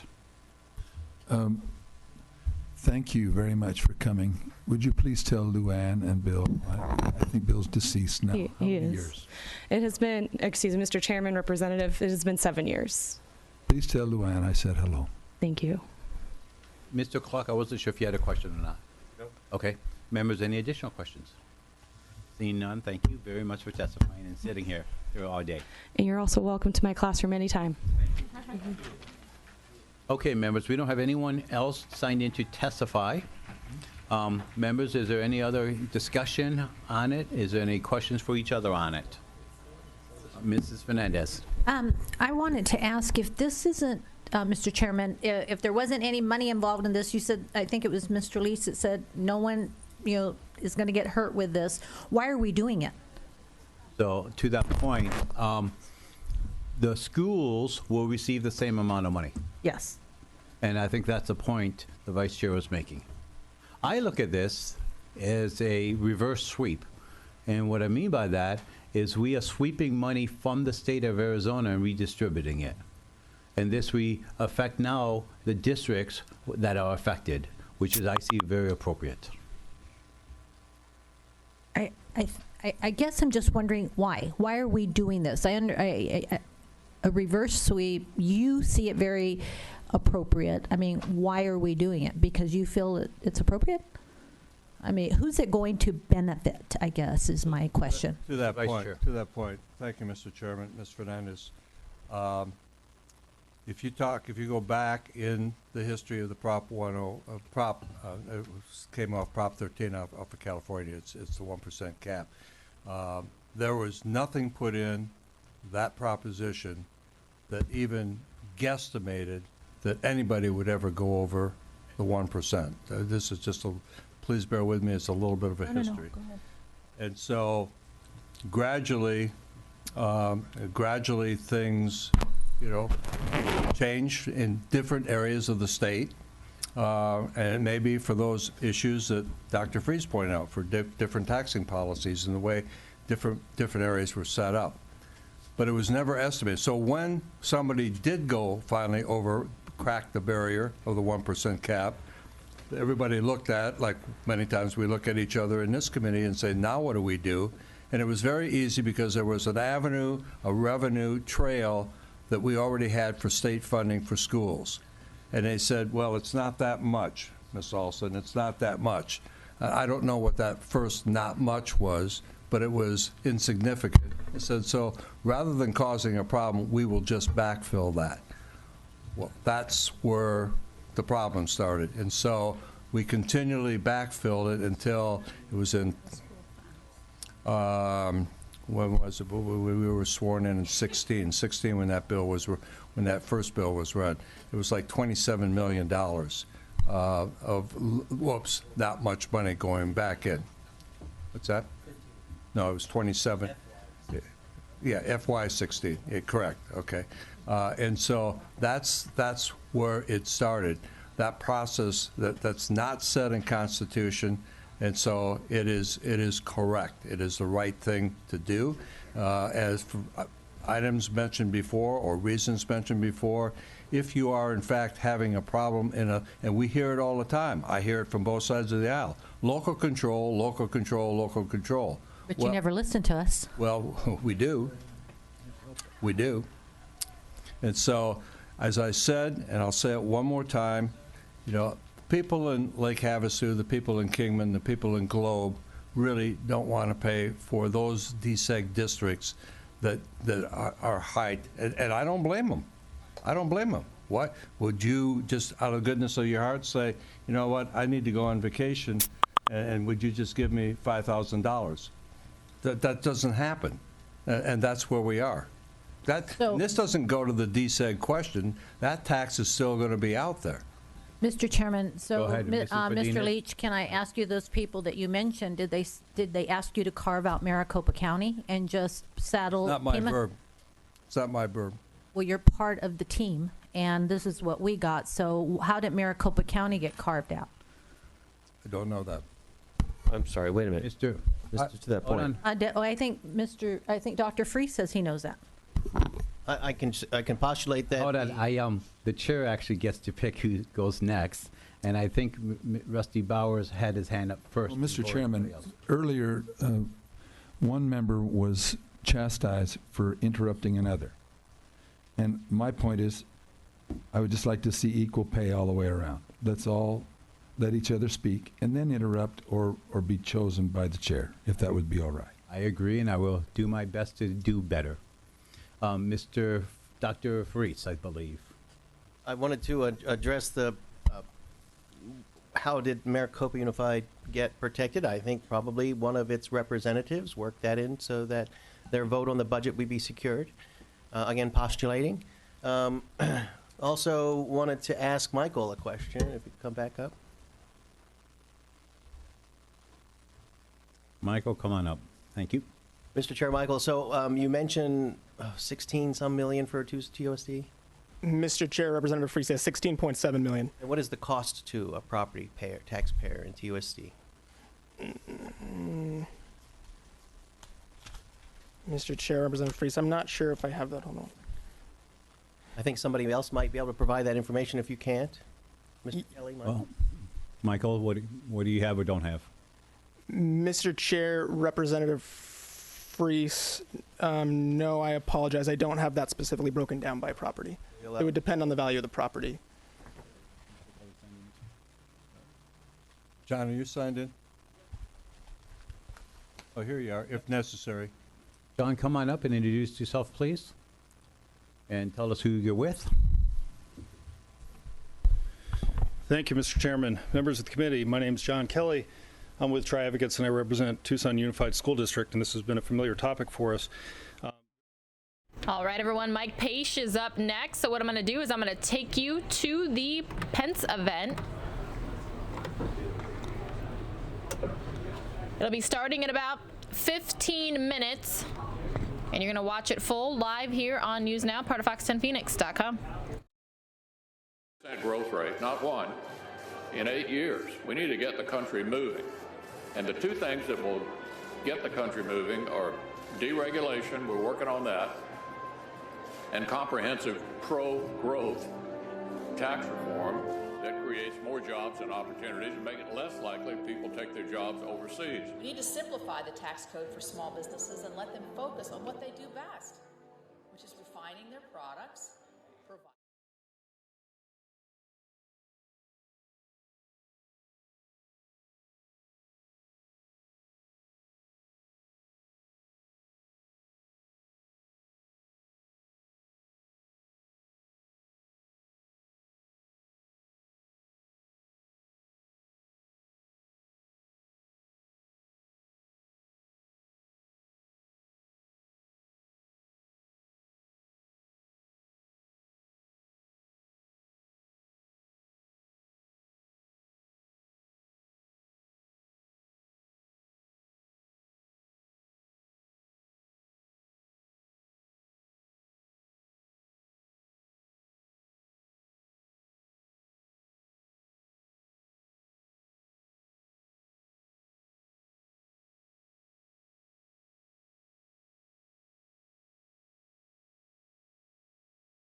And welcome everyone here on Facebook Live and Fox10Phoenix.com. We are just moments away from Vice President Mike Pence here as he will be touting the recent tax reform changes. You are all watching this here live for us. Thanks to all our viewers here. As the series Tax Cuts to Put America First features guest speakers discussing the Tax Cuts and Jobs Act signed into law by President Donald J. Trump and how it will impact Phoenix, Arizona residents, the state of Arizona, and the nation as a whole. The event will conclude with a visit from a special guest. That's Vice President Mike Pence. We know that. And you can see the people in the room, about 200 in the room right there right now, as we are awaiting the Vice President. We saw him touch down at the Phoenix Sky Harbor just about 2 hours and 15 minutes ago. He touched down just before noon Arizona time here. So we are welcoming our viewers here on Fox10Phoenix.com as well as Facebook Live. Remember, when breaking news does occur, you know we have you covered right here on News Now. Thanks so much for joining us here worldwide.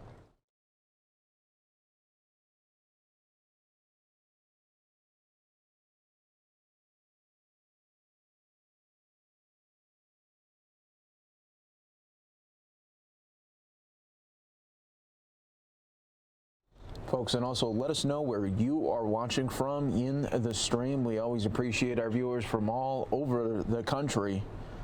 You're watching live.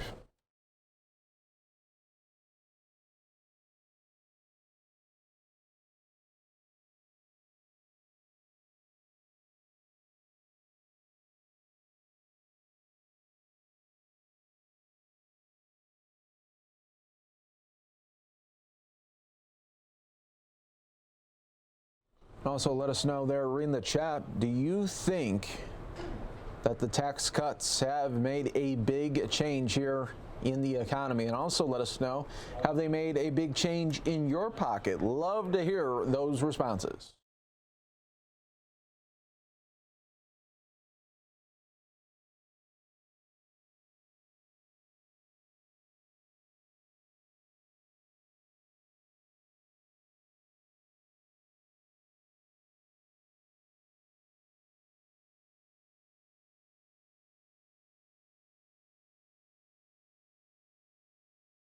Okay, so we are getting our viewers here, and we got Philip from Northern Kentucky watching. We have Deborah watching from Florence, Arizona.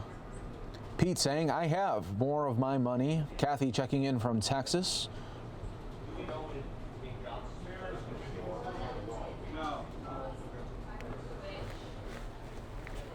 We also have viewers watching from Texas, Pennsylvania. And Susie saying Florida is in the house. Thanks so much for joining us from all over the country as we have the Vice President in town here today. Let's continue those comments. Renee saying the rich get richer and the poor stay poor. Marilyn saying Goodyear, Arizona, MAGA. Jennifer checking in from Santan Valley in Arizona. Thanks to all our viewers checking in here. If you're just joining us, let us know where you are watching from. Viewers from all over the country. We are awaiting Vice President Mike Pence here. Susie saying, I'm not rich and I'm very happy with the tax cuts. Jack saying, I love you, Pence. Marty checking in from South Carolina.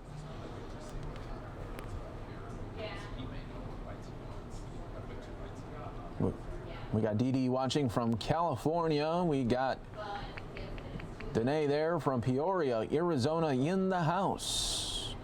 Keep them coming, folks. We love to hear those responses. And thanks to all our viewers on Fox10Phoenix.com always for checking in with us. We are News Now. We stream Monday through Friday, 9 a.m. to 6:30 out here on Pacific time. For all our friends out there on the East Coast, hey, that's noon to 9:30. Love to hear from you. We love when you're part of it. Thank you so much, as we are just moments away from Vice President Mike Pence coming here. Annette saying, unfortunately, the tax reform will not help out the middle class and poor. That is what Annette is saying here on Facebook Live. Tamra checking in from Washington. Jacqueline also checking in from California.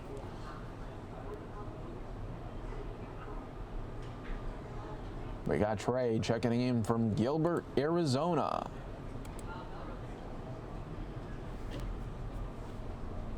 Tommy saying the rich always get richer, but the poor have, in some instances, have the incentive now to move up. Barbara saying it will help the rich, but forget the poor.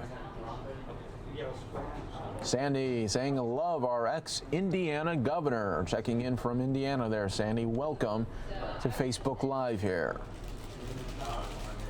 Aaron says tax cuts equals more money being dumped into the economy. Jesse saying, I consider myself middle class and my taxes decrease next year and my checks are $127 more every 2 weeks. Dee Dee saying, love Pence and love the USA. We're continuing to watch here live on News Now. Thank you. We are just moments away from the Vice President Mike Pence in Tempe, Arizona, as he will be touting these recent tax reform changes happening. We got Adrian checking in from Memphis, Tennessee. Edward from New Jersey saying that tax cuts equals more money, and I am grateful.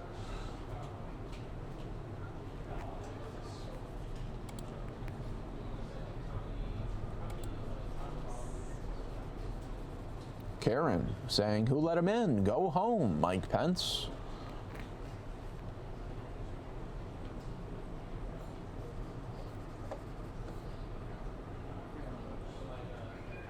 Linda saying people are so blind here on Facebook Live. Linda, what way do you mean there? We don't quite know what that means yet.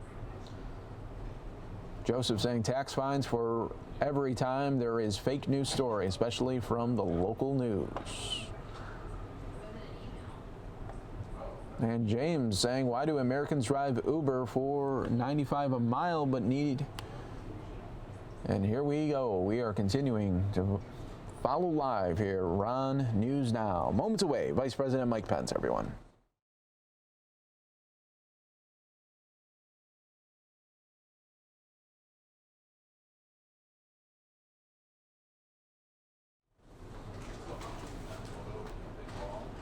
Janet saying, Mike Pence, we love you in New Jersey. That is, we aren't all Democrats.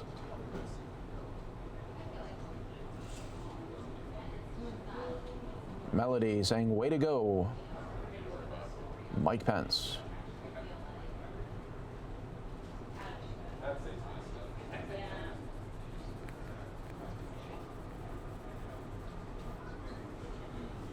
Marco checking in from Washington, and that's Washington State. Aaron says the American people will always spend their money wiser than the government. Hashtag real talk.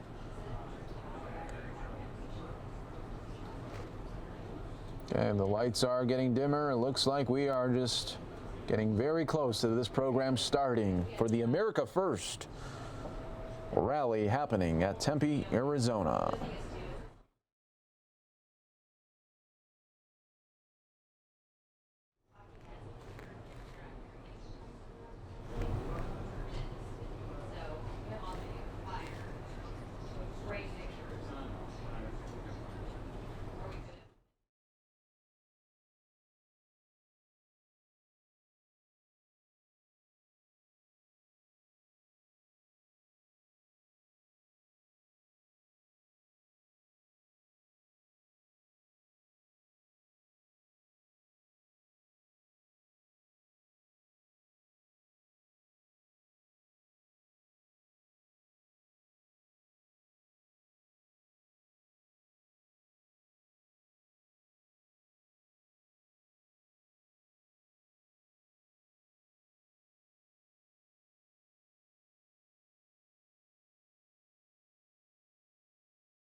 All right, folks, we are getting very close here as people are continuing to check in with us here on Facebook Live and fox10phoenix.com. If you're just joining us, let us know where you are watching from and if these tax cuts have made a big impact in your pocket. We'd love to hear from you. We're reading off everybody's comments here in the chat. We're trying to get both sides, everybody.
All right, just reading some of your comments here. Melody saying that the cuts have put $238 more a month for my husband in our checks.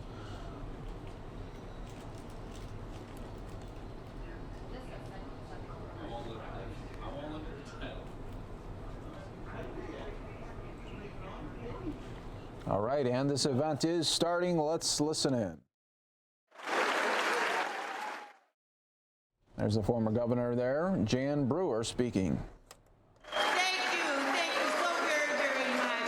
Wasn't that a wonderful welcome? Don't sit down because we're going to be asking you to stand up because I want you to join with me to say the Pledge of Allegiance to the flag.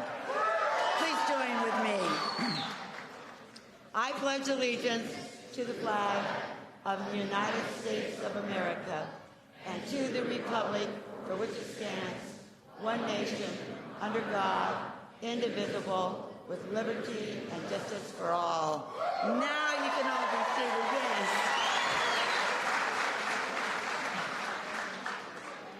Thank you so very much for joining us today. I am Jan Brewer, and thank you so very much for that warm welcome. I look out and I see so many people that I know. We've got famous people here, I think. Former Congressman Salmon, is that you? Yeah, we got Congressman Salmon with us. And I see so many old friends. And it's a wonderful, wonderful occasion that you guys have come here to participate in this policy presentation. And it's really my pleasure and given the opportunity to welcome you to the America First Policies Tax Cuts for America First Town Hall.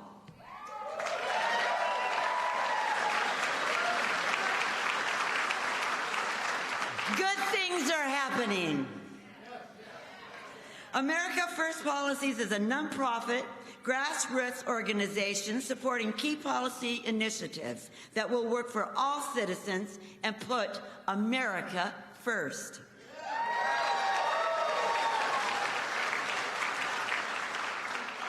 America First means empowering, educating, and mobilizing the millions of Americans like you who want to make America safer, stronger, more prosperous, and greater than ever.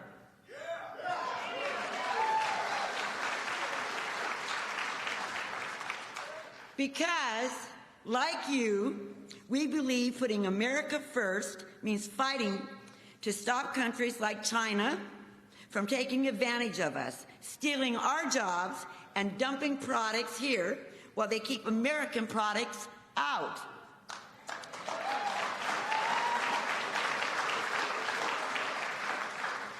It also means making sure there are less federal regulations on the books, not more.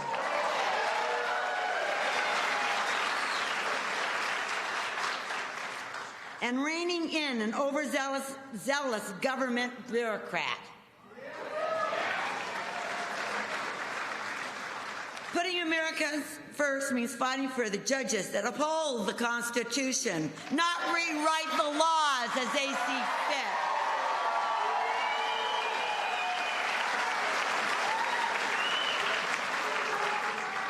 And it means fighting for an immigration system that meets the needs of Americans first and building the wall.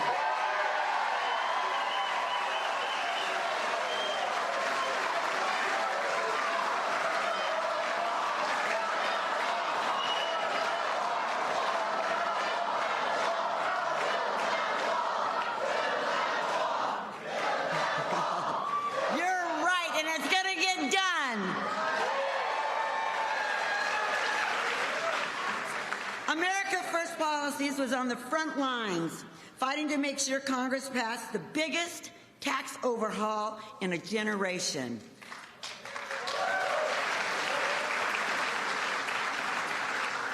The Tax Cut and Jobs Act President Donald J. Trump signed in December has already been a huge success. Ray is right. Real wages are up, unemployment is down, Black and Hispanic unemployment lowest ever recorded.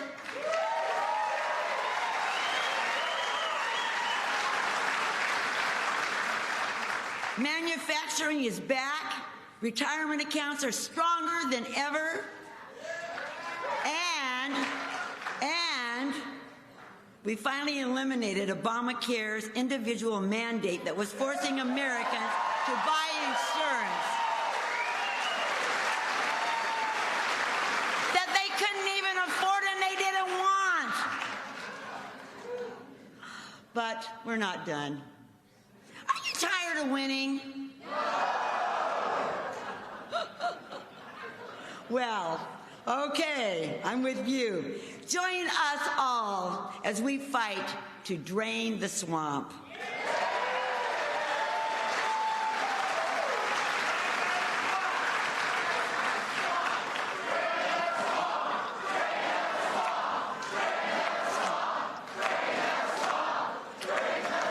You got it. You got it. You know, the swamp is nibbling away at your congressman's ears every day, and they need to hear from us too. America First will keep you apprised of the legislation your congressmen and your senators need to support to take our country back. Because if we all keep fighting each and every day, we will make America great again.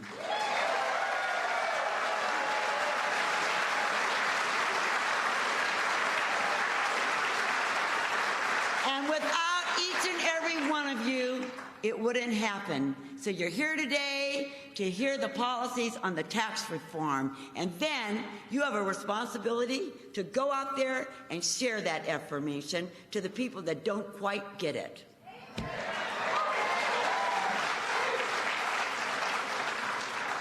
Now is the time to hear from our panel on what the Tax Cuts and the Job Act really means for you, your family, and our nation. After the panel, we will be joined by our special guest, the Vice President of the United States, Mike Pence.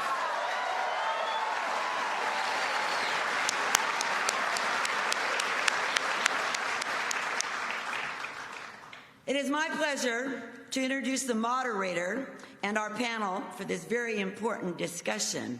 And our moderator is Senior Policy Advisor from the America First Policies, Curtis Ellis.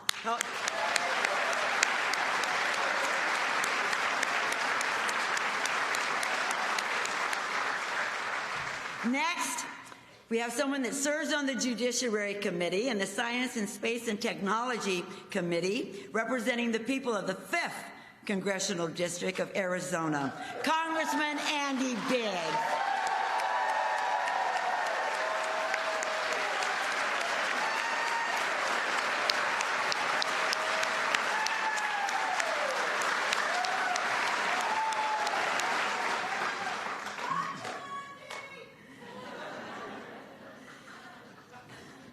Then we have the man that puts the steel into the backbone of America, the founder and CEO of HT Metals in Tucson, Carlos Ruiz.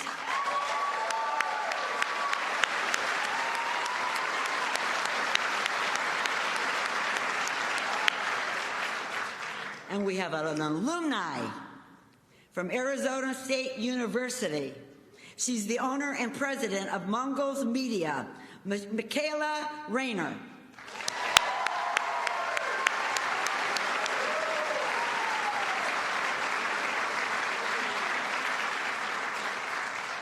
And to finish up, we have a man that has been on the front lines fighting for small businesses. You've seen him on Fox News and CNN, the CEO of the Job Creators Network, Alfredo Ortiz.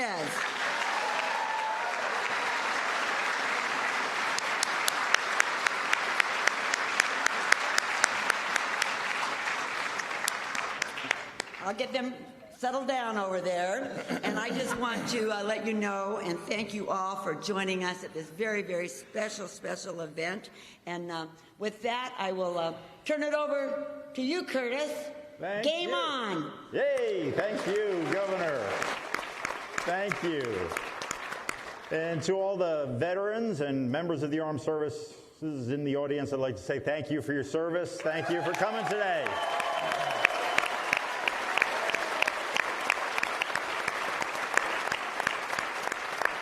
And we have a very special guest in the audience. He RSVP'd like the rest of us. And thank you all for joining us. And thank you, Sheriff Joe.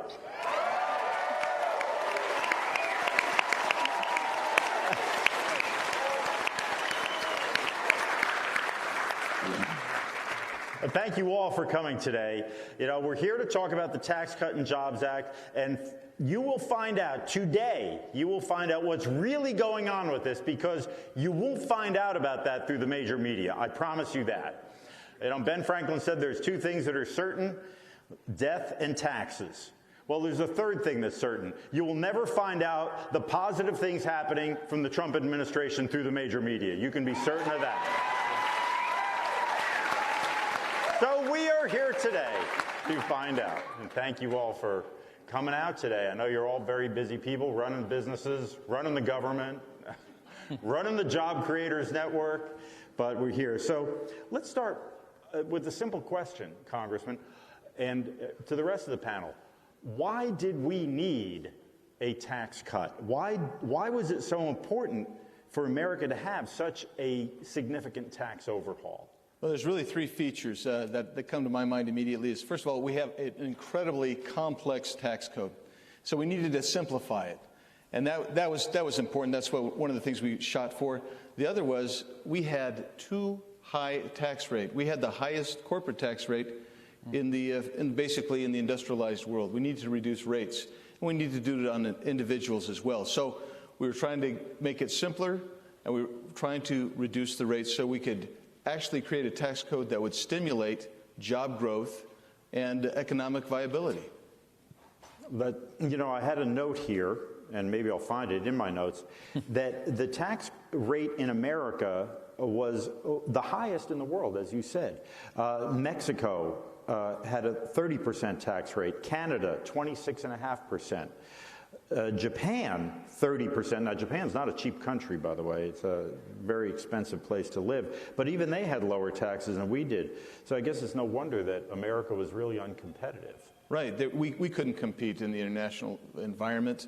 And whether you're a small business doing exports overseas, bringing material in, remanufacturing, you just couldn't compete. Yeah.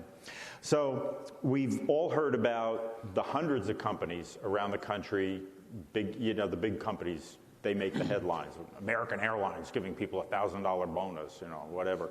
What's happening here in Arizona? Let's talk about that. Well, in Arizona, we're fortunate.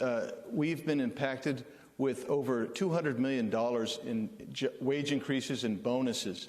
And I happen to have a little sheet. I don't know. I don't know why I brought this today. What a coincidence. It just happened. It just happened to have this with me. But let's just think about some of these. American, Southwest Airlines, Yam Worldwide, AT&T, Comcast, Bank of America, Boeing, Nationwide, Wells Fargo, Walmart, Verizon, JP Morgan Chase, Waste Management Inc., Meridian Bank, Comerica Bank, Home Depot, Western Alliance, Washington Federal, Starbucks, FedEx, Honeywell, U-Haul, Lowe's, Chipotle, McDonald's, Cox Communications. And those are just the big firms. We have, when I go out and I meet with small businesses on a regular basis, I don't know if I've met with any in the last few months who haven't said, we're going to increase wages, or we're looking to hire more people. We're going to buy equipment now, and we're going to expand. That's what's happening in Arizona. And we now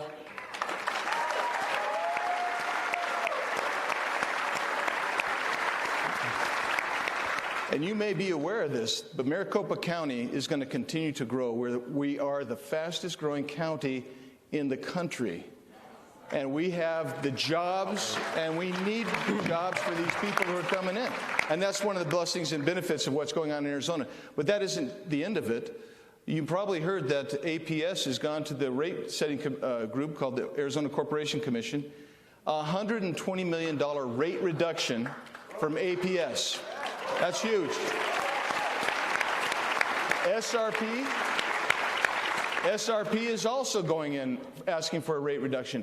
This is what happened as a result of a great tax policy in this bill that you don't hear much about. But this is why I brought this little paper. If any of you want copies of this afterwards, we'll see if we can provide those for you. But I'm very excited to see the jobs that are being created in Arizona at this, not just in the big jobs, but also in Main Street small business.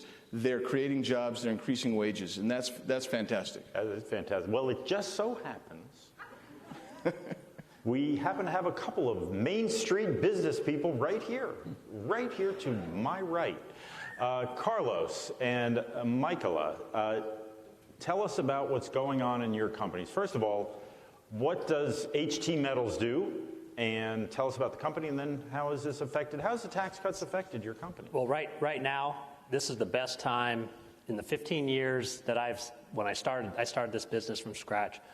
This is the best that I've ever seen it. We survived the recession.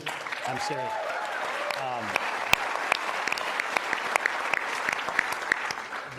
The tax cuts, it really started about 3 months prior to the end of the year. I started to see demand, and I think it was in anticipation.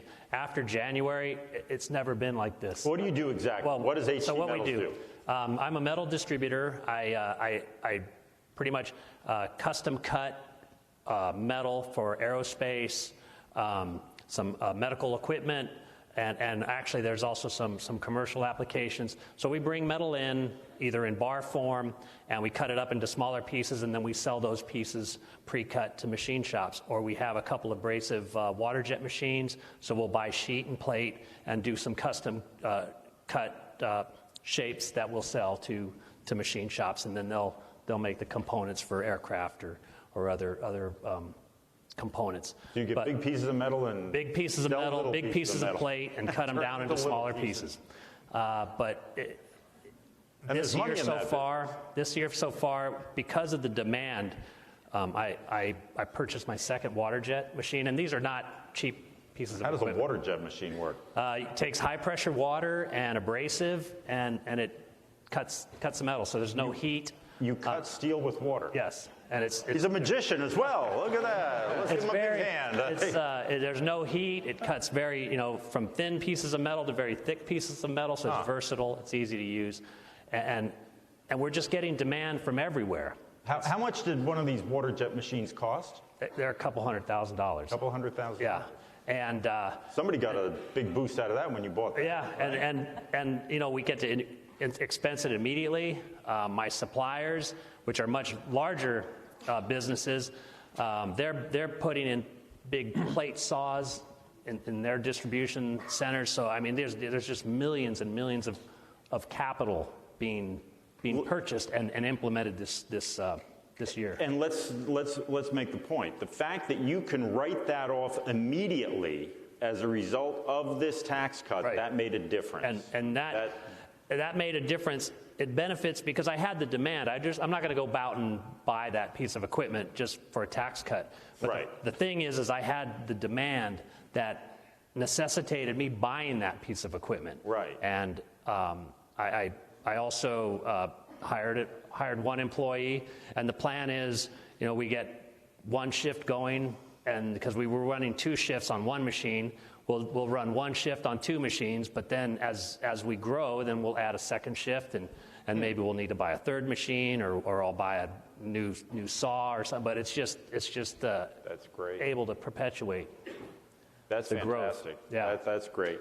Yeah. We have a secret here. We have a media mogul among us, and that would be Michaela. She is a media mogul with Mogul Media. And say that fast. I practiced that. So tell us about Mogul Media and what's it like to be a media mogul at Mogul Media. You wanting to know what it's like to be me? Hi, I'm Michaela, and at Moguls Media, we are a full-service marketing company that specializes in branding, identity. Our motto is where brand meets brag. So what we like to do is make sure that something that you're putting out in the marketplace will have people bragging to you about it.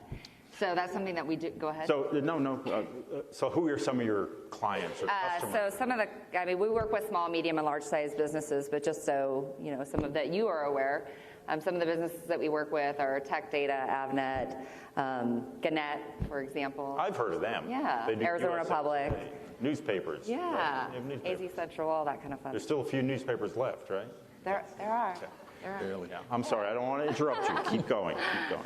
But we do, we specialize in web development, social media marketing, all of that kind of fun stuff. And so I have my lovely team over here that makes the magic happen on a daily basis. So how is the tax cut, how has your business changed, or your thinking, or your planning, or what's happened as a result of this? So a couple different things. Obviously, I'm a small business owner. I'm 100% self-funded. As much as I love those banks, they're not, knocking on my door saying, hey, you know what, here's some money.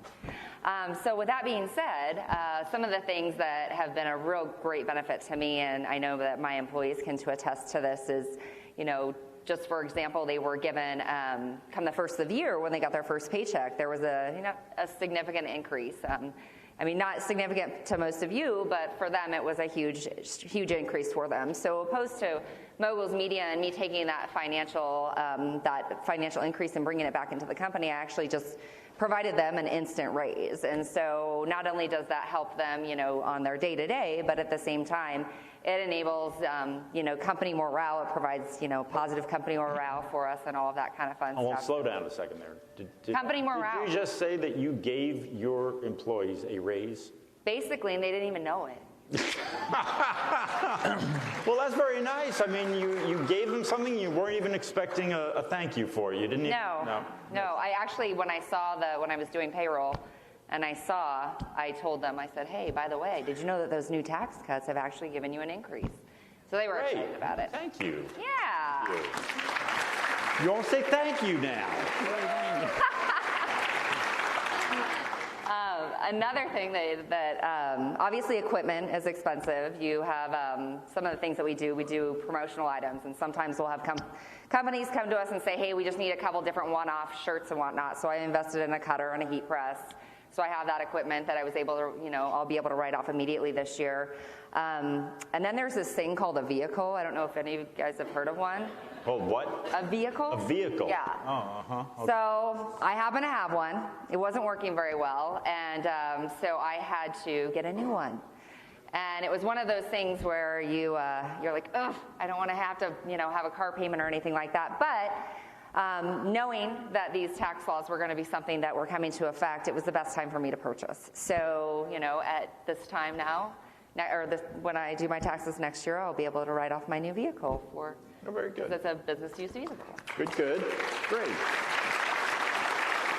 Now, Alfredo, we haven't heard from you yet. So the Job Creators Network, maybe tell us a little bit about what it does and what's your experience has been with the tax cuts. Yeah, absolutely. So Job Creators Network is a national pro-small business advocacy organization.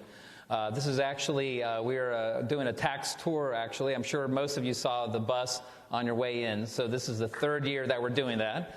And just to give you some scope of what we're doing there is we are actually covering 33 states and 52 stops with representatives from Congress really talking about tax cuts work. So my team is out there really on the front line, really trying to make sure that people understand that tax cuts actually work. And one thing I'd like to do, a little bit of audience participation, if you don't mind here, Curtis. So, and don't be shy, please, because you'll help me with this. I'm going to ask you guys 3 quick questions. If you could keep your hands up when you answer this. How many people here own a small business, even if you're just one person? All right, keep your hands up and keep them high. How many people here have a friend or relative who owns a small business? All right, keep them up, keep them up. And the last question is, how many people here have shopped in the past week a small business, a dry cleaner, your hamburger guy, the pizza guy down the street? All right, I think every single hand on this stage and out there has actually gone up, which means each and every single one of you are actually touched by small business some way, shape, or form, or you touch small business. In fact, on a national basis, there are about 30 million small business owners like the two of you. But I heard the tax cut was just for like the big rich billionaires. Yeah, well, that's a bunch of BS. And,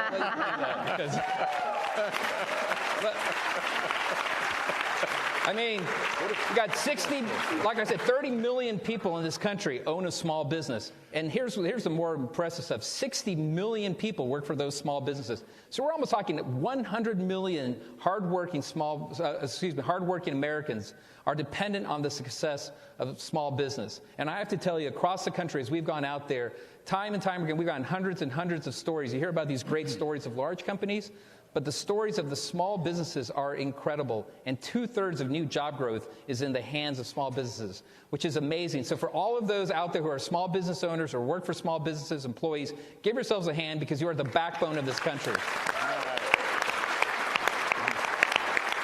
And Curtis, if I could, one more quick thing. I was actually just in Wakanda, Illinois, a great visit that we had there. It was called H&M Manufacturing. They employ 20 people, basically do parts for auto transmissions. And this was an incredible story of a company that almost went through bankruptcy, but today has about 20 employees. And because of the tax cuts, she told me, they've given now 100% coverage to their benefits to their employees, and they went out and purchased a $500,000 piece of equipment so that they can actually fill these orders. And I have to tell you, when I had those 20 folks standing up on stage with me, you could see the pride in their faces, you could see the pride of the owners, and frankly, the parents were there too of the president. It is such a great thing to see that, and we're doing that across the country. We're actually, from here, I'm actually flying up to Des Moines and then driving for 2 hours to Waterloo, Iowa, where there's a buggy manufacturer that's out there that employs about 12 people, and we're excited to keep talking about that. So, well, I hope we get good rest tonight. I'm sorry? I hope we get rested tonight. Well, yeah. Well, look, there's nothing more important, like I said, than what we're doing. And again, small business is the backbone of our economy and of our country. Is. So, and the other backbone of our society, certainly not the other backbone. We only have one backbone, right? How many backbones? Some people have no backbone. The family. Some people have none. They're called Democrats. But those days are over. We have a backbone again. The family. I mean, family is the foundation of our society. Families that instill values. It's families that instill culture, tradition, the guardian of our way of life. It happens in the family. So what has the tax cut done for families? We've talked about businesses a lot here, and it's very important. But what was the standard deduction for couples, child deduction? How has that changed, and how is that helping everybody?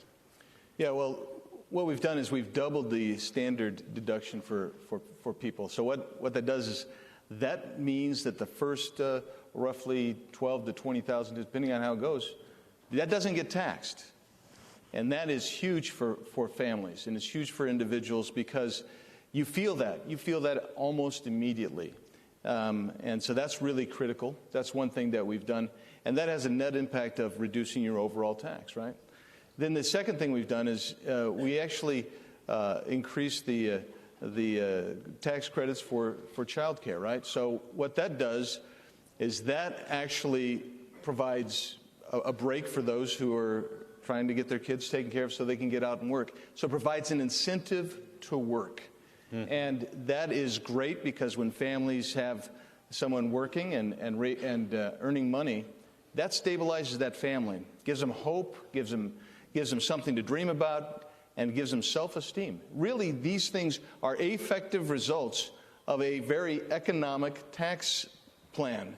So it really is a dual blessing. So it benefits them economically, but also benefits them in an emotional and a sociological way as well. So these things are critical for us.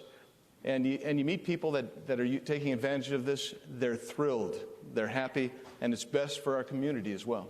Have you heard from any of your constituents about this aspect? I have, actually, and they're supportive. They view it as a boon. They like getting. Does anyone say they like getting their tax? Does anyone say boon anymore? A blessing. They view it as a blessing and a benefit, and so yeah. So it's been a really good thing for them. Well, it's interesting. You by putting more money in families' pockets, then they have money to go out and buy things, spend, invest. Whether it's braces for their kids. We heard a story in Atlanta about a 14-year-old who sent a letter to his congressman saying, "Thank you for cutting my parents' taxes. I always dreamed of being a pilot. And now my parents can enroll me in flight school." I guess you only have to be 14 years old in Georgia to learn how to fly. Okay. So I fly through Charlotte. Yeah. That's right. Bypass Atlanta. Don't go through Atlanta. Go to Charlotte. And he's applying for the Air Force Academy, and so it's a dream come true.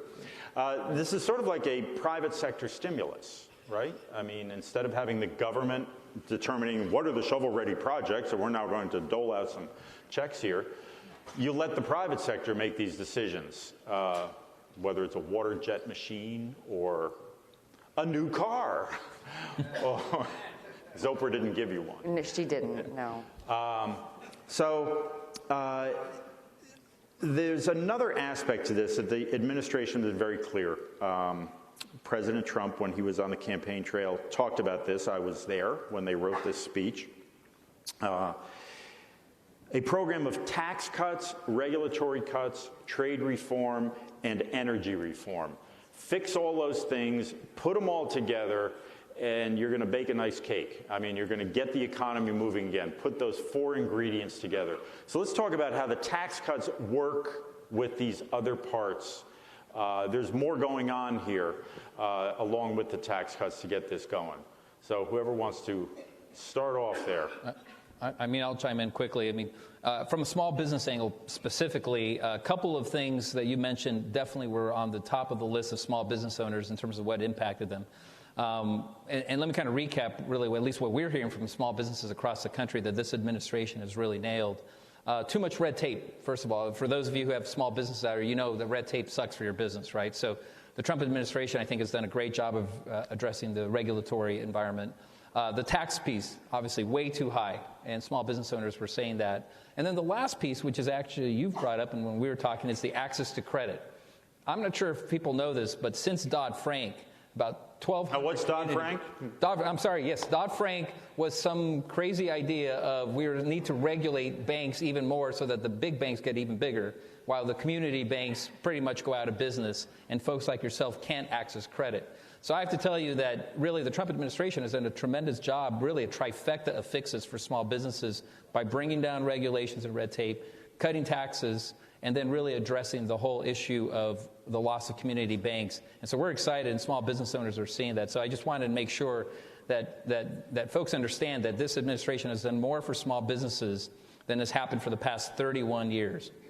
And when you do something for small business, and that helps everyone. Absolutely. It helps everyone because it's small businesses that hire people, that support families. Well, you saw the hands that went up. Every Yeah, single person exactly, is impacted. Exactly. And the small businesses have ties into the community. They're going to be the ones supporting the Little League, supporting just that whole network, the fabric of our society. So talk about the regulatory cuts, the regulatory reform. Yeah, I will tell you that just a story. When I was running, I got to meet with people from 23 different industries over a course of 2 days one time. And every one of them that sat down across from me said, I said, what's the number one problem? They said, we are the most heavily regulated industry in the country. Everyone, unsolicited, because we over-regulate. So what's happened is, under the Trump administration, hundreds of regulations have gone away. The rule is 22 regulations have to go before you can enact a new one. The Congress has gotten rid of regulations, and you throw the regulations together with a favorable tax system that we have today, and all of a sudden, you know, under the previous administration, we won't say the name who was there, but they had a growth rate in the economy that was so low. Nobody felt like you were growing or succeeding. Today, that growth rate is almost twice as much as it was in the previous administration. Right. And Larry Kudlow tells us it's going to go higher. I believe him. And that actually gives every American a feeling of a greater freedom, because you feel economic freedom. You have more confidence. Small businesses are more confident. Individuals are more confident. That means families are more confident. There's hope in this environment where the last administration promised hope, but failed to deliver. But when you deliver economic freedom and impact, that creates hope. And that's where we are today. And so you've reduced regulation. You've got a better tax package. We're drilling in ANWR. We've opened up America's energy platform, so we don't have to be so dependent on foreign energy anymore.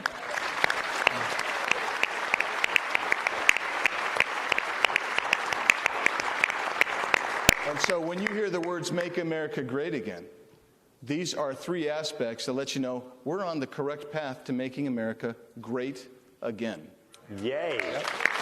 Well, you just answered my final question, is what do we expect to see? And we expect to see more of the same, more growth, more job creation, more opportunities for more Americans, more innovation, more new ideas, more big pieces of metal made into small pieces of metal and sold to.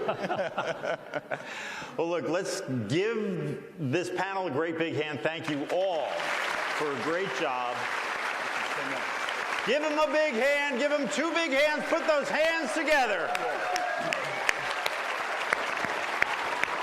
And very soon, our next speaker will come out, and we will soon be joined by our very special guest. Thank you all very much.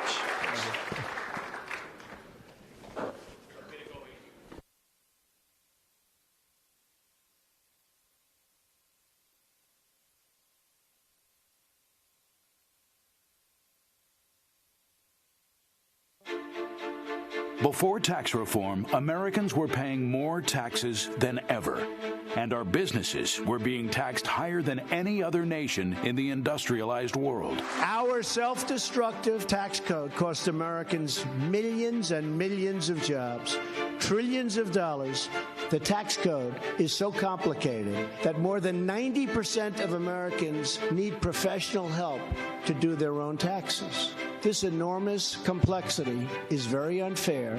Even worse, jobs and companies moved overseas, wages sat stagnant, and economic growth hovered around 2%. We need a competitive tax code that creates more jobs and higher wages for Americans. It's time to give American workers the pay raise that they've been looking for many, many years. $3.2 trillion, just think of it, in tax cuts for American families, including doubling the standard deduction and doubling the child tax credit. The typical family of four earning $75,000 will see an income tax cut of more than $2,000. This gets us better wages, bigger paychecks, a simpler tax system. This gets the American economy competitive in the global economy. We are going to bring at least $4 trillion back into this country, money that was frozen overseas. People see their paychecks getting bigger in February because withholding tables have adjusted to reflect their tax cuts. when businesses are keeping more of what they earn, when they can write off their expensing investments in their businesses and hire more people. The results have been bigger than anyone thought possible. AT&T plans to increase U.S. capital spending $1 billion and provide $1,000 special bonus to more than 200,000 U.S. employees, and that's because of what we did. AT&T, Bank of America, Comcast, American Airlines, Walmart. Hundreds of companies are giving employees nearly $2 billion in annual bonuses and raises. Major corporations like Apple are bringing billions of dollars back home. This economy is already rolling at 3% growth, which people told the president during the campaign. They laughed at him. They laughed. They said it would take years to get to 3%. Letting the American people keep more of what they earn, letting middle-income Americans have more spending power by lowering taxes on businesses large and small, that we're going to outperform those growth projections. Rising wages, growing business, a booming economy. Tax reform is putting American workers first and creating a new era of prosperity for our businesses and families. After years of stagnation, recession, and hardship, America is back. Ladies and gentlemen, please welcome the Governor of Arizona, Doug Ducey.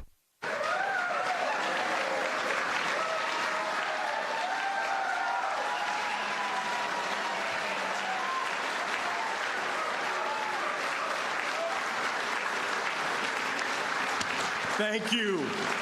Thank you very much. Good afternoon, everyone, and thank you for being here today for this important discussion around the most significant tax reform package this nation has passed in a generation. And I want to say thank you to America First Policies for making this special event possible. It's a distinct honor to introduce someone who needs no introduction. This is a man of unwavering character and uncompromising faith, with many years of principled, conservative leadership to his name. Our Vice President has proven to be a man of action and deep conviction, first in the U.S. House of Representatives and later as the Governor of Indiana. Our next speaker is a true champion of the American people. Vice President Mike Pence is working hard every day to make America great again.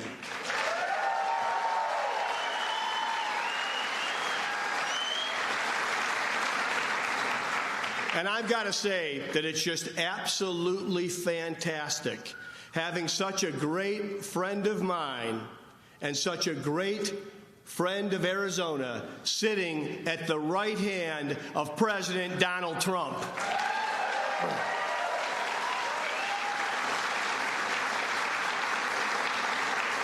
Ladies and gentlemen, please rise and give the 48th Vice President of the United States a warm Arizona welcome. Vice President Mike Pence.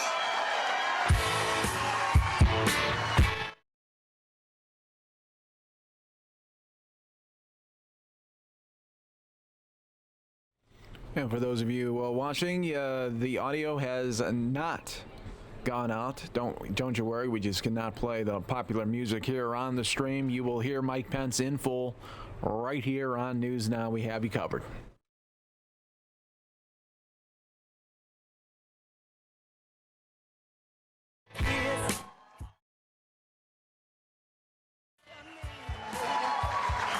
Well, hello, Arizona.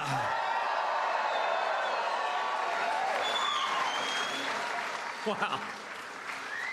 It is great to be back in the Grand Canyon State with men and women who voted to elect a president and a Congress that have enacted historic tax cuts to put America first. Thank you so much.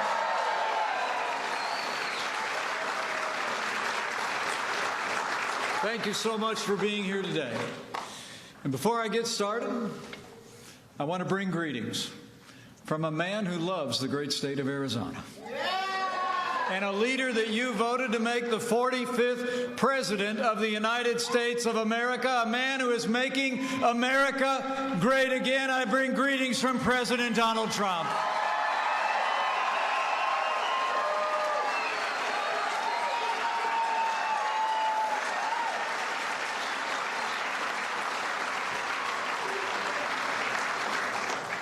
Now, before I get started, let me say a few words.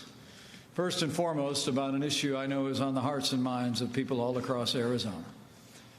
The tinder fire burning in Coconino County.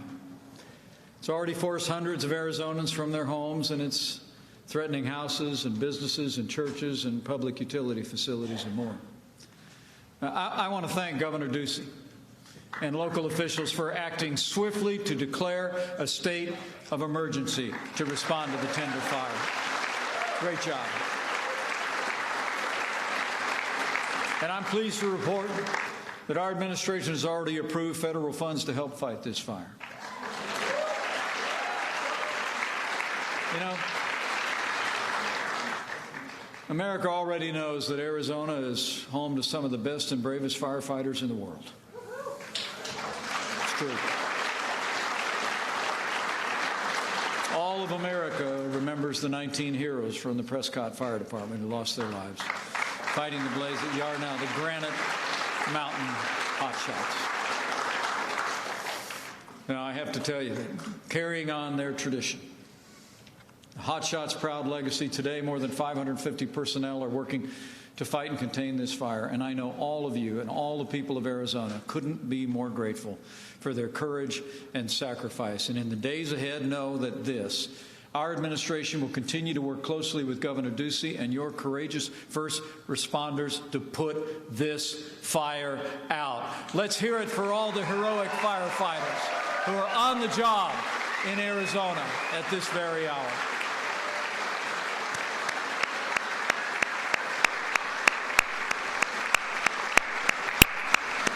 Now, Governor Ducey, I want to thank you for that kind introduction and thank you for being here today.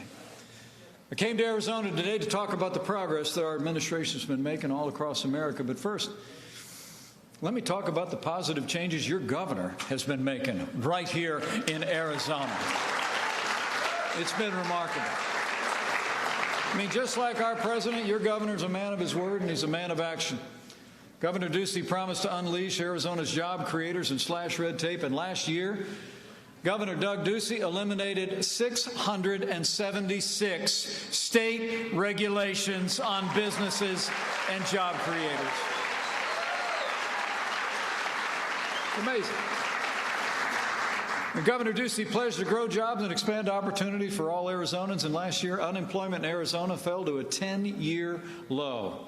And Governor Ducey promised to invest in your schools and support your teachers, and just a few weeks ago I just heard that Governor Ducey released a plan to increase teacher salaries by 20% by 2020, because Governor Doug Ducey believes that Arizona's teachers deserve a raise. And under this governor's leadership, Arizona's entered a new era of prosperity and progress. So would you all mind, I hate to ask you to get back on your feet, but would you mind getting on your feet and just showing how much you appreciate the 23rd governor of the great state of Arizona, Governor Doug Ducey.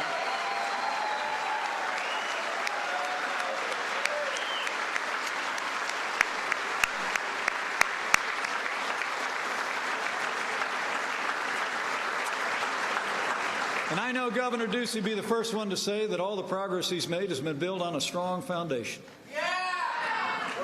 Because his predecessor did an extraordinary job herself. Would you join me in showing your appreciation for the former governor of Arizona, the great Governor Jan Brewer is with us today. Jan, great to see you.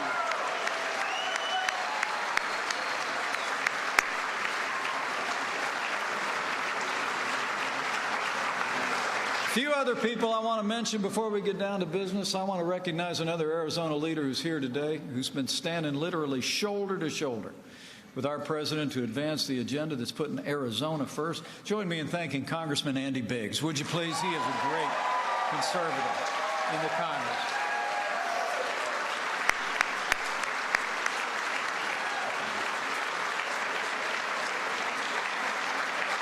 And while we're at it, I just want to extend my congratulations to America's newest member of Congress, a leader who President Trump and I know is going to do a great job representing Arizona's 8th Congressional District, Congresswoman-elect Debbie Lesko. Thank you so much for your strong stand.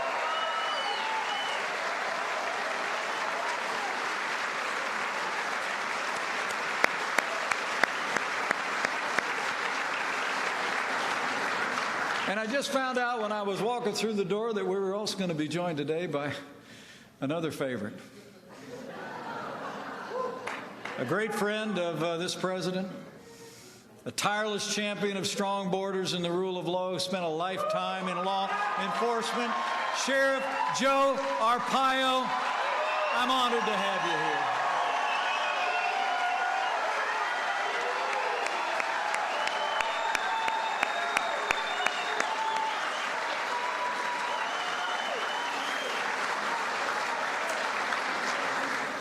And finally, just let me thank a host of today's event. I know this has been an invigorating day for you. Lots of great voices up here at the panel, promoting policies that are making a real difference in the life of working families all across Arizona. Talking about these tax cuts, talking about the president's agenda. Join me in thanking America First Policies for bringing us all together today. It's a great group.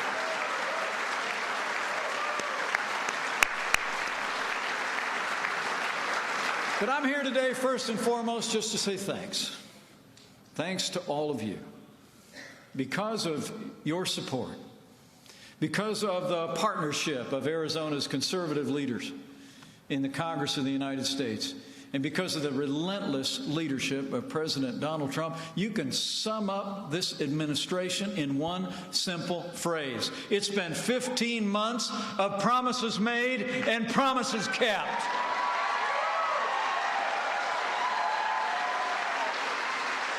True.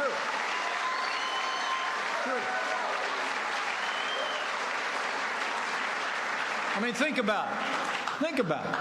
President Trump promised to rebuild our military and end the era of budget cuts of our armed forces, and true to his word, this president just signed the largest investment in our national defense since the days of Ronald Reagan.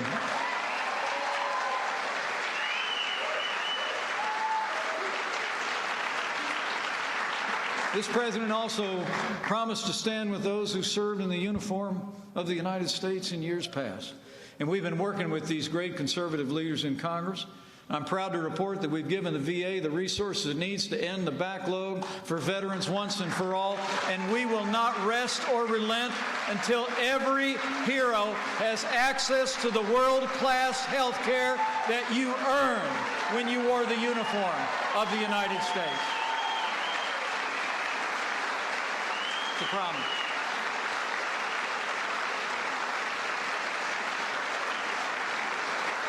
And President Trump also promised to stand with the courageous men and women who serve on the thin blue line of law enforcement. And under this administration, we are giving the men and women of law enforcement the resources and the respect that they deserve as they stand and protect our families every day. Let's give them a round of applause.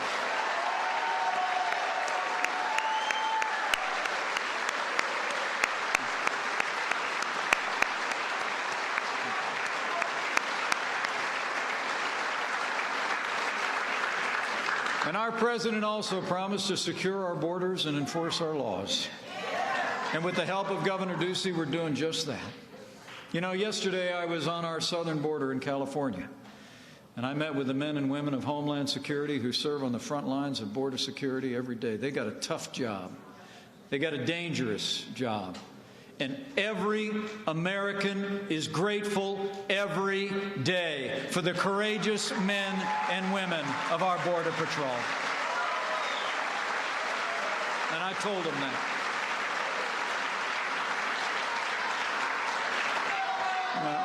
Now you all know.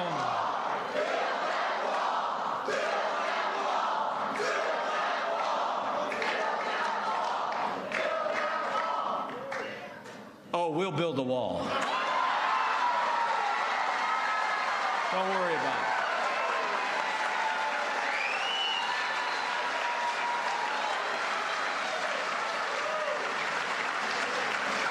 You know, the last few days, much of the nation's attention has been focused on the so-called caravan that made its way up thousands of miles from Central America.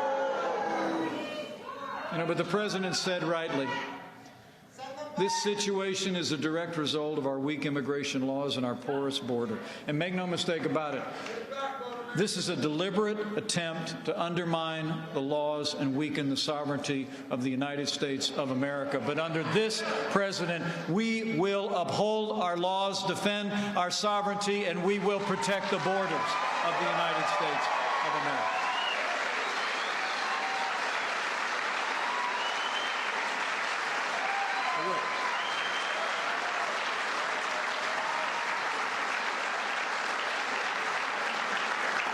But let's be clear on one thing.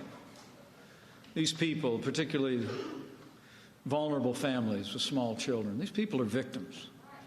They're victims being exploited by open border political activists in an agenda-driven media. And in far too many cases, they're exploited by human smugglers and criminal and drug cartels who seize on their hardship to undermine our laws and weaken the sovereignty of this country.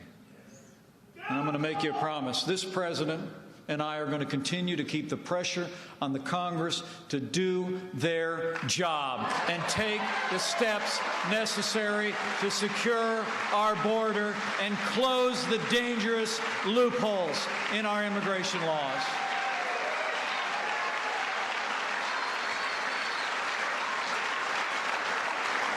And just yesterday, the president said Congress has got to close what he called the deadly immigration loopholes that are exploited by terrorists, traffickers, and criminals. And they're loopholes that serve as a magnet to attract some of the most vulnerable to our borders at great risk to themselves and to their families. Secondly, just a few weeks ago, you all might have noticed President Trump sent the National Guard to the southern border of the United States. As we speak, we're providing our Border Patrol agents the vital assistance that they need in the air and on the ground. And to date, nearly 1,000 guardsmen have deployed across our border states, with more on the way, including more than 330 guardsmen right here in Arizona. And Governor Ducey, I want to thank you for your strong stand for border security and the rule of law.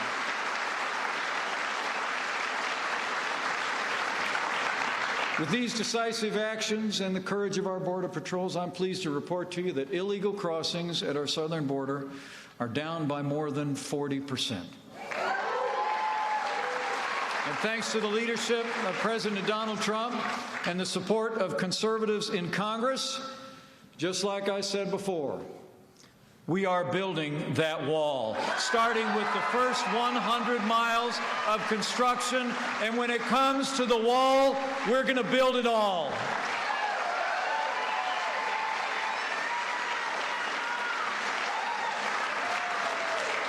But you know, protecting the homeland also includes upholding the rule of law. President Trump has been busy keeping his promise in that category, too.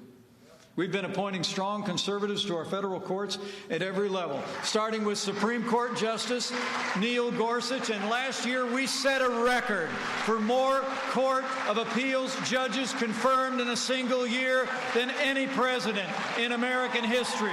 And they're all conservatives.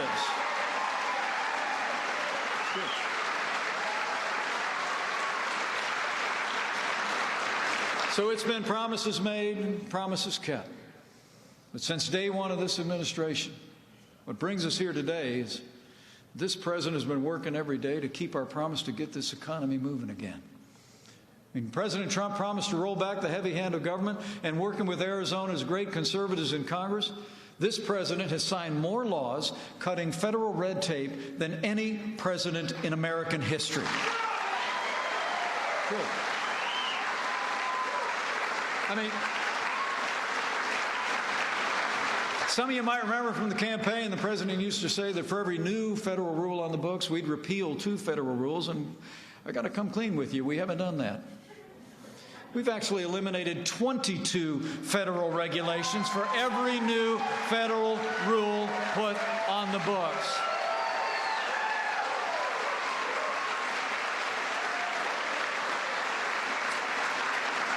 Good example is we're repealing the disastrous Waters of the United States rule, and we're empowering Arizonans to take control over land management decisions in your communities. We're reaffirming private property in Arizona.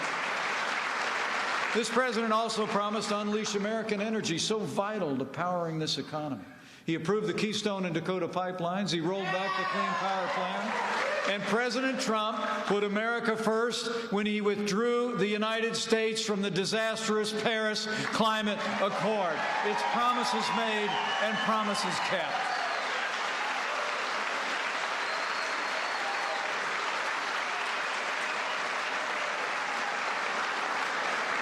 This president also promised to crack down on unfair trade practices that work against American workers and American jobs. He's taken decisive action to protect our steel, aluminum, and lumber industries. And I can tell you, sitting shoulder to shoulder with him as world leaders come to the United States, it's great to watch. This president has been fighting for trade deals that are free, fair, and reciprocal and put American jobs and American workers first. True.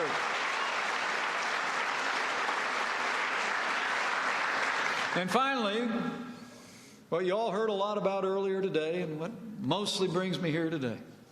This president promised to cut taxes across the board for working families and businesses and ranchers and farmers. And just over 4 months ago, with the strong support of Congressman Biggs and all of Arizona's conservatives in Congress, President Donald Trump signed the largest tax cuts and tax reform in the history of this country. That's promises made and promises kept, Arizona.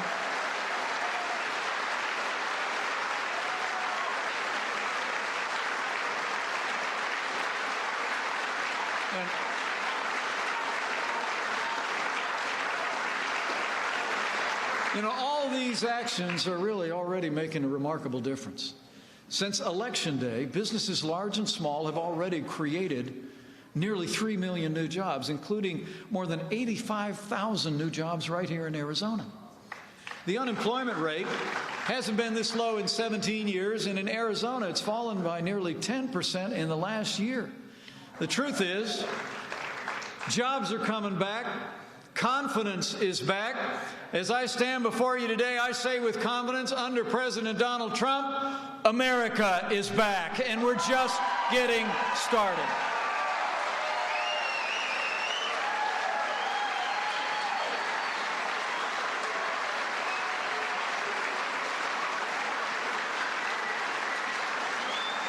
And you know, the President and I know that the best days for American prosperity are yet to come because these tax cuts are just starting to make a difference. I mean, the truth is, we cut taxes for Arizona's working families so you can keep more of your paycheck every single month. We cut taxes for job creators and employees so they can compete and win anywhere in the world. And when we cut taxes, if you didn't notice it, we also cut the heart out of Obamacare. The individual mandate is gone, off the books, once and for all. You know, all told, these tax cuts the president signed into law are going to save a typical family of 4 here in Arizona about $2,100 a year on your taxes. But that's only half the story, because you'll also see more in your paychecks, because we cut taxes for job creators as well. You know, it's a proven formula that a tax cut for businesses ultimately is a raise for workers. In the years ahead, we believe that as businesses continue to respond to this unprecedented tax relief, we expect the average Arizona worker is going to see a pay raise of about $4,000 a year. And you know, it's already happening. It's already happening because over the past 4 months, more than 500 companies across the country have announced bigger raises, better benefits, and tax cut bonuses to more than 5.5 million Americans, including more than 45,000 workers that have gotten a pay raise or a bonus right here in Arizona. That's real results. Now, Now, not everyone thinks these tax cut bonuses are a big deal. I mean, really, did you hear about it? I mean, last year you had companies all over the country passing out like $1,000 bonuses to people at the end of the year. And the person who wants to be Speaker of the House again, Nancy Pelosi, she actually heard about those She actually heard about those $1,000 bonuses, and she said $1,000 in the pockets of working families at the end of the year is nothing more than crumbs. Now let me remind you that I come from the Joseph A. Bank wing of the West Wing of the White House. You guys with me on that? I mean, look, Karen and I have always lived on a budget. Still do. I mean, when our kids were little, we had a term for another $1,000 in my paycheck at the end of the year. Christmas.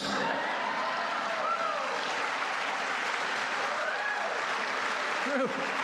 I mean, but let me say from my heart, very seriously, anyone who says $1,000 in the pockets of working families is crumbs is out of touch with the American people and should never lead the People's Congress again.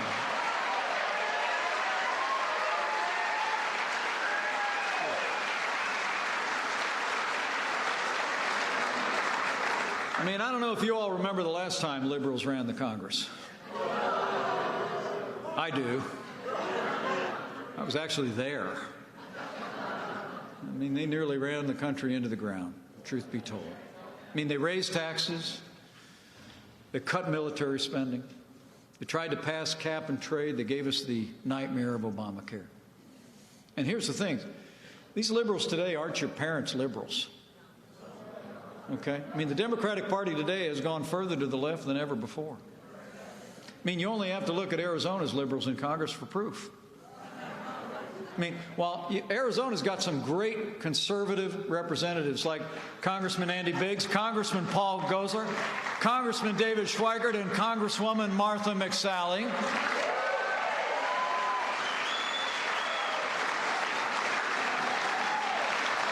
The same can't be said.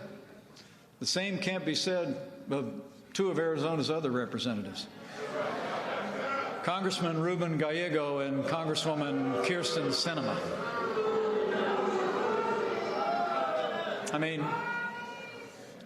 mean, when the time came to cut your taxes, Kyrsten Sinema voted no. When the time came to let the people of Arizona keep more of your own hard-earned money, Kyrsten Sinema voted no. When the time came to repeal the disaster of Obamacare, which has actually given Arizona some of the highest health insurance premium hikes in the country, Kyrsten Sinema voted no. But it's not just tax cuts. Time and again, Ruben Gallego and Kyrsten Sinema have voted no on policies that Arizona needs. And I don't know about the rest of you, but I think Arizona deserves better.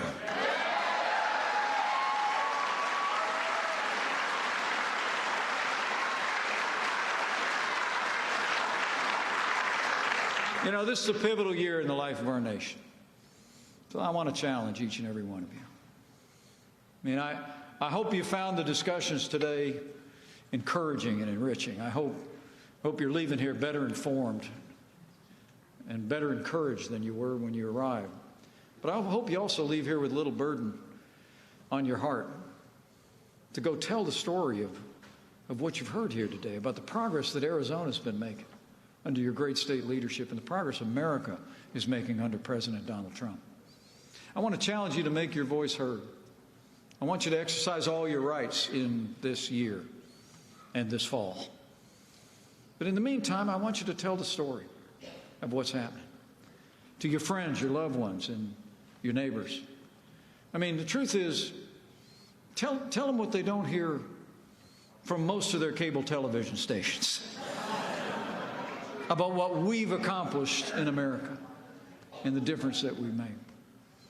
I mean, I truly do believe that all the TV commercials in the world, all the cable television news shows with long panels of people expressing their opinions, all the advertisements and political discussion on the airwaves is not to be compared to when a friend of yours, someone who trusts you and respects you at work or at worship, hears from you about what's happening that's good in this country, in this state. So I want to challenge you today. I want you to leave here today and reach out to your neighbors, your friends over a backyard fence or outside the grocery store. They worship at work. Just tell them I ran into Mike the other day. And he was like, it like took him a half hour to get through everything President Donald Trump has accomplished in 15 months for the American people. I want you to go tell them. Tell them about the difference that it's making. I mean, here's the thing. I mean, remind them that we cut their taxes. All right? Tell them to check their paycheck. All right? So they can keep more of what they earn. Remind them that we're restoring American strength at home and abroad, rebuilding our military, and standing with the men and women in uniform here and around the world. Protect our freedom, protect our families. Bottom line, tell them under President Donald Trump, we're putting the government back to work for you, not the other way around. And that under President Donald Trump, the forgotten men and women are forgotten no more. That's what I want you to go tell them. And tell them about the progress. And tell them this year.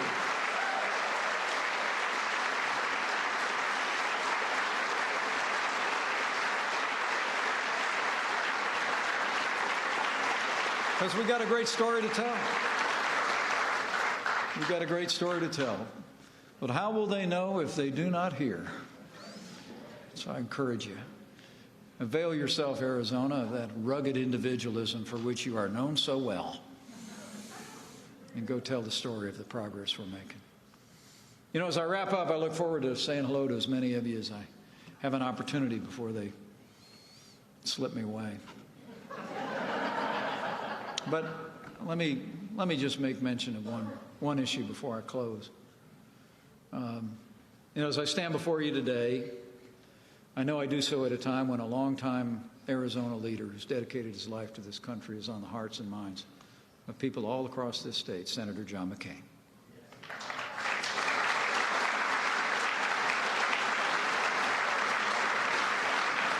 As we gather here, Senator McCain, I'm told, is back home recovering from his latest medical treatment. He's spent an entire lifetime fighting for the country that he loves in the United States Navy, in the House of Representatives, and representing Arizona in the United States Senate.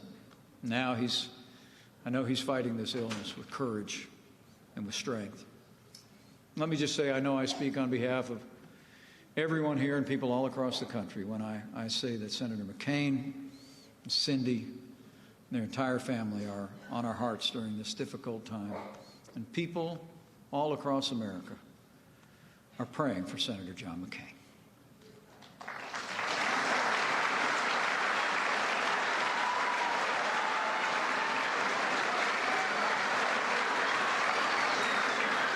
And in these challenging times where there seems to be more division than I remember in my lifetime, prayer is something we ought to think about.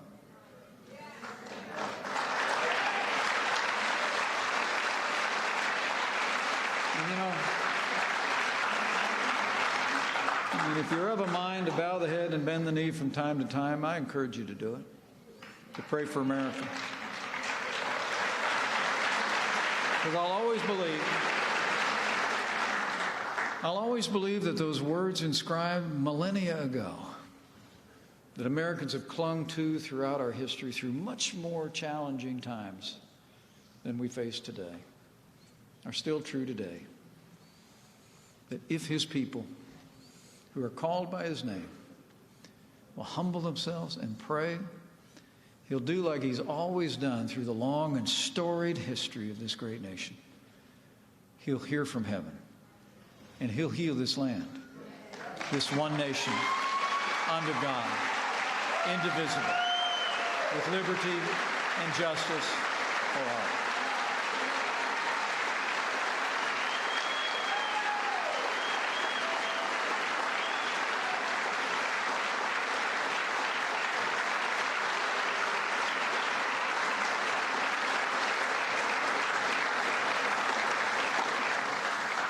So I got to run, but I just want to say thank you. Thank you for the opportunity to be with you today. Thanks for taking time. I know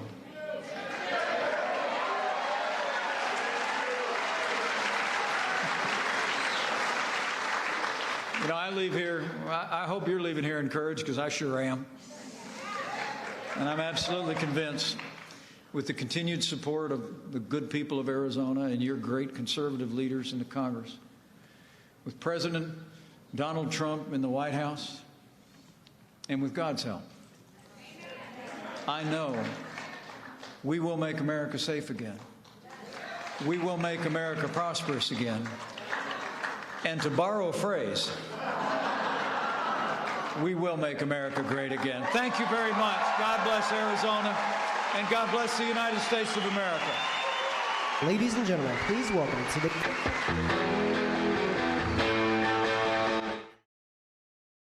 All right, everybody, that was Vice President Mike Pence wrapping up there in Tempe, Arizona, as he completed his America First rally there. The tax cuts in America. Vice President Mike Pence touting the recent tax reform changes and how it impacts, what he says, a lot of people here in Arizona and the rest of the country. Thanks so much for joining us here live on News Now.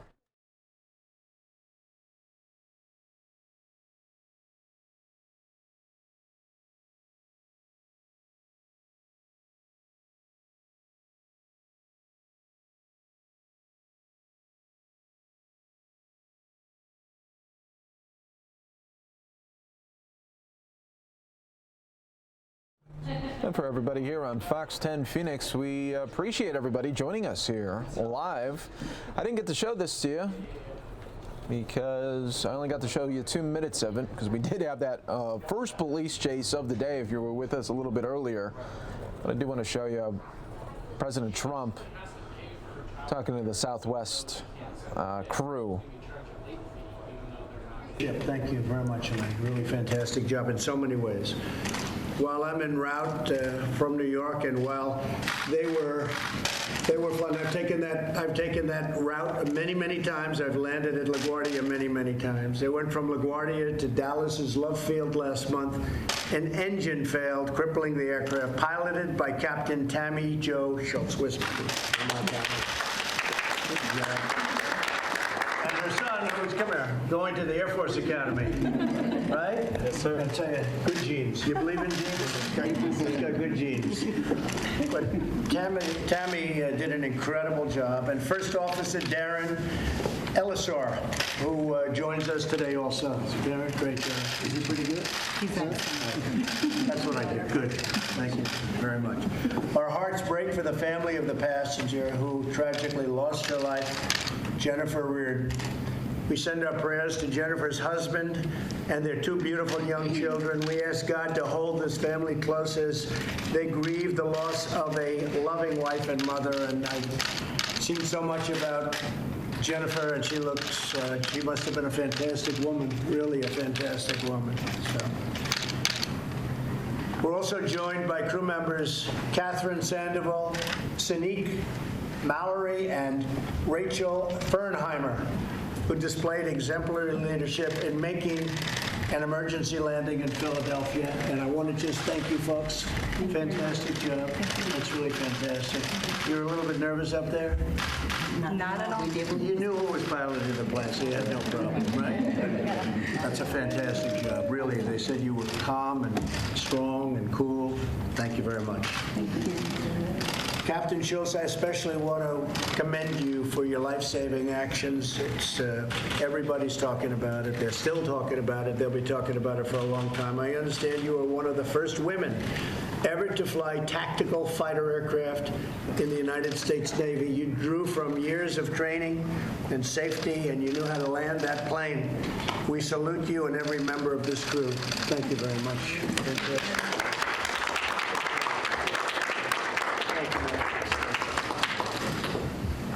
Finally, we're indebted to the passengers aboard the flight, including Tim McGinty, Andrew Needham, and Peggy Phillips, who are also with us. Thank you, folks. Thank you very much. Tim and Andrew risked their safety to pull Jennifer back inside the aircraft Peggy Phillips, a retired nurse, helped administer CPR until the plane landed in Philadelphia. While there was nothing more they could do, these Americans responded with tremendous bravery, and everybody's talking about it. So your bravery, your compassion, we really appreciate it. Thank you all. The actions of the crew and passengers of Southwest Flight 1380 show the great character of our nation. We're very, very proud of them, and God bless you all. And thank you very much for being at the White House. It is really an honor to meet you all. Thank you. All right, so that was President Trump there at the White House. They're congratulating the Southwest crew on their big achievement there of getting that plane down safely in Philadelphia. Let's take it now. This is a live event that is happening right now. We're taking it back out to Arizona right now as the Second Lady of the United States, Karen Pence, is visiting the PSA Art Awakenings to observe therapists work with their clients during an art therapy session.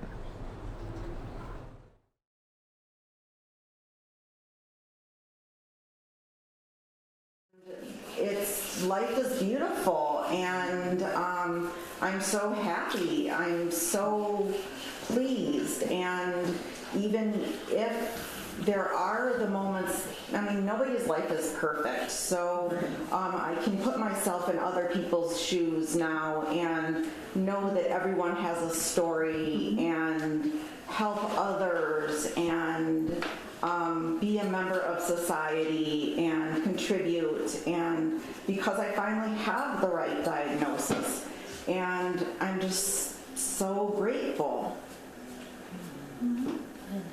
Thank you. You got music notes? Music notes are my harmony. Yeah. Yes. Very good.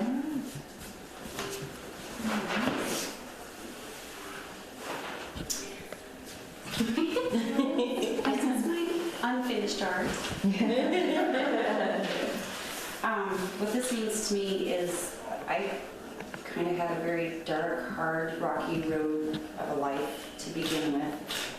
A lot of abuse, a lot of things that I have tried to get through. So this is me coming through the dark places in my life, and now I'm on a path of love and light and art, which I love. And it's a growing experience for me, and I'm finding out finally who I am as a person, as opposed to being what everybody else wanted me to be and being that box. So now I'm just coming out as me, finally me. And I realize that I'm important, and it's not just about taking care of everybody else. I'm raising my sisters by myself, basically, while mom's in college, and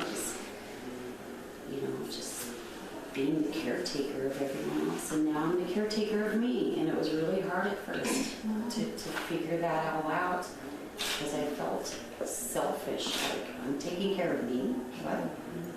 So this is just me coming out and being me finally. And that bird? That bird means freedom, my freedom. I get to fly now instead of being caged. Nice. And the heart? The heart is I have found love for myself finally, which I never ever had. It's just, it means a lot.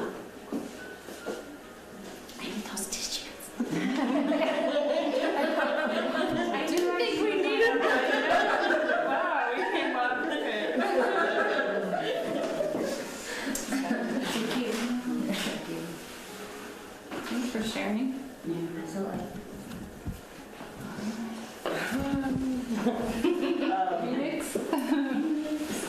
This is my, I don't know, it's very abstract, but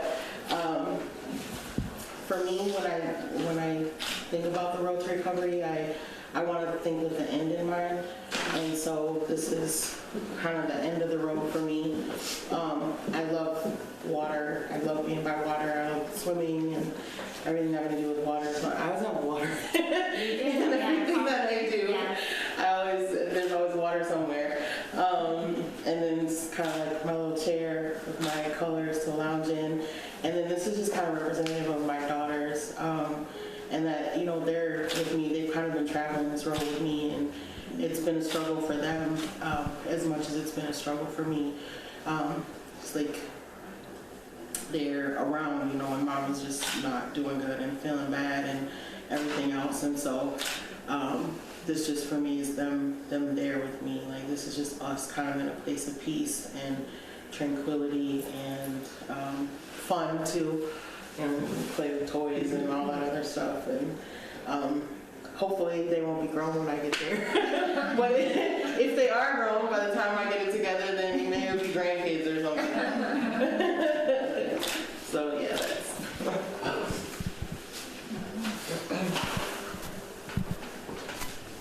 There you have two yeah, girls. 2 girls. Yeah. Okay. And this is the path. This is the path. This is coming home.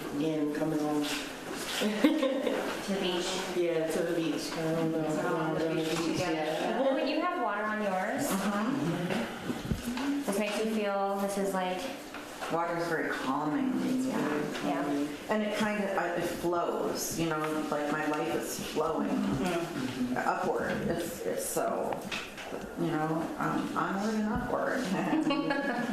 Something that I'm just noticing, just because you just brought up the water thing, we have a lot of water in the images, and also almost a transition from the cobblestones, or even here we have the brown color, and then changing into the blue. Right. Here I Very have much. also the brown into the blue, so Yeah. it's interesting that there's a bit of a some commonality, right, in the imagery. There is. Yeah, and the winding road, I see a lot of this movement. A lot of flow. Right. But, yeah, So like shared and there's a lot of, well, mine, like I have the sharpness here to that, and from the dark to the light, and the stone to the water, to this, like, yeah, it seems like. So some sort of metamorphosis or changing from one stage into another. The big thing for me in using curved lines on like roads and stuff is it's kind of that reminder that it's not always going to be perfect. It's not always going to be a straight shot. And like there's going to be differences. You know, I can be doing better, but that doesn't mean it's perfect all the time. You know, there'll be changes and ebbs and flows, but it's still getting me to the same place.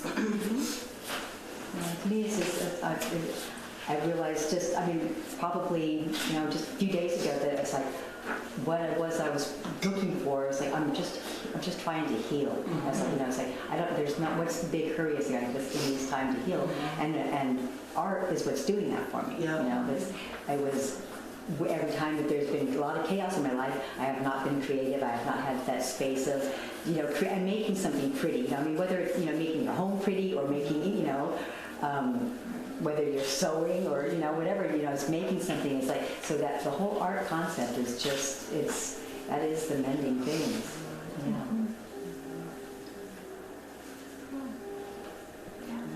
Yeah. And I'm very grateful to have a place to come do it. Yes. Absolutely. It's important to have the space because if you don't have the space to be able to go and do it, like you won't do it. You know, at home I have all kinds of supplies. Right. And they're stacked up in my closet. I have everything I need, but I don't ever do it. But when Really? it comes Because I've created a studio in my 1-bedroom apartment. It's my breakfast nook. And it's my studio. And that's your I make it. I do art every day. Yes. My dog knows where he. When I say we're doing art, he knows where to go. Where we're going. He gets so excited. I turn on my music and I do my art. Yes. Did you always have that enough? No, not until you started feeling not until 2016 when I started at Art Awakenings. Yeah. And I found out I loved art, and I set up a little studio. And sometimes I'll do it if the weather is nice. I'll do it on my balcony, and my neighbors walk by and they say hi to me, and they know that I'm doing my thing. Yep. Yeah, it's important to create a space for yourself. It is. Yeah. And, yeah. But it's also great to have a place to be. Yeah. You know, like when you can't do it yourself. Yeah, isolation is a big problem for me, and so it's, you know. Oh yeah, and that's it's social component. right. Yeah. And it's kind of, and it's hard to be, you know, depressed when you're like, and just manic all the time, you know, and by yourself, so it's a good place to come and you know, see people, and even if I'm quiet, it's nice to hear voices around and you know, balance you out. yeah, to hear everybody, and you know, kind of on the side of, you know, my peripheral vision, I see people doing their art, and it's just, you know, it's interesting. You know, it's like I'm watching. It's like I stopped doing it. Inspired. Oh, it's like, or yeah, it's like, oh, I want to use, yeah. I was watching you, and I was like, oh, I want the peaks and oranges. You know, it's like on your name. It's like that. Yeah, that's where I'm going. You know, you get inspired by other people, what they're doing. Feed off each other. Yeah, you do. Yeah. Okay, cool. Does anyone else have anything else to add, or they kind of anything that they came to them while they were drawing, or any finishing thoughts?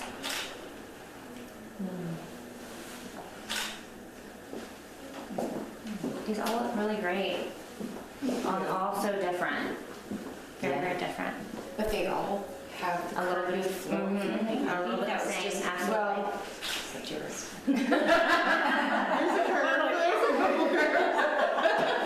Your therapist never supposed to. Monthly odd man out here. It's all right.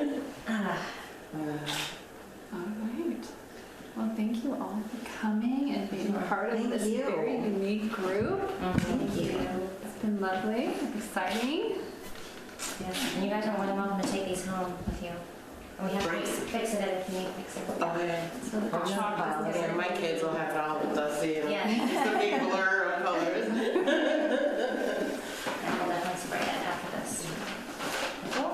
Great. Yeah, I'll keep them to see the transition, you know, throughout this, you know, journey of the art therapy. Yeah. And, you know, That would be interesting, there's right? already that I already have, you know, 3 pieces of, you know, now 4. So it's like, Yeah, so you it's, can hold on to the pieces yeah, too, and then I'm not necessarily, lay I out. don't know if I'll be hoarding them for years, and things, but, you know, for a while anyway, just to see, you know, because it's nice to look back, because things remind you. It's like, you know, it wasn't until I started coming to, you know, like I was going to the art, and I was not really engaging with anybody, so I thought art therapy, okay, there's structure there, because, and I felt really lost there, I needed some kind of structure, and that did it. It's like, okay, now I'm engaging with people again, and, you know, so it's cool. Yeah.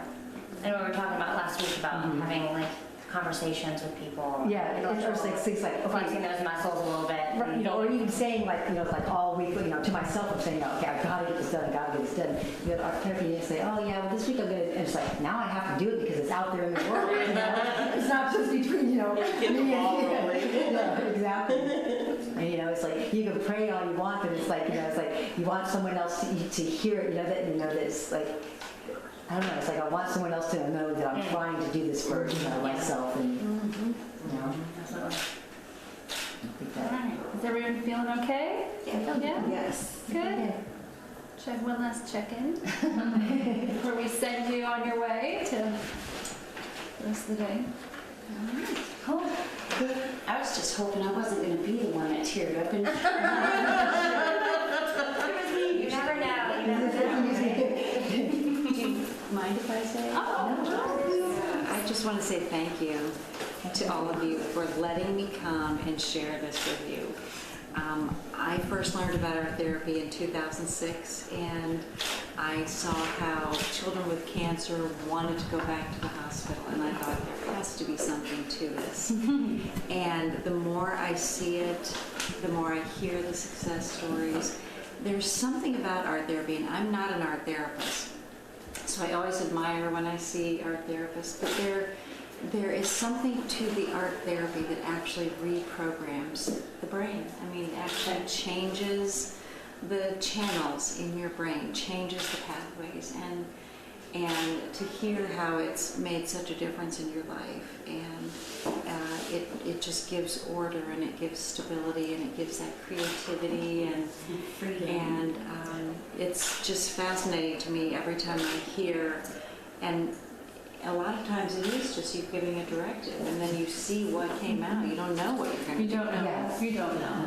And that's what makes it vulnerable. Yeah. That's what gives us some insight into our own self and what we might not even be all that aware. And then here's this image that presents itself, and you think, oh my gosh, what is this? Where is this coming from? And there's oftentimes a release and a greater awareness of self and insight, which is... Yeah, I love the way the bird showed up here. By the time I sat down, and then for you to express that that's you being free, no longer boxed in, was really beautiful.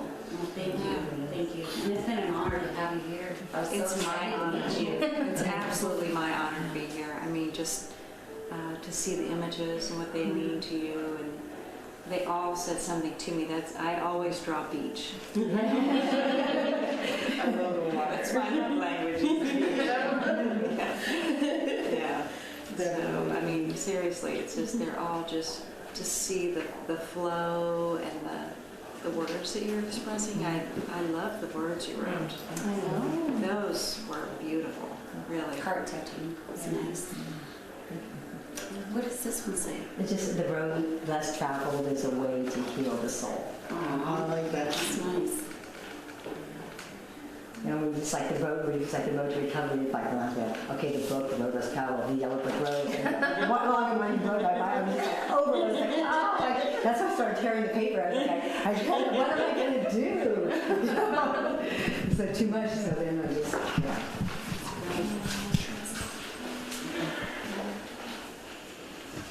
Thank you guys all for doing this and sharing your stories. It's really important.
Good afternoon again, everyone. Pilar Arias back here with you.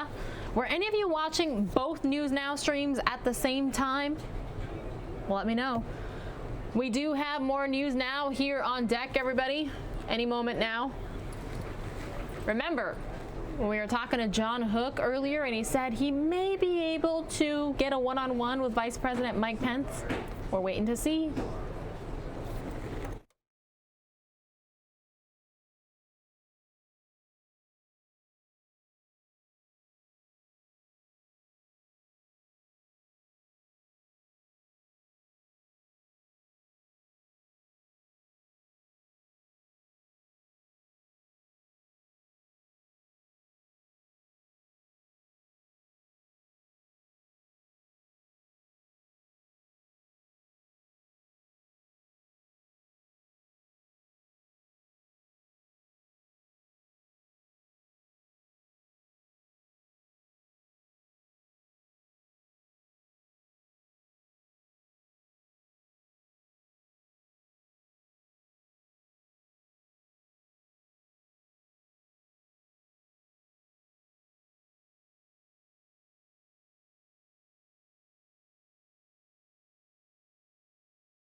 We are on standby, everybody.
President, how are you? Mike Pence. John Hook. John, great to meet you. This is John Netzel. John, what a pleasure. Vice President. Thanks. Nice to see you. Thank you. Great Thanks to see for you. sticking around. I'm going to put, yep. Am I here? There. Perfect. You ready to roll? Ready when you are. Good to see you, Mr. Vice President. We appreciate your time today. Thanks, John. I know you met with Governor Ducey. I have to ask you about the teacher strike going on in Arizona because it's an issue you dealt with in Indiana. It's an issue that affects 29 states right now. What's your take on what's happening here? Well, first and foremost, I'm not just a vice president, but I've been married to a school teacher for more than 30 years. My wife spent 25 years in the classroom, and I know just like Governor Ducey, just like President Trump, we hold our teachers in the highest regard. I mean, Arizona and America have some of the greatest men and women in our classrooms, and I'm just very confident that with his proposal for a 20% pay raise for teachers by 2020, that Governor Ducey is going to be able to move past this issue and move forward. But President Trump and I truly do believe that education is a state and local function, and we're very confident here in Arizona and other places around the country that these issues will be worked out in a way that reflects the high regard that every American holds our teachers in the classroom. Let me ask you about North Korea. Are you concerned that expectations about what might happen in a summit with Kim Jong-un are kind of outstripping what is deliverable? Are you worried that expectations are getting too high for what may come of this? I'm very confident that that the strong economic sanctions and the clear stand that President Trump has taken regarding the regime in North Korea has brought us to this point. I mean, literally bringing the world community together, isolating North Korea economically and diplomatically as never before. We not only have allies joining us in economic sanctions and pressure, but China has engaged in supporting our efforts as never before. And I think also the fact that the president's made it very clear that we will not accept the regime in North Korea possessing nuclear weapons that threaten the United States. So if he goes down, that's a non-starter. If he is not going to... I think the president's made it very clear. Our objective is denuclearization. And from very early on, the president has stated that all options are on the table. And we brought unprecedented economic pressure to bear. But all of that, we come into this hopeful. We've seen some encouraging signs by the regime in North Korea that they've taken steps to cease nuclear testing, to cease ballistic missile testing. And the recent summit between the North and South creates a hopeful background. But I can assure you that President Trump is going to go into this clear-eyed, with clear expectations, and if the Kim regime is willing to take permanent, verifiable, and irreversible steps to abandon their nuclear and ballistic missile program, then and only then will the United States consider diverting from the extreme pressure campaign that we've put on them. You mentioned the caravan today coming from Central America. Do we as a nation that honors immigrants as well, do we have an obligation to those folks? And the claims of asylum, can you verify them? I'm very confident that our Customs and Border personnel will process those and any other asylum claims consistent with American law, and that's already beginning to take place today. But let's make no mistake about it. These families and other families that are being brought from Central America, traveling thousands of miles at great risk to themselves and often vulnerable families and vulnerable children are being exploited.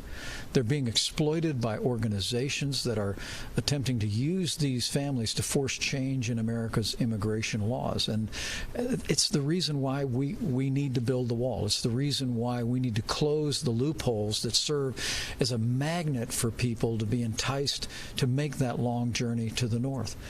We're a nation of immigrants in so many ways. My grandfather immigrated to this country, but we're a nation of legal immigration, and President Trump and I are absolutely committed to see to it that we reaffirm our commitment to our borders, that we reform our laws in ways that will close these dangerous loopholes, and then we'll be able to extend the welcome mat of this country under the rule of law as we always have. One more thing. You are one of the more thoughtful, diligent, careful guys that I've watched over the years. I mean that as a compliment. Thank you, Jim. Is it tough at times to reconcile that with your boss and some of the stuff he does? Do you think that it gets in the way of the message, what you're trying to get out there? It's the greatest honor of my life to serve as vice president to President Donald Trump. And while our styles are different, our backgrounds are different, our cause is the same. And what I see this president do every single day is get up in the morning and drive forward to keep the promises that he made to the people of Arizona and the people of this country. I think it's one of the reasons why you've seen 3 million jobs created, 85,000 new jobs here in Arizona. It's the reason why we've been able to cut taxes, roll back regulations, rebuild our military, because this president, I believe, is the right man at the right time to bring this country back, and it's my great honor to serve with him. Mr. Vice President, appreciate your time. Great to see you. Great to see you. Okay? Thank you. Great. Okay. Yep. All right, everybody, that was our very own Fox 10 Phoenix's John Hook with Vice President Mike Pence. I am going to re-rack that for you all. We'll be playing it again here in a moment.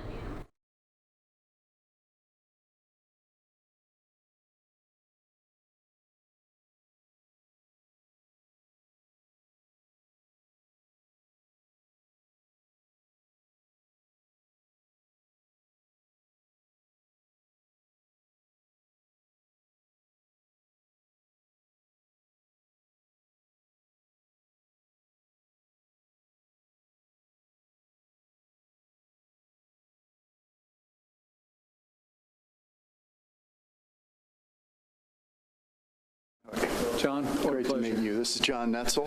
John, what a pleasure. Vice President, thanks to see you. Thank you. Thanks for sticking around. I'm going to put, yep. Am I here? Perfect. You ready to roll? Ready when you are. Good to see you, Mr. Vice President. We appreciate your time today. Thanks, John. I know you met with Governor Ducey. I have to ask you about the teacher strike going on in Arizona, because it's an issue you dealt with in Indiana. It's an issue that affects 29 states right now. What's your take on what's happening here? Well, first and foremost, I'm not just a vice president, but I've been married to a school teacher for more than 30 years. My wife spent 25 years in the classroom, and I know, just like Governor Ducey, just like President Trump, we hold our teachers in the highest regard.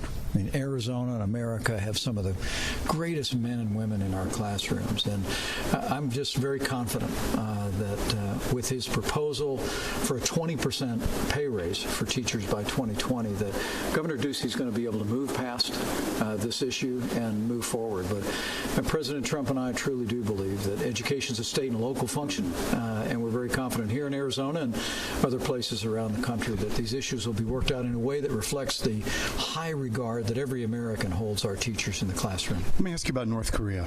Are you concerned that expectations about what might happen in a summit with Kim Jong-un are kind of outstripping what is deliverable? Are you worried that expectations are getting too high for what may come of this? I'm very confident that the strong economic sanctions and the clear stand that President Trump has taken regarding the regime in North Korea has brought us to this point.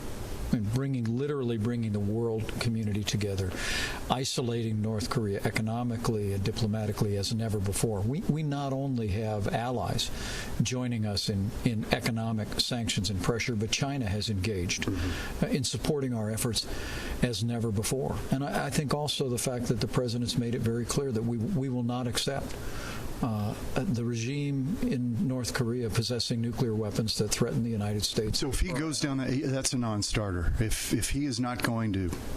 I think the president's made it very clear. Our objective is denuclearization. And from very early on, the president has stated that all options are on the table. And we brought unprecedented economic pressure to bear. But all of that, we come into this hopeful.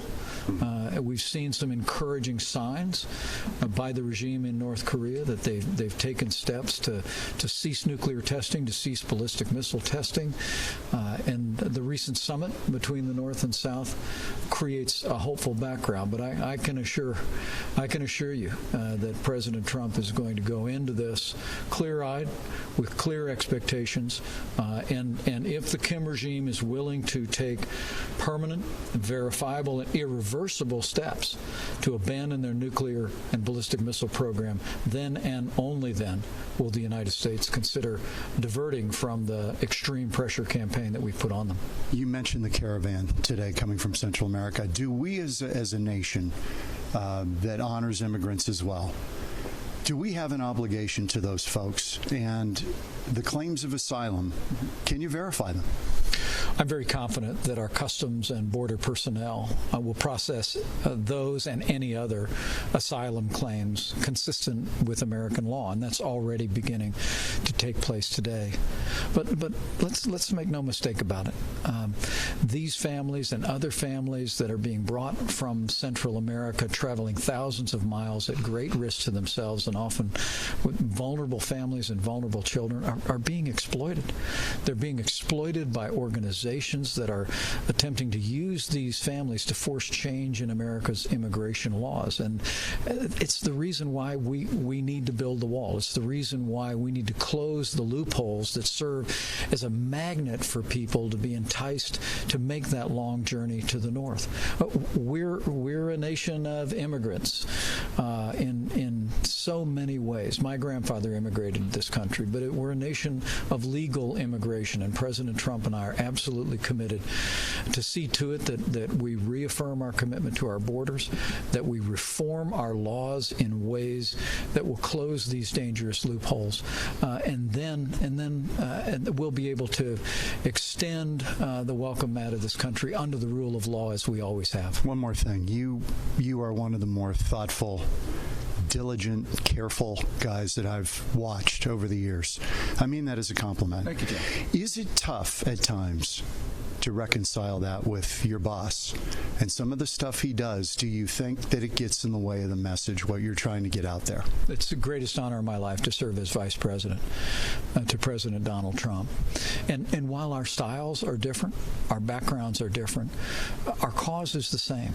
And what I see this president do every single day is get up in the morning and drive forward to keep the promises that he made to the people of Arizona and the people of this country. I think it's one of the reasons why you've seen 3 million jobs created, 85,000 new jobs here in Arizona. It's the reason why we've been able to cut taxes, roll back regulations, rebuild our military, because this president, I believe, is the right man at the right time to bring this country back, and it's my great honor to serve with him. Mr. Vice President, appreciate your time. Great to see you. Great to see you. All right, thanks so much to everybody who is watching us on the Fox 10 Phoenix Facebook Live. Have a great day.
All right, everyone, I just asked on the YouTube chat whether or not Mike played Mark Zuckerberg's comments from earlier today.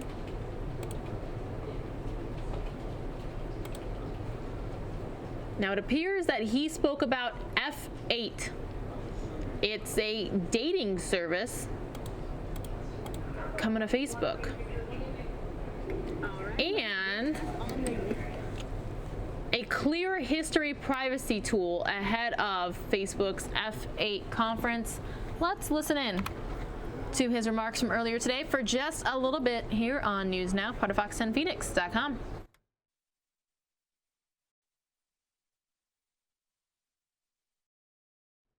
All right, little playback issues there. I'll try to get it for you.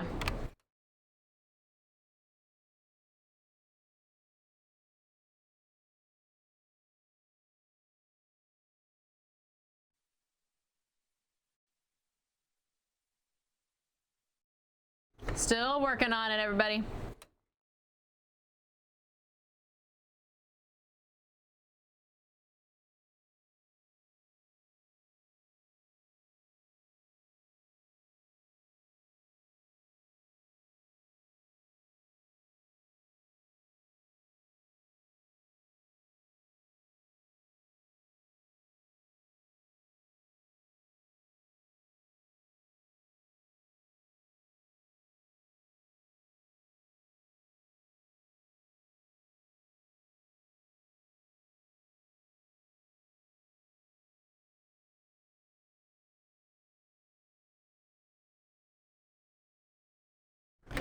All right, everyone, not able to get that playback of Mark Zuckerberg from earlier today in regards to F8, but we are getting word that we could have some additional breaking news out of Southern California coming your way, so we'll bring it to you as soon as we can.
All right, everyone, we are taking you back out to Los Angeles, the southern part of the city where police are in pursuit of a car.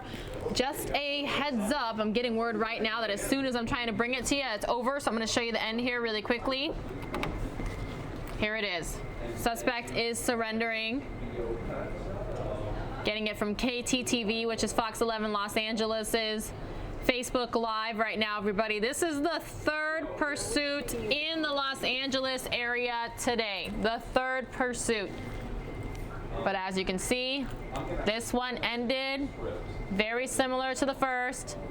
Suspect getting on the ground, hands out wide, surrendering. You saw the end of it live here on News Now, part of Fox10Phoenix.com.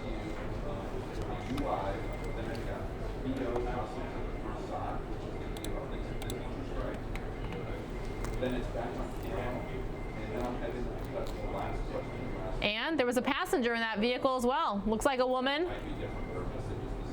Also getting out, putting her hands up, backing away from the vehicle.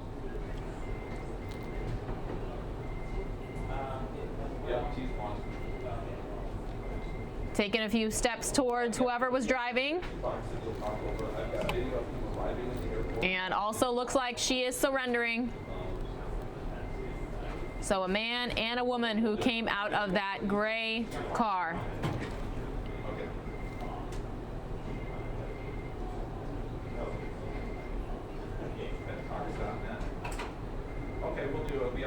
So it looks like we saw the peaceful ending to 2 police pursuits in Los Angeles today. In terms of the RV, no update from that case, but Sky Fox had to turn around due to weather.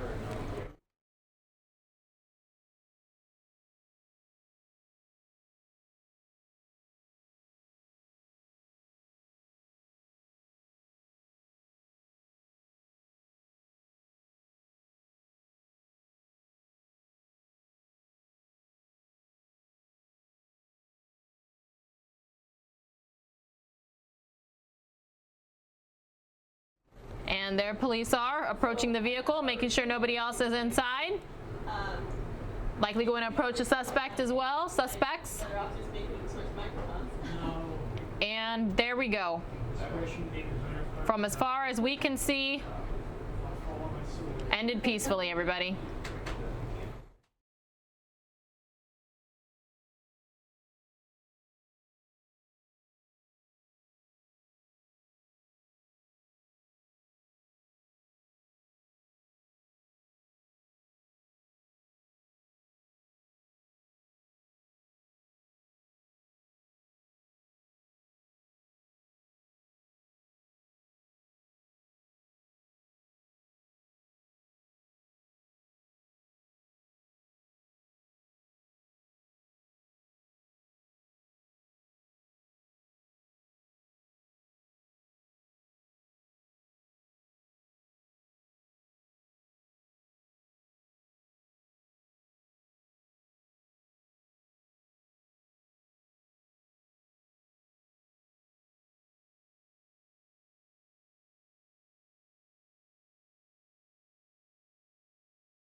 I'm gonna see, everybody, if I can try to get Zuckerberg's comments from earlier today in regards to F8 from another source.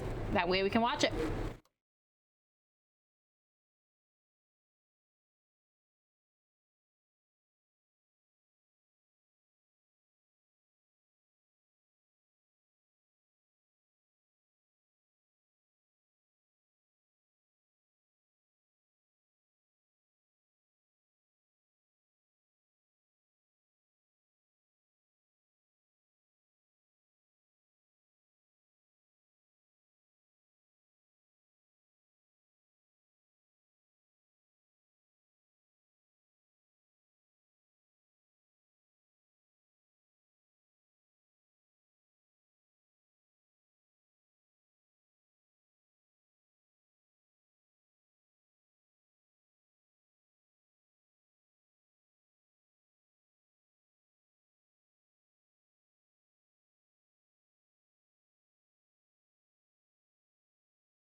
All right, everyone, it looks like I have it. Where there's a will, there's a way, right? This is Mark Zuckerberg delivering the opening keynote address at Facebook 8.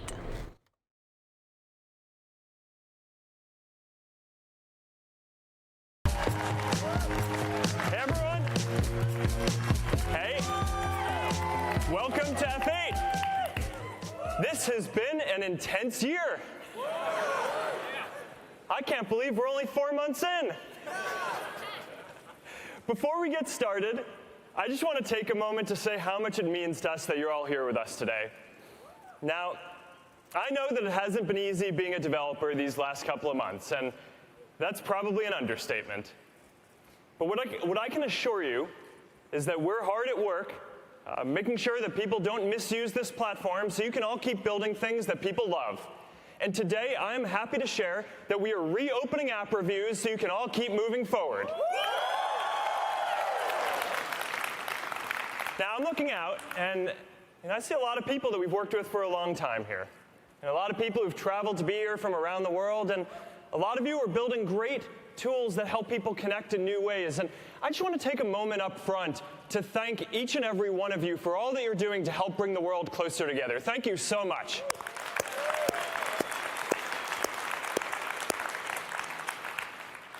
Now, we're all here because we are optimistic about the future. We have real challenges to address, but we have to keep that sense of optimism too. What I've learned this year is that we need to take a broader view of our responsibility. It's not enough to just build powerful tools. We need to make sure that they are used for good, and we will. Now, we're idealistic, and we've always focused on all the good that connecting people can bring. And there's a lot of it. Just since the last F8, we've seen the Me Too movement and the March for Our Lives organized at least part on Facebook. We've seen people come together after Hurricane Harvey to raise more than $20 million for relief. And we've seen more than 80 million small businesses use these tools to grow and create jobs. But we've also seen people try to use these tools for harm. And that goes for Russia interfering in elections, for fake news, for hate speech, and for data privacy issues. So we're investing a lot to address these issues and keep people safe. And I'm going to go through all of that head on in just a minute because I think it's important that everyone here knows exactly what we're doing to address them. But we also have a responsibility to move forward on everything else that our community expects from us too. To keep building services that help us connect in meaningful new ways as well. The hardest decision that I made this year wasn't to invest so much in safety and security. That decision was easy, right? I just went to the people who were running those teams and asked them how much we could possibly invest productively, and then I transferred all those people to them. The hard part was figuring out a way to move forward on everything else that we need to do too. Recently, I was having a conversation about what Facebook stands for. Or what is that basic idea that the world would lose if Facebook went away? When I was getting started with Facebook back in 2004, what struck me was you could go online at that time and find almost anything. Or you could look up any information, you could find any product, you could read news, you could download movies and music. You could find almost anything except for the thing that matters to us most, people. So I started building a service to do that, to put people first and at the center of our experience with technology, because our relationships are what matters most to us. That's how we find meaning and how we make sense of our place in the world. Now, we're not the only ones to build a communication service, but we are the ones who do it again and again in all of the different ways that people want to interact online. This is our DNA, and we have built and grown service after service that put people and our connections and our relationships at the center of the experience. And we've come a long way. But when I look out today, it still surprises me how little of the technology that our industry produces is designed to put people first. Our phones are still designed around apps. Now, that's not how we think. Now, I believe that we need to design technology to help bring people closer together. And I believe that that's not going to happen on its own. And so to do that, part of the solution, just part of it, is that one day, more of our technology is going to need to focus on people and our relationships. Now, there's no guarantee that we get this right. This is hard stuff. We will make mistakes, and they will have consequences, and we will need to fix them. But what I can guarantee is that if we don't work on this, the world isn't moving in this direction by itself. So that is what we are all here to do. And that's what I want to talk about today. I want to start by talking about keeping people safe, and then we're going to discuss all the things we're doing to keep building services to help us connect in meaningful new ways. And I want to start today by talking about protecting something that is really incredibly important to all of us, and that is the integrity of our elections. In 2016, we were slow to identify Russian interference. We expected more traditional cyber attacks like phishing and malware and hacking, and we identified those and notified the right people, but we didn't expect these coordinated information operations and large networks of fake accounts that we're now aware of. So I sat down with our teams after this, and we said, we will never be unprepared for this again. And since then, There have been important elections like the French presidential election, the German elections, the Alabama Senate special election last year, and we've been more prepared. We deployed new AI tools that successfully identified and took down tens of thousands of fake accounts before they could do anything. We've traced the fake account network back to Russia and taken down their network. We're doing more. We're requiring everyone running political and issue ads or running large pages to be verified with a government ID. We're making ads more transparent. So now you're going to be able to see who is running a political ad, who they're targeting, how much they're spending, and most importantly, what other messages they're sending to different people. That is a higher standard of transparency than TV ads, than print ads, or anything else you will find on the internet. By the end of this year, we will have 20,000 people working on security and content review at Facebook. And we've created an independent election research commission so independent academics can give us ideas and hold us accountable to make sure that these systems work. Now, this is an important election year. Not only the big US midterms that are coming up, but there are major elections around the world. In Mexico and Brazil, there are elections coming up in India and Pakistan and more, and we are focused on this. Beyond elections, we are focused on fighting fake news more broadly. And there are really three categories that we're focused on here. The first category is just spam. Right? These are people who aren't ideological. They just want to make money.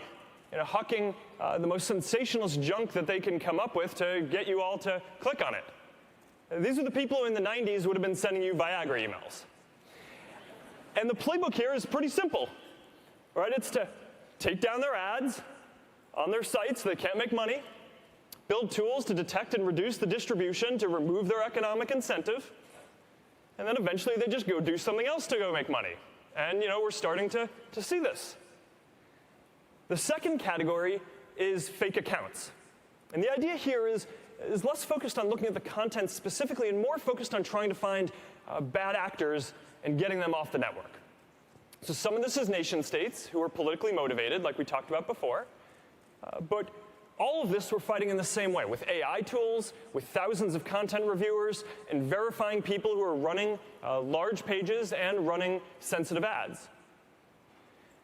Now, the third category is real people who are just sharing provably false hoaxes. And the playbook here is building tools to get better at flagging content that is going viral so fact checkers can look at it so we can show it less. And for the people who do see it, to make sure that they see related articles that are more accurate, that put this in context so people can understand what's really going on. So a lot of the work over the last year and a half has been bringing on more and more fact-checking partners all around the world in different countries who speak all of the different languages that we need to cover. So there's a lot more here to do. But these are the three basic categories, and we are making good progress on all of them. I also want to talk about data privacy. What happened with Cambridge Analytica was a major breach of trust. An app developer took data that people had shared with them and sold it. So we need to make sure that this never happens again. So we're taking a number of steps here. First, as you all know, we're restricting the data that developers will be able to request from people. Now, the good news here is that back in 2014, we already made a major change to how the platform works to prevent people from sharing a lot of their friends' information. So this specific situation could not happen again today. And since then, we've taken a lot more steps as well to restrict other data. But there are still more steps that we're taking to do this even further with groups and events and the data available through login to prevent future issues that might come up. Second, we need to make sure that we find any other bad apps that are out there. So we're currently in the process of investigating every single app that had access to a large amount of people's information before we made these big changes in 2014. And if we find anything suspicious, we're going to bring in independent auditors to do a full audit, and if any data was misused, then we'll ban that developer, and we will tell anyone whose data was affected. We've also started putting a tool in front of everyone that shows them all of the apps that they are using and lets them easily remove access to the ones that they no longer want to use. And with the GDPR coming up in Europe, we're asking everyone around the world, not just in Europe, to review your privacy controls. So to all the developers who are here, I know that the vast majority of you are focused on building good things. We need to take these steps to make sure that everyone on our platform is focused on building good things. And I believe that putting in these stronger protections now will give you more ability to keep building for the long term. Now, I also want to share one new thing that we're working on with data privacy, and we have a lot more updates like this coming, but this is an example of the kind of thing that we are working on. In your web browser, you today have a simple way to clear your cookies and clear your browsing history. Right? And the idea is that a lot of sites need this data to work. You need cookies, but you should have the ability to go in and clear your history at any point that you want. So we're working on a version of this for Facebook too. It's a simple control where you can clear your browsing history, what you've clicked on, the websites you visited, and so on. And we're going to call it Clear History. And we're starting with something that a lot of people have asked about recently, and that's the information that we get from websites and apps who are using Facebook's advertising and analytics tools. So you're going to be able to use this tool to see the information about the apps and websites you've interacted with. You'll be able to clear all this information from your account, and you'll even be able to turn it off, having this information stored with your account going forward. Now, to be clear, when you clear your cookies in a browser, it can make parts of your experience worse. Or you may have to sign back into dozens of websites. You may have to reconfigure some things. And the same is going to be true here. Or your Facebook won't be quite as good while it relearns your preferences. But after going through our systems, this is the kind of control that we think that people should have. So we're building this, and we're going to have a lot more like this to talk about soon.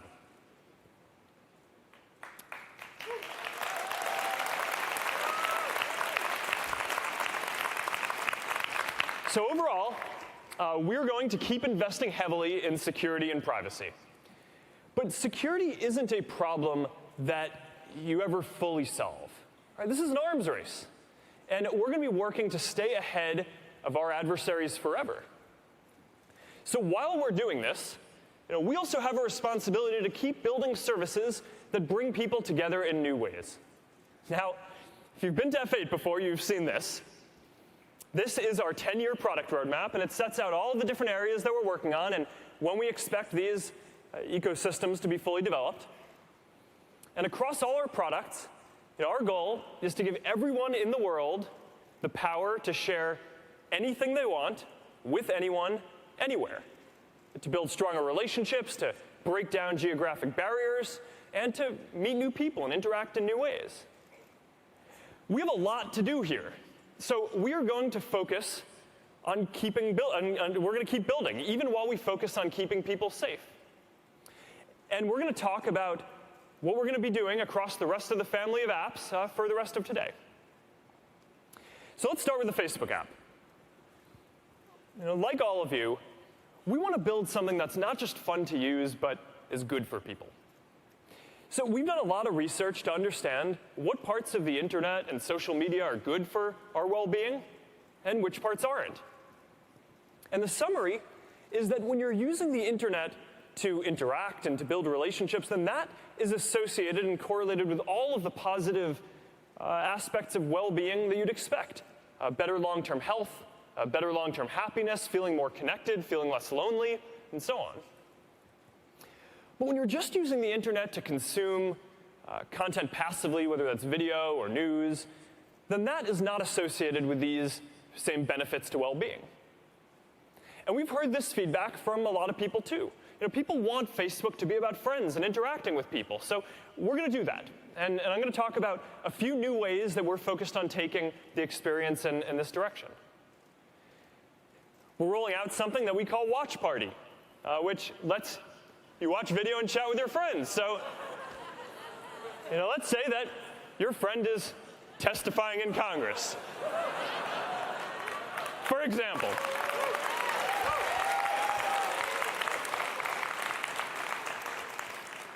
Now you're going to be able to bring your friends together, and you can laugh together, and you can cry together. Some of my friends actually did this. Let's not do that again anytime soon. People often tell us that groups are the most meaningful part of Facebook.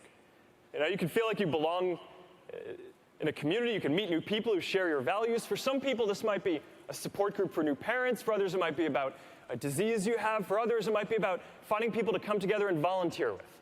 You know, people want to be a part of meaningful communities. So today, we're launching a new Groups tab to make groups more central to the overall Facebook experience. So for me, I'm going to have all my groups in one place: my family group, my running group, my game group, my sheepdog appreciation groups, all in one place. Now, to help more people grow their communities, we're building a join group button and plugin that admins and developers can add to their websites and their emails. You know, this is important because a lot of what we need to do to help more meaningful groups form is just give more tools to creators. Every great community has engaged leaders, so a lot of what we need to do is just give more people the tools to be community leaders. All right, now, talking about meaningful relationships, did you know that 1 in 3 marriages in the United States start online? And I can't tell you how many times I'll be walking down the street in some city and a couple will come up to me and they'll say that they met on Facebook, and sometimes they have their kids with them and they'll just point to them and they'll say thank you. And I have to say, I mean, these are some of the moments that I'm really proud of what we're doing, right? And I know that we're making a positive difference in people's lives. But, you know, the reality is, today, you know, we haven't even built any features to help people find partners. You know, there are 200 million people on Facebook who list themselves as single, so clearly there's something to do here. And if we're focused on helping people build meaningful relationships, then this is perhaps the most meaningful of all. So today, we are announcing a new set of features coming soon around dating.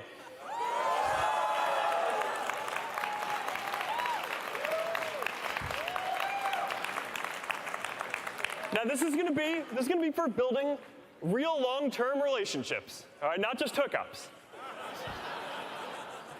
It's going to be in the Facebook app, but it's totally optional. It's opt-in. If you want, you can make a dating profile. And you know, I know a lot of you are going to have questions about this, so I want to be clear that we have designed this with privacy and safety in mind from the beginning. Your friends aren't going to see your profile. You're only going to be suggested people who are not your friends, who have opted into dating, who fit your preferences, although I can't promise that you're going to get email. It's a tough world. All right, Chris Cox will come up in a bit and walk you through this in more detail, because I want to make sure that you all see all the details here that we built in around privacy and safety. But the bottom line is we want Facebook to be somewhere where you can start meaningful relationships. So we're excited to start rolling this out soon. Now, another way to help people connect in new ways is through commerce. We started building Marketplace because we saw that one of the most popular uses for groups was building these buy and sell groups. So people would start groups like Bay Area Moms Buy and Sell, where people would be able to come together and ask for advice on all the gear they needed, and meet people who are like them, and can ultimately buy and sell things with people who they have something in common with. Now, Marketplace is now live in more than 70 countries. More than 800 million people around the world use it monthly, including more than 1 in 3 people on Facebook in the US. So this is starting to be a pretty big deal. And it's helping people earn more income and connect in a new way. All right, so this is Facebook. We are focused on helping people build relationships with friends and family, with groups, and meeting and interacting with new people. Now let's talk about Instagram. So our focus here is helping people capture any moment they want and come together around shared interests. Some of the best stories that we hear are around ad hoc communities that spring up on Instagram. More than 200 million people use Explore on Instagram every day. Since we launched hashtag following in just last December, more than 100 million people now follow hashtags. So we want to make it even easier to find the communities for the things that you're interested in. So we're launching a completely new design for Explore that is going to organize the content around topic channels now. So now your Explorer is going to be even more focused on the things you're interested in. We're also focused on new ways that people are going to be able to use Instagram to communicate and build stronger relationships. So it turns out that a lot of people are using live video basically just to hang out when you can't be physically together. Right? It's amazing how much of all of our use of these social tools is just to get as close to feeling like we're there with someone when we can't physically be there. So today, to make this easier, we're announcing video chat and Instagram. You're going to be able to just tap on a new camera icon right in the top of any direct thread that you have, and you're going to be able to video chat one-on-one or with groups. You're going to be able to minimize the video while you're chatting and using Instagram. And I think that this is going to be a really big deal, and people are really going to like this. We are also building more creative ways for people to share on Instagram. Last year at F8, we announced the AR camera effects platform, and today we are bringing it to Instagram.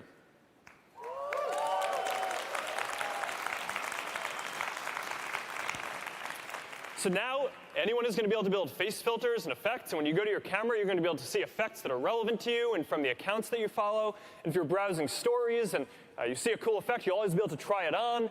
So we're excited to get this in people's hands soon. All right, now let's talk about WhatsApp. So here, our focus is on building new ways for people to connect privately with close friends. This is a Fox 10 News Alert.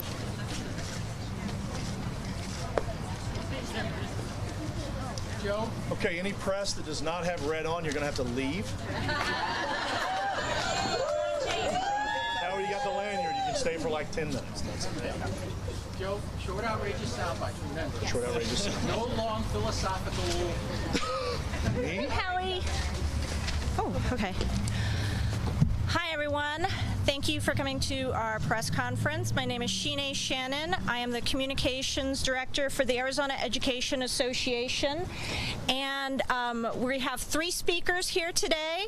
AEA President Joe Thomas, AEU Organizer Noah Carvelis, AEU Organizer Rebecca Gorelli, and then after we will take questions. And now I would like to introduce to you AEA President Joe Thomas.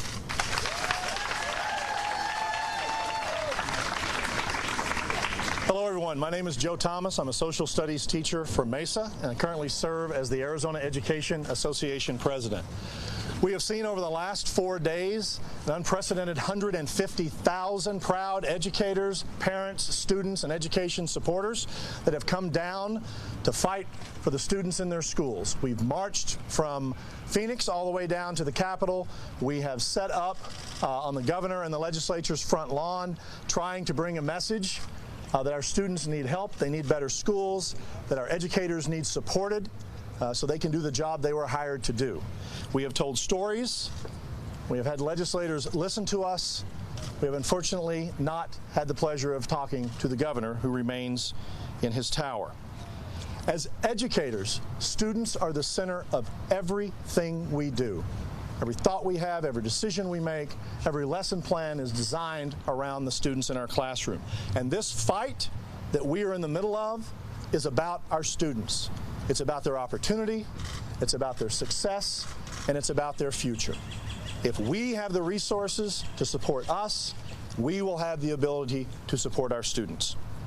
We want to thank all of the people that have supported us through this, the parents who have understood that this fight is about their children, our students, the business community that have donated food for the people that are on the lawn and all of us that are down here, our union brothers and sisters who have donated water to keep us hydrated, and it is always important to stay hydrated down here in the sun, and everyone else that sees this movement for what it is, making schools better for every single student in the state. We need to do what is best for our students. We need to fight for them. That is what we are doing. That is what the Red for Ed movement is about. And I am very proud to be leading the Arizona Education Association next to the leaders of the Arizona Educators United in this fight for our students. Thank you.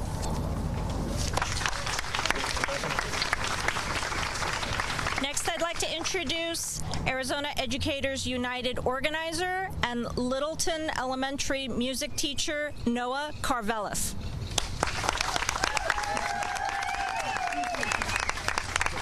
Thank you all for being here. Before this movement, we could not even get our legislators and our governor to agree to extend Proposition 301. We couldn't even get that much out of them. A month ago, the governor was ignoring our voices, and he was committed to a $65 million investment in teacher pay, about a 2% pay increase. Now we've extended 301, and we are looking at a $306 million investment in education. And that is due to every single person who's standing behind us in red right now, and every single person behind the cameras in red. We are bringing this right now, along with the 100,000 people who have come here day after day to stand up and say enough is enough and it's time for a change in Arizona. That's what has moved the needle on this. But this budget does not do enough. It does not do enough for our kids. It doesn't do enough for our colleagues. So we are staying dedicated to fighting for our kids and fighting for the future of Arizona schools. We've done a lot, but this budget does not go far enough for us right now, and we are staying committed to fighting for our students, and that's what we will continue to do as educators, because that is the most important thing to us, and it's the most important thing to our state. The future of our state depends on that fight.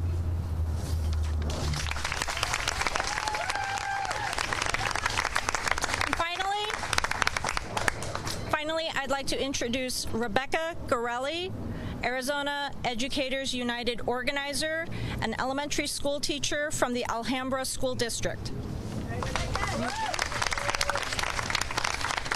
Thank you. So our fight is not over. We have options. But it is time for us to get back to our students and back into our classrooms. We need to continue the fight for the additional resources our students need. If the lawmakers do their job and get the budget passed by Thursday, we commit to return to our classrooms then. Our greatest victory is the powerful movement we have created, which we are going to continue to use on behalf of our students, because this movement has always been about the students. This movement started at a grassroots level and led to more than 150,000 people marching and rallying and keeping the pressure on the legislators and the governor at the Capitol for over the past few days. This movement is not over, and we will not stop until we get enough funding to get the schools our students deserve. In 8 short weeks, we have created an amazing infrastructure. We have designed a network of over 1,800 sites with liaisons that we can call upon whenever needed. We have built a solid infrastructure that we will continue to activate, moving forward and into the future. This movement is not over, and we will not stop until we ensure we get the funding and the schools that our students deserve.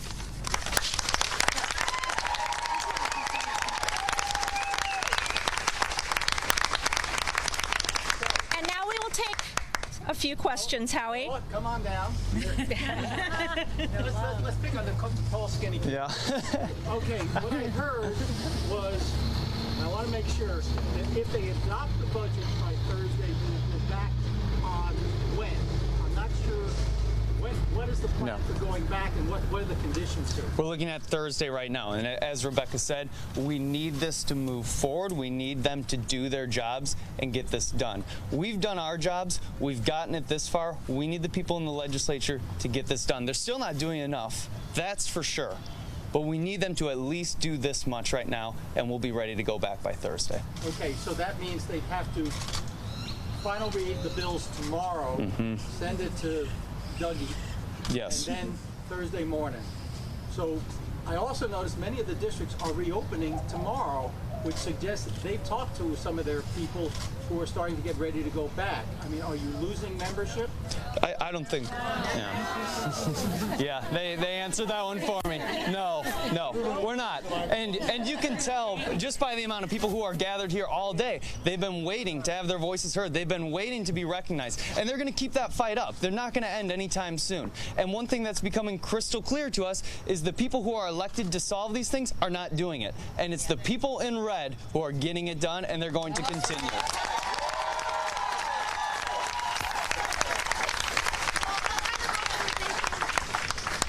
Mobilization happens after the teachers go back to school. You talk about all this momentum you've created. What are the things that people will do so you can continue to get your demands back? We have plenty of options that we've looked at and that we've put on the ground in the last couple weeks here. So one of the biggest things that we've been talking about personally that we're looking forward to is a walk-in as soon as we get back, to go back and talk with the parents and say thank you for standing with us, and talking to our students and saying thank you for still being here and supporting us and understanding the decisions that we've made. So we have the walkouts, we have the walk-ins, we have the standouts that we've been doing.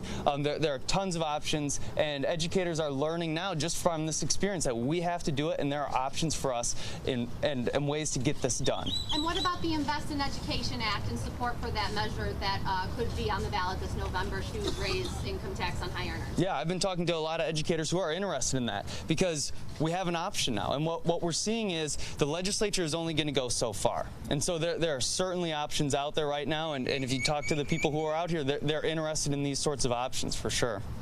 Was that kind of like a deciding factor that maybe if it weren't for that initiative being launched, that you would have been out here longer than that? I think one of the deciding factors is seeing that the legislature has gone not as far as they're able to do, or as far as they're able to go, but as far as they're willing to go. Yep. And so that realization is crystal clear to everybody here who's been in there trying to make their voice heard, that ultimately it's going unheard by our legislatures, and they will only go so far. They will not restore the $1.1 billion. So I think that's the pivotal moment and the pivotal experience for us right now, is that the legislature won't get this done. Carmen, the next question is with Carmen. Okay, so two quick questions. First off, the relationship between AEU and Governor Ducey has been very antagonistic. Do you feel like he won? And two, next steps? I mean, mobilizing, it's an election year, or has there been any discussion about that? Yeah, so first of all, the win isn't there until we restore the $1.1 billion that have been cut.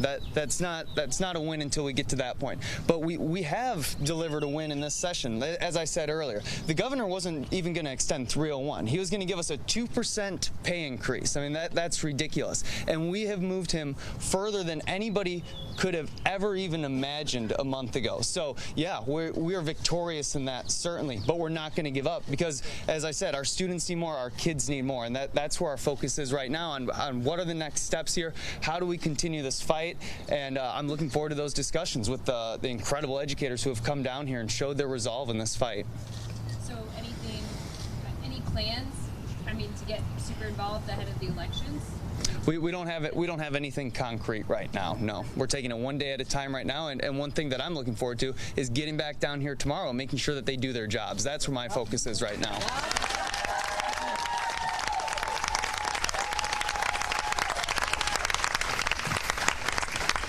So let's talk election. You can count noses. You know, you've got 35 and 17 Republicans, some few friends. You've got a dude on the 9th floor who won't even meet with you. Mm-hmm. So it seems like if you're going to do real change, you've got to get folks running for office. How do you get people who are more sympathetic to the cause to run for office? Yeah, we've been so involved in just getting to this point right now that we haven't had a second to even catch our breath and think about that right now. But I guarantee you there are a lot of people walking around down here in red every single day looking at themselves in the mirror saying, if they can't get it done, I'll get it done. Yeah. One way or another, we'll do it.